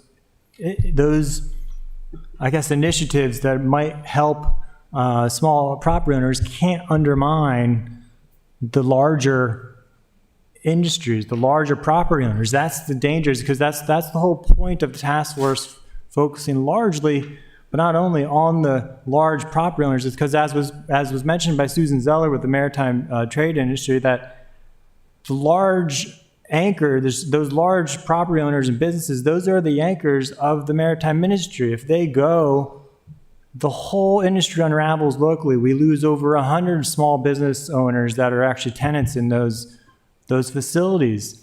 So if this task force puts together recommendations, I feel like we have to send it back to this larger task force for review, because I, for one, want to make sure that's not going to undermine our entire effort. And if we pass something today, that's the danger of putting this together so quickly. I mean, I think what would be better, Alderwoman, is if we just come back, do a full resolution addressing this in December or January, where we can clearly list, like Alderman Arnett's resolution establishing this task force. The original task force was lengthy but very detailed. But look at the good product we got out of it. I just think it's worth. I mean, Alderman Gay is talking about rushing things through, but the underlying ordinance has gone through quite a bit. But this amendment, I feel like it's just not. I understand your intention, but I feel like it would be better accomplished through a larger resolution. Otherwise, we're just having a lot of potential unintended consequences down the road. Alderman Pindell-Charles is next, then Alderwoman Finlayson. Thank you, Mr. Mayor. I think most of us on this dais, if we look back on 34 years, if something hasn't been done in 34 years, it's a very good possibility that within 6 months, there's going to be something that crops up that we hadn't even figured on. That's always my angst. And let's look at what has happened over the past year and a half, COVID. We didn't know that was coming. I don't want anything to harm our small businesses. That's the main thing. And I want them to know that we are looking out for their best interests. Anything could happen that could impact them even more than the larger businesses, and we know that. And I think this is a comfort level for them, and I think it's worth us doing that. But more than likely something, and it could be small, and let's hope it's nothing, that can come up for something that's not been done in 34 years. And so I think that's kind of the nervousness of all this. So I'm definitely supporting this amendment. I think it's a great idea. It gives them a certain comfort level. It's like the rest of us.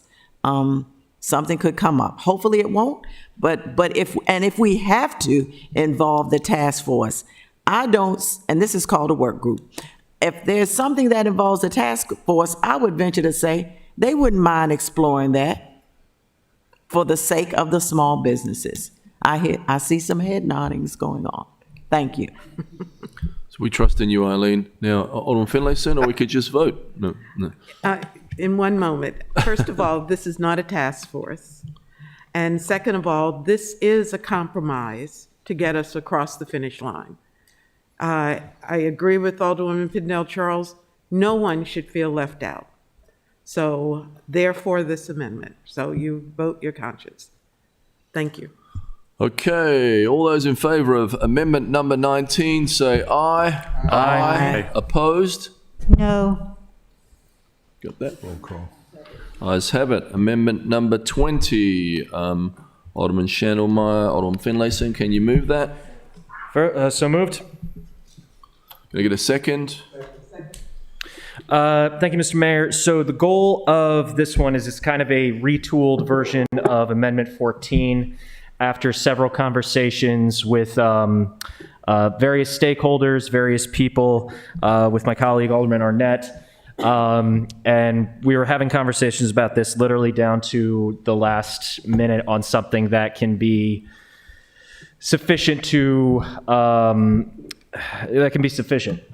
what the goal of this as written is it would make the restaurant cap in the WMI and WME district the same. Currently, the WME has a cap of 2,000 square foot, but this would make it equal with the WMI. They would still have to go through the special exception process. They would still be subject to the same standards and community meetings. And all that. And that would just simply even out the playing field for various zoning districts, which something that I am now a little more trusting that we might be revisiting. The second part, after I've had conversations with Alderman Arnett, it is a way to help the smaller properties of this that felt excluded. However, in conversations with Alderman Arnett, he is concerned about that portion. And I think in the name of this is impacting his ward primarily, I am willing to scratch the second part of this amendment, which is 3 down to the bottom. With the especially since that we have decided to revisit this in 6 months, this is something that we really need to focus on. So the amendment as it currently is would be giving those smaller properties the ability to have a restaurant, which is does not exceed 25% of the gross floor area on the same lot.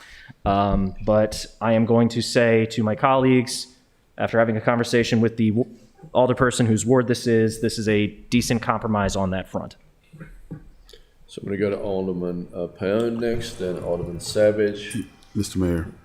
Thank you, Mr. Mayor. Mr. Mayor, you have a point of order. Apparently you have an intent to modify the motion. If that's allowed. It is allowed, but it has to be done. So Okay. if you're going to do it, In that case, I'm going you have a to... motion and a second, so you need to move the amendment of the amendment, and the seconder has to be okay with that. So you got. I'm not sure what the amendment of the amendment is going to look like. So it would be, if you have the printed out copy. Or whoever seconded it. In front Has of to you. Has to agree with the amendment of the amendment. Yeah, the printed out copy in front of you. The amendment to the amendment would strike the language from number 3 down. Which All is of number 3, A and B? correct. Okay. And that is after having several conversations with stakeholders, with Ms. Fogarty, with Ms. Zellers, with various property owners, with Alderman Arnett. And this is what I am trying to do to get a compromise going with some of our goals, especially now that 19 has been passed and we're trying to revisit it. So you need a thank motion you. and a second on the amendment. You want to move? So moved.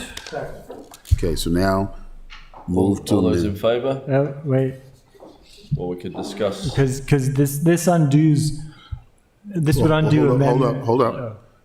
The presider has asked if there's a vote. So are you taking a vote or you're not taking a vote? Well, I didn't see that you needed to talk. So, Okay. Voting on the amendment. Alderman Savage. Yeah. Yeah, this would undo Amendment 18 because it strikes the whole section.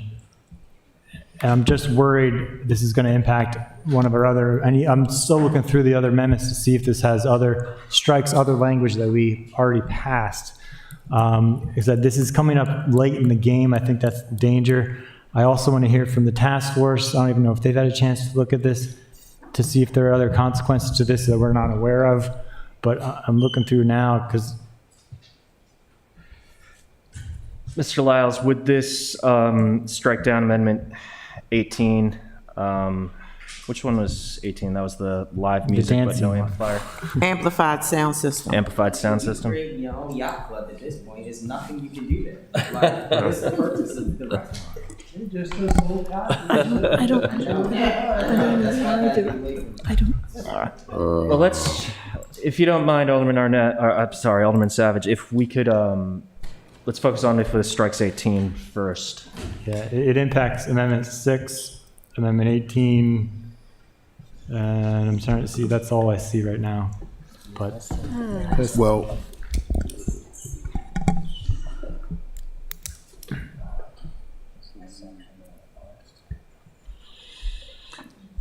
it's only in the WMI and WME, so does that refer to in a previous amendment? Or is it only, well, because it impacts, as written, it strikes lines 29 all the way down to page 16, line 3, which means it completely strikes the code, which is page 15, lines 38 and 39, that were modified by Amendment 18. And then in terms of Amendment 6, it also impacts, let me check here. Actually, it might not impact Amendment 6. 6 is page 15, line 23, so I guess it doesn't do that. well, 1538 through 39. Amendments. Because in 15 and I, you've got WMI district. There is no, as amended, no amplified sound. So that C is changed to no amplified. Now you go to the 20.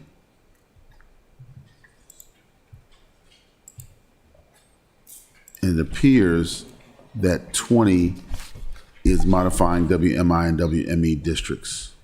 So yes, though that C, HC, would put back no bar, no dancing, and no live entertainment. So it would not remove 18.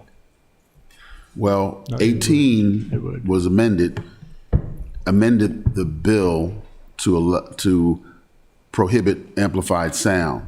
Your amendment is putting back the no bars, no dancing, no live entertainment. So you're superseding what you already voted to remove. Oh, my God, amendments. Plus, it looks like it contradicts basically 16, 17, 18 all kind of affect WMI and WME. And now you're trying to replace everything that you just did. Yeah, so my colleague would perhaps wait until we have, since Alderwoman Finlayson's amendment passed, maybe we just wait for the revisit next. So this just essentially guts Yes. all these other amendments that we Yes, put. and well, no, it affects WMI and WME. Amendment 18 was one that dealt with WMI and WME. So this seems to replace things in WMI and WME that were already voted upon in the amendment. Okay. Mr. Mayor, could I ask Alderman Brooks a question, just for clarification? Yeah. I don't think when you and I talked about it, it was not your intention to take out the language that keeps the triggers for working boatyard of at least 20,000 square feet or seafood processing. That was not my understanding that that was not your intention, was it? No, I essentially just wanted to level the playing field for the restaurant regulations in WMI and WME. Right, and keep the triggers. So that would be Correct. a modification in this language. Trigger language was removed when Amendment 14 was withdrawn. When Amendment 14 was withdrawn. So this would not touch the triggers itself. Yeah, we're figuring out that one other question for you, and that is, and I know the hour is late, in WMI, because they were very large parcels, those restaurants were subject to standards as opposed to being special exceptions. In WMM, the restaurants are special exceptions. So my question to you is, because I'm not sure you need WMI in this. In other words, you could have WMM, you could have it 4,000 square feet, and then the question is, are they subject to standards or are they special exceptions? So my intent was to still keep it as like the regular zoning code, so it would still have to go through the regular process, the special exception process. It would just have like the same level cap on overall restaurant space. I think the problem comes in the very beginning of 20, where you say strike lines 29 down through page 16, line 3.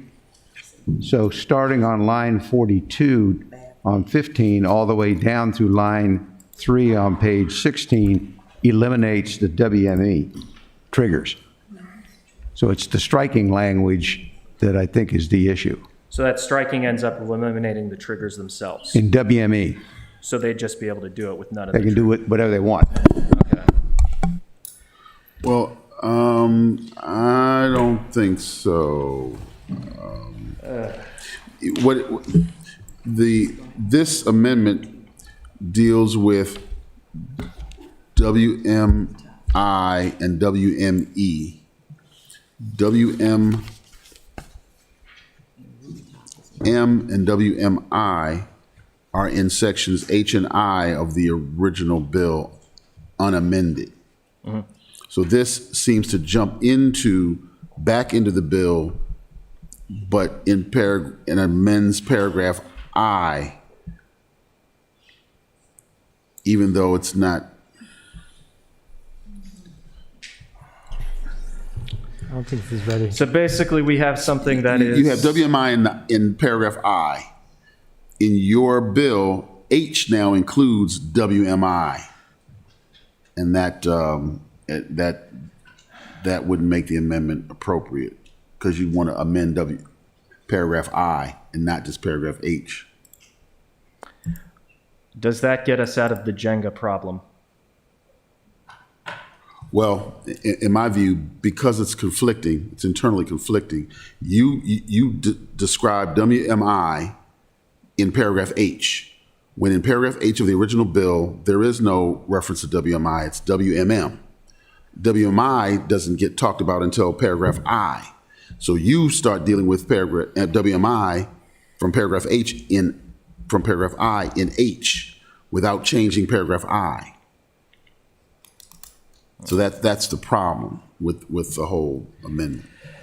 Is there any way to tweak this on the floor, or is this entire thing just so? I don't see how you do it, because you got to go back into the original bill and figure out what you're doing with I, because I is where you start talking about WMI. H is WMM in the original bill, but you don't even talk about WMM. You just talk about WMI and WME. Yeah, I'm just trying to put WMI and WME at the same restaurant cap. I don't know if that's appropriate. Sorry. Yeah. Is it possible to do a 5-minute recess to see if we can find a way to untangle this, or is that like? 15 minutes. Second. No, we could have a 10-minute recess. Second. Yep. Well, why is it needed? Why is this such an important amendment to like because be upsetting the whole damn apple cart? I want to make sure. This is ridiculous, Brooks. Come on. Just wait. He's helping us. The special exception has to be part of it, yeah. I don't really see what this does. You've got 19 amendments. They all are dealing with H. With Mr. Lyles. Yes. Okay, we're gonna motion in a second for a 10-minute recess so you guys can hit the back room and talk it through and see if there's a way. Here's my honest question to make this, if this is even worth it at this point. Is there a way that we can, in that 10 minutes, unjenga this? Or is everything so intertwined that putting this in would end up just blowing up a bunch of other amendments that my colleagues had also worked on? It can't be done in 10 minutes because we've approved, 15 other amendments. We've got to sit down and map them all out. And So it can't? where you're going with this because, Okay, so it effectively cannot do that? it can't be done, not by me in 10 minutes. I'd have to print everything off and see, because that's one of the problems. We're Okay. dealing with the original bill in the amendment form. We've approved a lot of amendments, but we've got to see what we've approved so that we can show what the effect is on the original. Then come back to this one and determine if it's working. Okay. There's just not enough time. I got Alderwoman Finlayson. 10 minutes to print it off. I have a point of information, I think. Could we not fix this simply by applying what we did in Amendment 18, which means to take out the language in letters 2C? Or is this No, it's a bigger problem. Okay. It's a bigger problem. He's dealing with H, WMI and WME. That's the first paragraph of H. But in H in the original bill doesn't deal with any of those. It deals with WMM. Okay. So he's he's forgetting what it was already dealt with and not considering it in the change. All right, Alderwoman Finlayson, I do not want to blow up every single other thing, and it looks like this is so delicately balanced. We're going to put this back in the 6-month period, but I can't find a way to wiggle room this in with all the other amendments put in. I don't think you have anything to lose by doing exactly that. I mean, the rest of the bill will be in effect, and you just bring it up to try to amend it at that time. All right. I don't think anybody's building a 4,000 square foot restaurant between now. Just for clarification. The next couple of months. We have time. We have time. That's Okay. the best way. So we have time here, so you're going to withdraw this? Yeah, everything's too tangled up to get this through. And will with it fall how in we're the trying to get it 6 months done in category an or efficient not? manner. Mr. City Attorney, will it fall in that? It won't fall in anything. Right. Okay. It'll have to be, the council will have to figure it out. They'll have to draw it back, bring it back. Okay. In some We have form or that fashion. ability. All right. Okay, so you're withdrawing that? Does he need a vote to withdraw? No? Nope. Okay, thank you. Alderman Gay? Yeah, so just for clarification for myself, nobody's getting a restaurant at this point right now? So only the bigger businesses are getting a restaurant right now? Right now, anybody who meets the triggers, this would only allow the So everybody can hear the discussion? Yeah. So this would anybody can take advantage of the triggers. This would simply what he was trying to do with this amendment is simply allow the restaurants to be larger than the original square footage that was allowed, because it was originally, I think, 2,000 square feet. This one increased it to 4,000. And so, but so the small businesses would be able to meet these triggers, is what I'm saying. some of them. will. So the properties, and this is part of the reason why I was so gung-ho on trying to get 19 pushed in, and why the original intent of this was to help out those smaller properties who could not meet triggers by allowing them to have restaurants. Through talking with a bunch of people and trying to avoid the situation that just happened, I scratched that bottom part, which would have helped those, while trying to, for the larger properties that could meet the triggers, keep them at the same level. With everything in this a little more sitting on top of each other now, or as I said, Jenga, where if we put one thing in, the whole thing can now kind of tumble. I want to avoid doing that with the intention of, my colleague and I were talking a little bit off the mic, revisiting this next go around in that 6 months, which is still included. And so, yes, I am, by not doing this forward, I am not helping those smaller properties. I am sorry. And so just clarification on that, because I think I still have the floor and I just want to tie some loose ends here for myself. Yeah. So we aren't helping the small businesses because of a technicality that would allow for some things to take place. Are you keeping the original, so Amendment 20 is pulled all together. So would that mean that A, B, C, D would no longer be effective?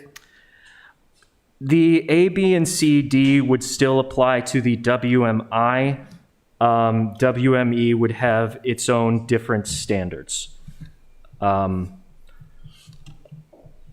So the thing as currently written, we are applying different standards to different zoning districts, which part of the reason I put this forward does not make sense to me. But again, this is, it's been a long day. But this is so tumbled together now that pushing this forward, I think, would tear apart a lot of other amendments and things that have gone through. So that is why I'm withdrawing it, with the knowledge that I have really screwed over the small businesses by doing that. Okay, you've withdrawn 20. We have put through 1 through 9, 10 through 11, 16, 17, 18, and 19. Okay? So is there a motion to amend O-25-21? Okay. Is there a motion to adopt O-25-21 as amended? So moved. Second. Second. So now there's some discussion. Alderman Savage. Just to clarify, as my colleagues, it's not accurate to say this legislation, even as written and as amended, does not help small business. We have to factor in, it does. It may not help them as much as the large, but you clarify, and I guess, Eileen, if you could emphasize, small businesses can take advantage of some of these triggers. They can't necessarily take advantage of all of them, but if they can take advantage of some of the triggers, that means they can take advantage of some of the non-maritime allocation, the increased non-maritime allocation. Okay, so they can have a benefit. We have to stop saying that they don't, that this hurts small business. It doesn't hurt them. No matter what happens, they will still see an improvement, just not as much of an improvement as some of these larger lots. What you are saying? Okay, I need to identify you before you speak. Please raise your hand.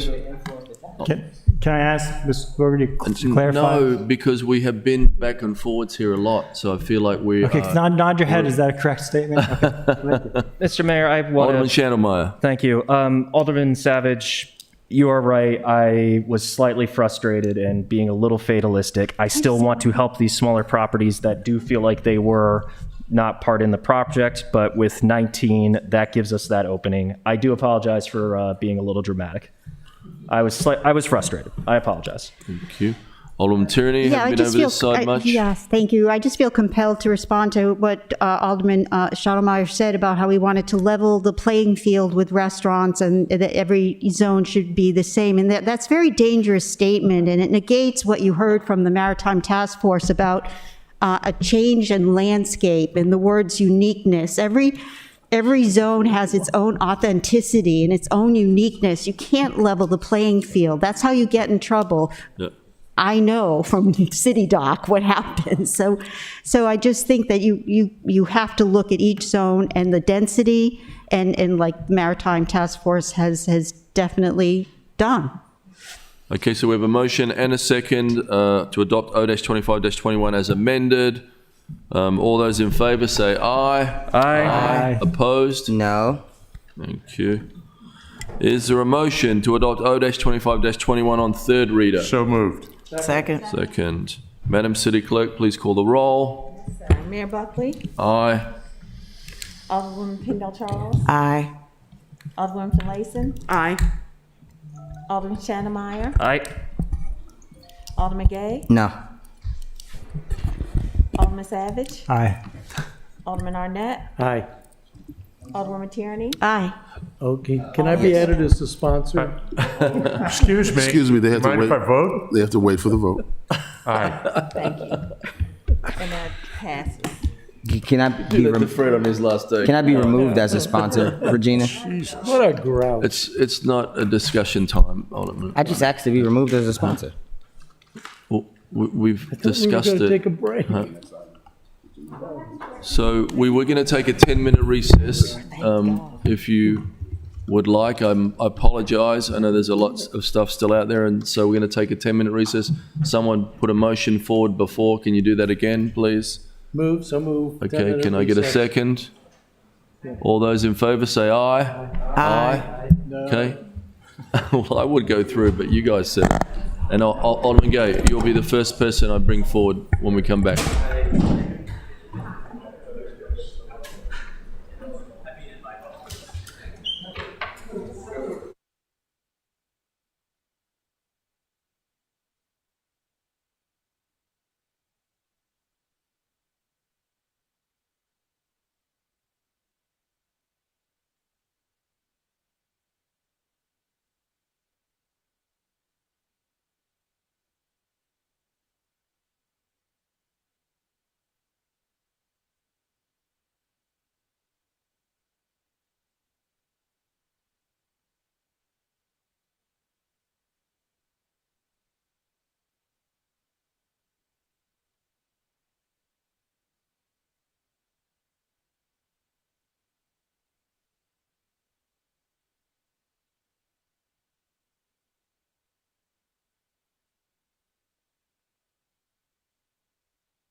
everybody's going to get something. The All right, real Mike, you- purpose of the process, if we go back to You ready? task force, is what's working and what's not working. Mike, I don't Mike, think there's anything broken. Mike, you ready?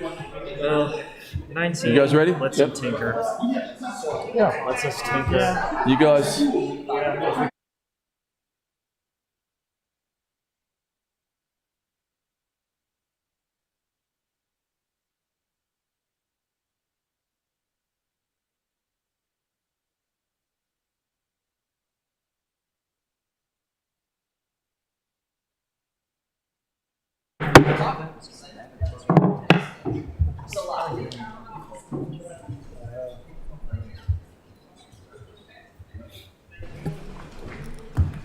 All right, everyone back in their seats.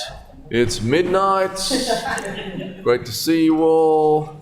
Mr. City Attorney, please present the next item on the agenda. Yes, sir. The next item on the agenda is O3021 Market Space Lease Agreements. Is there a motion to adopt O-30-21 on second reader? So moved. Second?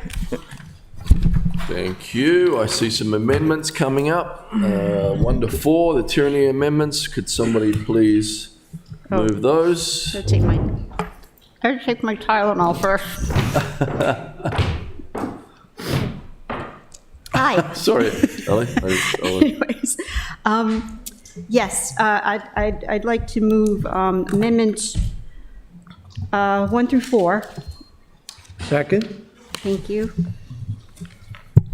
Want me to talk about them? Yep, I don't know what they are. Yeah, thank you. I so- just want to thank my colleagues, pass this back. I want to thank my colleagues for allowing the, I think it was a 2-week extension on the vote, because it has been a very productive 2 weeks, and we have, and that was because of these amendments, and very briefly, they were drafted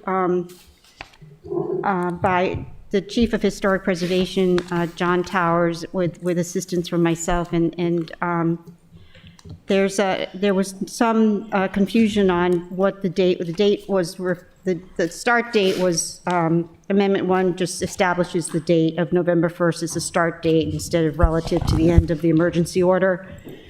Amendment 2 just adds lighting fixtures as something that the HPC will look at.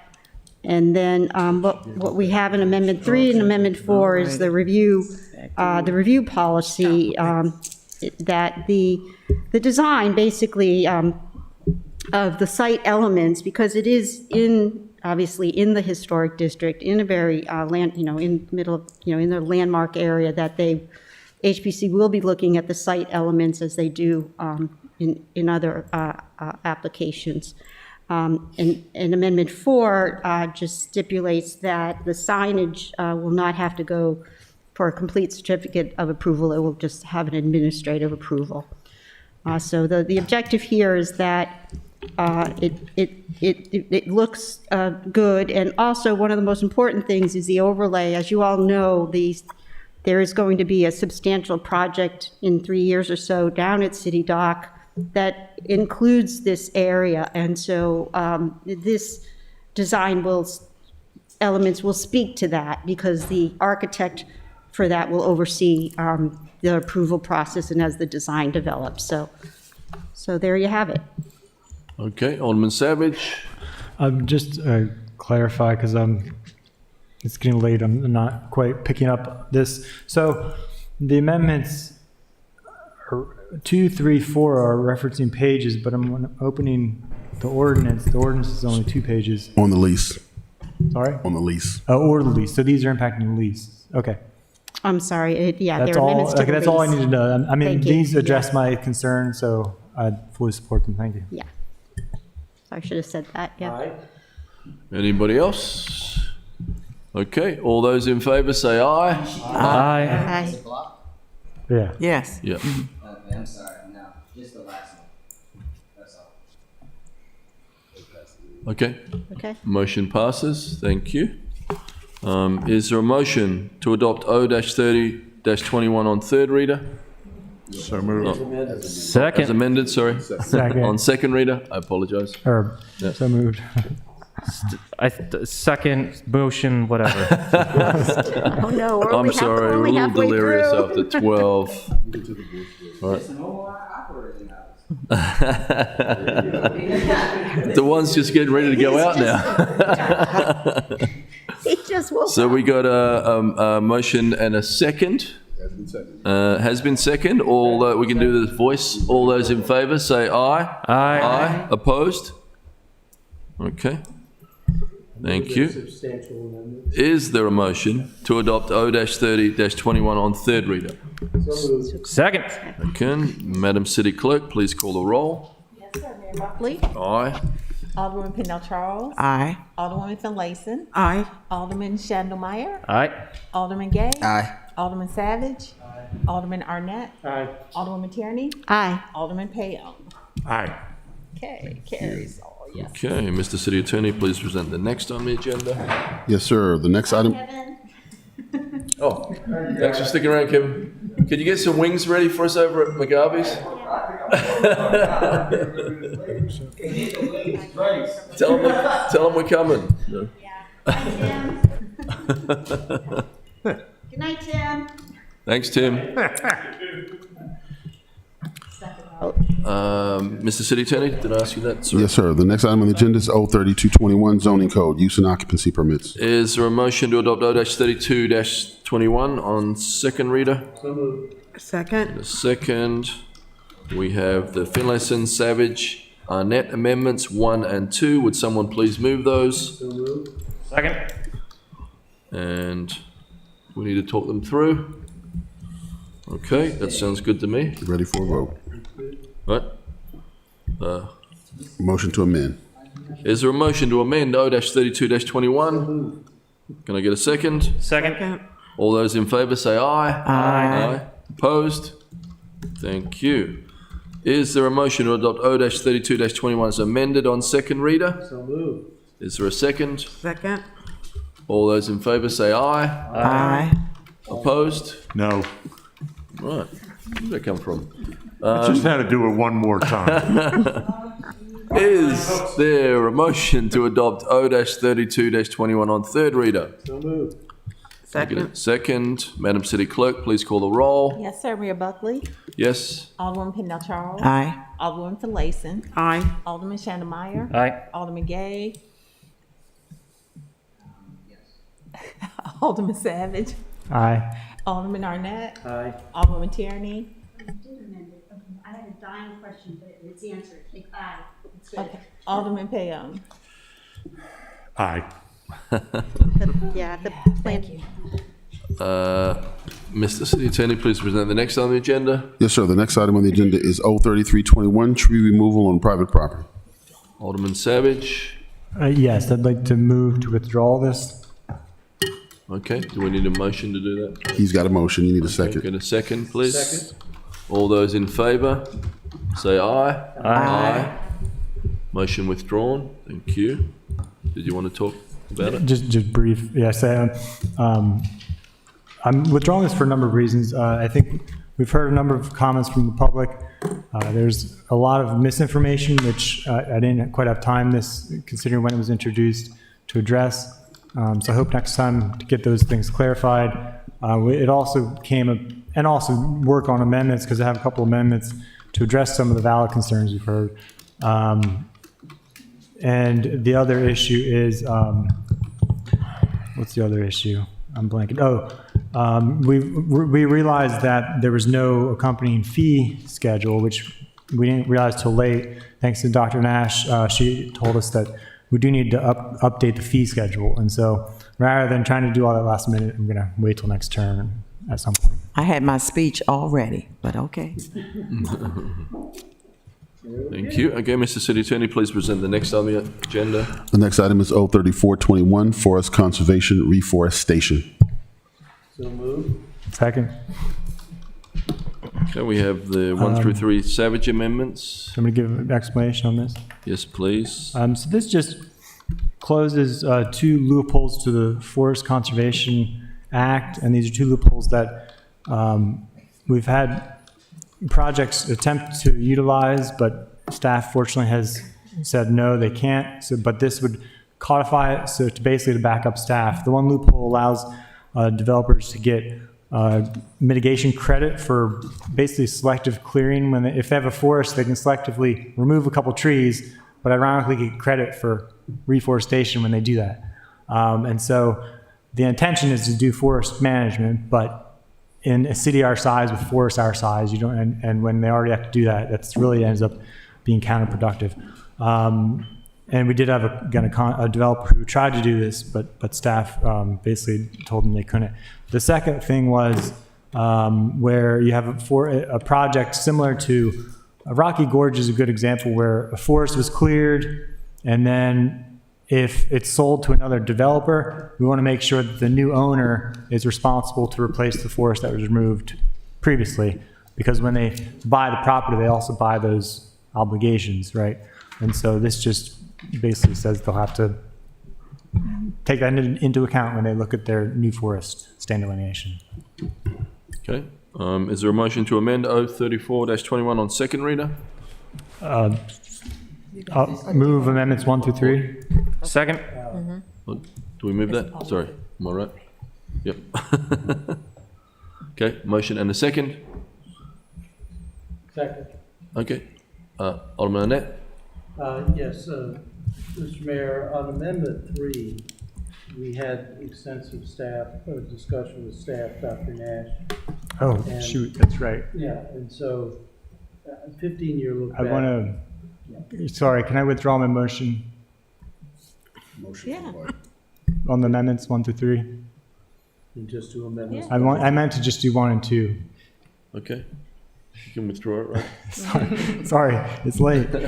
You're absolutely right. So amendment 3, we just, I don't want to move. We had discussion and it's. So do we have to vote it down, or is it? No. You've got a motion to amend O3421 on second reader. So what you need to do is amend that. That wasn't seconded. Amend O3421 by amendments 1 and 2 and not 3. And that, I don't think that motion was seconded. Oh, you don't think it was seconded? Yeah. I thought I heard a second. I'm sorry. Okay. Right. So so I think we're good to go now. Okay. Just to amend O30. So the motion would be to amend O3421 on second reader, to amend by amending with 1 and 2 and not 3. Right. On second So reader. moved. Second. Okay. All those in favour say aye. Aye. Opposed? Thank you. We're adopting it now. Yeah, adopting as amended. Is there a motion to adopt O-34-21 as amended on second reader?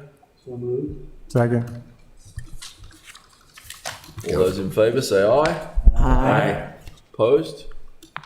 Is there a motion to adopt O-34-21 on third reader? So moved. Is there a second? Second. Madam City Clerk, please call the roll. Yes, sir. Mayor Buckley? Aye. Alderman Pendle Charles? Aye. Alderwoman Finlayson? Aye. Alderman Shannon Meyer? Aye. Alderman Gay? Yes, ma'am. Alderman Savage? Aye. Alderman Arnett? Aye. Alderwoman Tierney? Aye. And Alderman Payon? Aye. Thank you. We all turn nice Right. after midnight. Mr. City Attorney, please present the next item on the agenda. Yes, sir. The next item on the agenda is O3521, acceptable forms of signature. Is there a motion to adopt O-35-21 on second reader? Second. Second. Any discussion? Okay, all those in favour say aye. Aye. Opposed? Thank you. Is there a motion to adopt O-35-21 on third reader? Second. Second. Madam City Clerk, please call the roll. Yes, sir. Mayor Buckley? Aye. Alderman Pendle Charles? Aye. Alderwoman Finlayson? Aye. Alderman Shannon Meyer? Aye. Alderman Gay? Alderman Savage? Aye. Alderman Arnett? Aye. Alderwoman Tierney? Alderman Payon? Aye. Okay, Mr. City Attorney, please present the next on the agenda. The next item on the agenda is South Annapolis Yacht Center, public water access. R2221. So moved. Second. Okay. Any discussion? Alderman Shannon. Thank you. For my clarification, aren't they, didn't the property agree to hold the public meeting? Or am I misremembering? This is to have the planning staff hold a meeting on the minor modification that, under Title 21, that includes the fence. I need your mic on. So this resolution, we had action by the Building Board of Appeals on the fence under Title 17, but this project still needs to come up and have a hearing, a minor modification under Title 21, and this resolution asks that there be a public hearing on the minor modification under Title 21. Okay, we've got a first and a second on that. Thank you, Madam City Clerk. Please call the roll. Yes, sir. Mayor Buckley? Yes. Alderman Kendall Charles? Aye. Alderman Finlayson? Aye. Alderman Shannon Meyer? Aye. Alderman Gay? Yes. Alderman Savage? Aye. Alderman Arnett? Aye. Alderwoman Tierney? Alderman Payon? Aye. Thank you. Thank you. Mr. City Attorney, please present the next on the agenda. Yes, sir. The next item on the agenda is R2321, tree removal on private property fines. This probably needs to be moot because the original bill was, the ordinance was withdrawn. Okay. He needs to move it. He needs to withdraw it. Yes.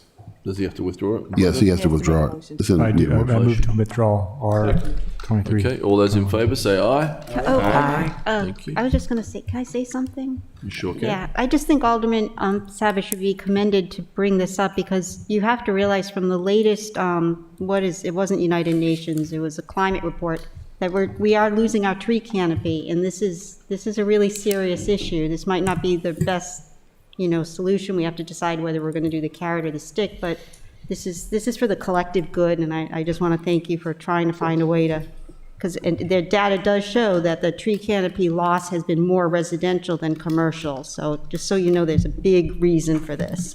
Thank you. All right. Mr. City Attorney, please present the next item on the agenda. Yes, sir. The next item on the agenda is R2821, Universal Lodge Number 14, permit fees waiver. So a motion to adopt R-28-21. So moved. Second. Second. Madam City Clerk, please Mr. call. Mayor, I'd like to be a sponsor. Okay. You already You already are. You're there. I think Just that everybody introduced is. by Yeah. Look at the other. Mayor Buckley? Aye. Alderman Kendall Charles? Aye. Alderman Finlayson? Aye. Alderman Shannon Meyer? Aye. Alderman Gay? Yes. Alderman Savage? Aye. Alderman Arnett? Aye. Alderwoman Tierney? Aye. Alderman Payon? Aye. Thank you. Okay, Mr. City Attorney, please present the next item on the agenda. Yes, sir. The next item on the agenda is R2921, Military Bowl Parade, Military Bowl Parade and Football Game. Is there a motion to adopt R-29-21? So moved. You got a second? Got a second? Thank you. Second. Sorry. Discussion? Who's getting the Clydesdales? Don't know yet. Should be West Annapolis, right? Hope so. They were a big hit. They were a great success. Great home for it. Madam City Clerk, please call the roll. Yes, sir. Mayor Buckley? Aye. Alderman Kendall Charles? Aye. Alderman Finlayson? Aye. Alderman Shannon Meyer? Aye. Alderman Gay? Aye. Alderman Savage? I'm Alderman dabbing Arnett? on everything for the rest of it. No. Dabbing. No. Alderwoman Tierney? Aye. Alderman Payon? Aye. You know how to dab. Thank you. Mr. City Attorney, please present the next item on the agenda. Yes, sir. The next item on the agenda is R3021, Chesapeake Region Accessible Boating, Adaptive Boating Center. This is so move. Okay, we have one Savage amendment, please. Yeah, and I move Amendment 1. Okay. Can I get a Second. second? Thank you. Can I give an explanation real quick? Yep. So the original approach with this resolution was to attempt to waive the fees entirely, but we were told, and thank you, Dr. Nash, for getting this answer quickly. We were told by the Critical Area Commission that we can't do that, but we can instead basically charge them the minimum fee, and so we're using the minimum fee that came from the Critical Area Commission instead. And so that's all my amendments do is basically change it to accomplish that goal, the fee reduction. Okay, great. So there's a motion to amend R-30-21. We have a first and a second on that? I have a question. Okay. All those in favor? I have a question. Sorry. Alderman Pendell Is Charles. Mr. Bollinger aware of this? Oh, yes. Okay, just want to make sure. He's on top of it like usual. All those in favour say aye. Aye. Opposed? Thank you. Is there a motion to adopt R-30-21 as amended on second reader? Yes, sir. Can I get a second? Second. Madam City Clerk, please call the roll. Yes, sir. Mayor Buckley? Yes? Alderwoman Pendle Charles? Aye. Alderwoman Finlayson? Aye. Alderman Shannon Aye. Alderman Gay? Yes, ma'am. Alderman Savage? Aye. Alderman Arnett? Aye. Alderwoman Tierney? Aye. Alderman Payon? Aye. Thank you. All right. Do you have a motion to reconsider? Do we have any other motions coming up? What? Is there a motion to reconsider O-3621? What's 3621? What's 3621? Exempt service. Oh, that's me.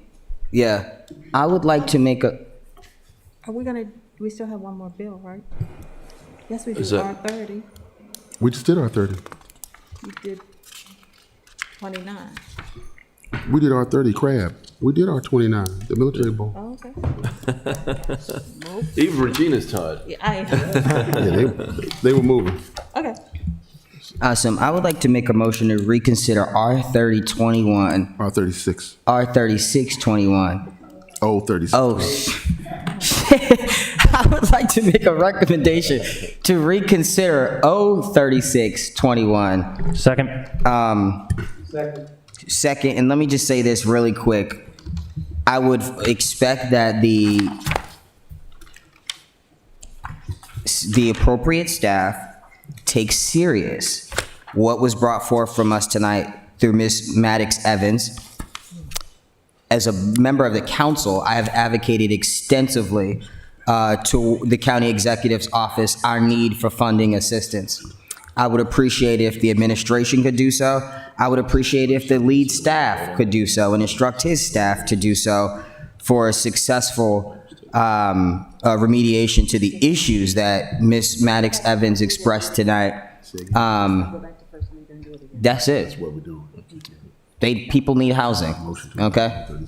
I'm reconsidering the vote, but there's a lot going on with Hackett and we need to fix it. Thank you. All those in favour say aye. Aye. Aye. Opposed? Thank So you. now, we're here. Now, Motion to adopt O-3621, one first reader. yeah. So can I get a motion to adopt O-36? I don't know how that would work though, because technically we are, as it relates to my last comment, maybe if we could do in 2 weeks, just an update on the status of, 2 no? weeks will be November. Okay, so there's nothing we can do really. Could I do a committee meeting? You could meet with staff and let them Okay. explain it to you. I don't think I really need an explanation as much as I would like for us to help facilitate. But you do need an explanation. Okay. I got a And we're quick available one to give it to while you. we were on break. And I got a quick one from Melissa as well. I think there are various opinions, and there is the city manager, the city attorney and the mayor, and then there's Hacker, and somewhere in between the truth is there. And so that's my thought. But as we proceed to the reconsideration of the vote. Point of order. So we're on, I need a motion to adopt O-36-21 on first reader. Wait, point of order. Yes. City Attorney, do we need, that was a motion to reconsider the vote to suspend the rules. No, we're not at that part yet. We have to start all over again now. They're reconsidering the vote. So we're Then you adopt it we're on first reader again. I make a motion to consider O-3621 on first reader. Second. Okay, we got a second on that. All those in favour say aye. Aye. Opposed? Is there a motion to suspend the rules to allow the passage of ordinance O-36-21? I make a motion to suspend the rules. Second. Second, okay. All those in favour say aye. Aye. Unfortunately. Thank you, Alderman Gay, appreciate that. Now, 036 on. All those opposed? Okay, is there a motion to adopt O-36-21 on second reader? So moved. Second. All those in favour say aye. Aye. Opposed? Thank you. Is there a motion to adopt O-36-21 on third reader? So moved. Second. Second. Madam City Clerk, please call the roll. Yes, sir. Mayor Buckley. Aye. Alderman Pendle Charles. Aye. Alderwoman Finlayson. Aye. Alderman Shanda Meyer. Aye. Alderman Gay. Yes. Alderman Savage. Aye. Alderman Arnett. Yes. Alderwoman Tierney. Alderman Payon. You, no, I. No, not a no vote. Thank you, Alderman Gay. Thank you. Mr. City Attorney, please present the next item on the agenda. That concludes the agenda. Okay, we have a special presentation for our favourite exiting alderman. You two will get a piece of paper. You two will get your official place, and I'm going to come over to you and read this out. He gets two of them, the one in front of him too. He gets that one and the one in front. Right.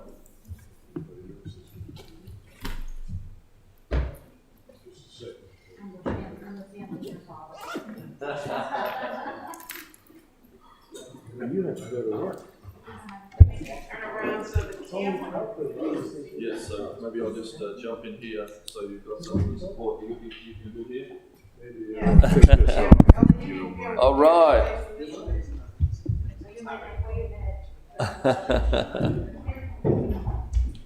Okay, Fred, on behalf of the residents of the City of Annapolis, we offer this City Council citation to honour the service of Alderman Fred Payon, an elected member of the Annapolis City Council representing Ward 2 since 2007. Alderman Payon, you are widely known for your extraordinary constituent service and responsiveness to the needs of the West Annapolis, Admiral Heights, Homewood and Germantown communities. Your work with Navy Athletics and the Military Bowl to bring Anheuser-Busch Clydesdale horses to West Annapolis each year between Christmas and New Year is a highlight for city residents and visitors as well as city staff. Your service to the city and outstanding committees including finance and public safety have helped the city to navigate numerous budgets to see the needs of residents as well as city police, fire and emergency management. As a member of the Audit Committee, you help ensure oversight of the city's financial review. You are a connoisseur of chocolate, especially dark chocolate, and various sweet and salty treats during both in-person and virtual. We've all seen that. City Council meetings. We love you, Fred. Thank you so much. Thank you, Mr. Awesome. Thank you so much.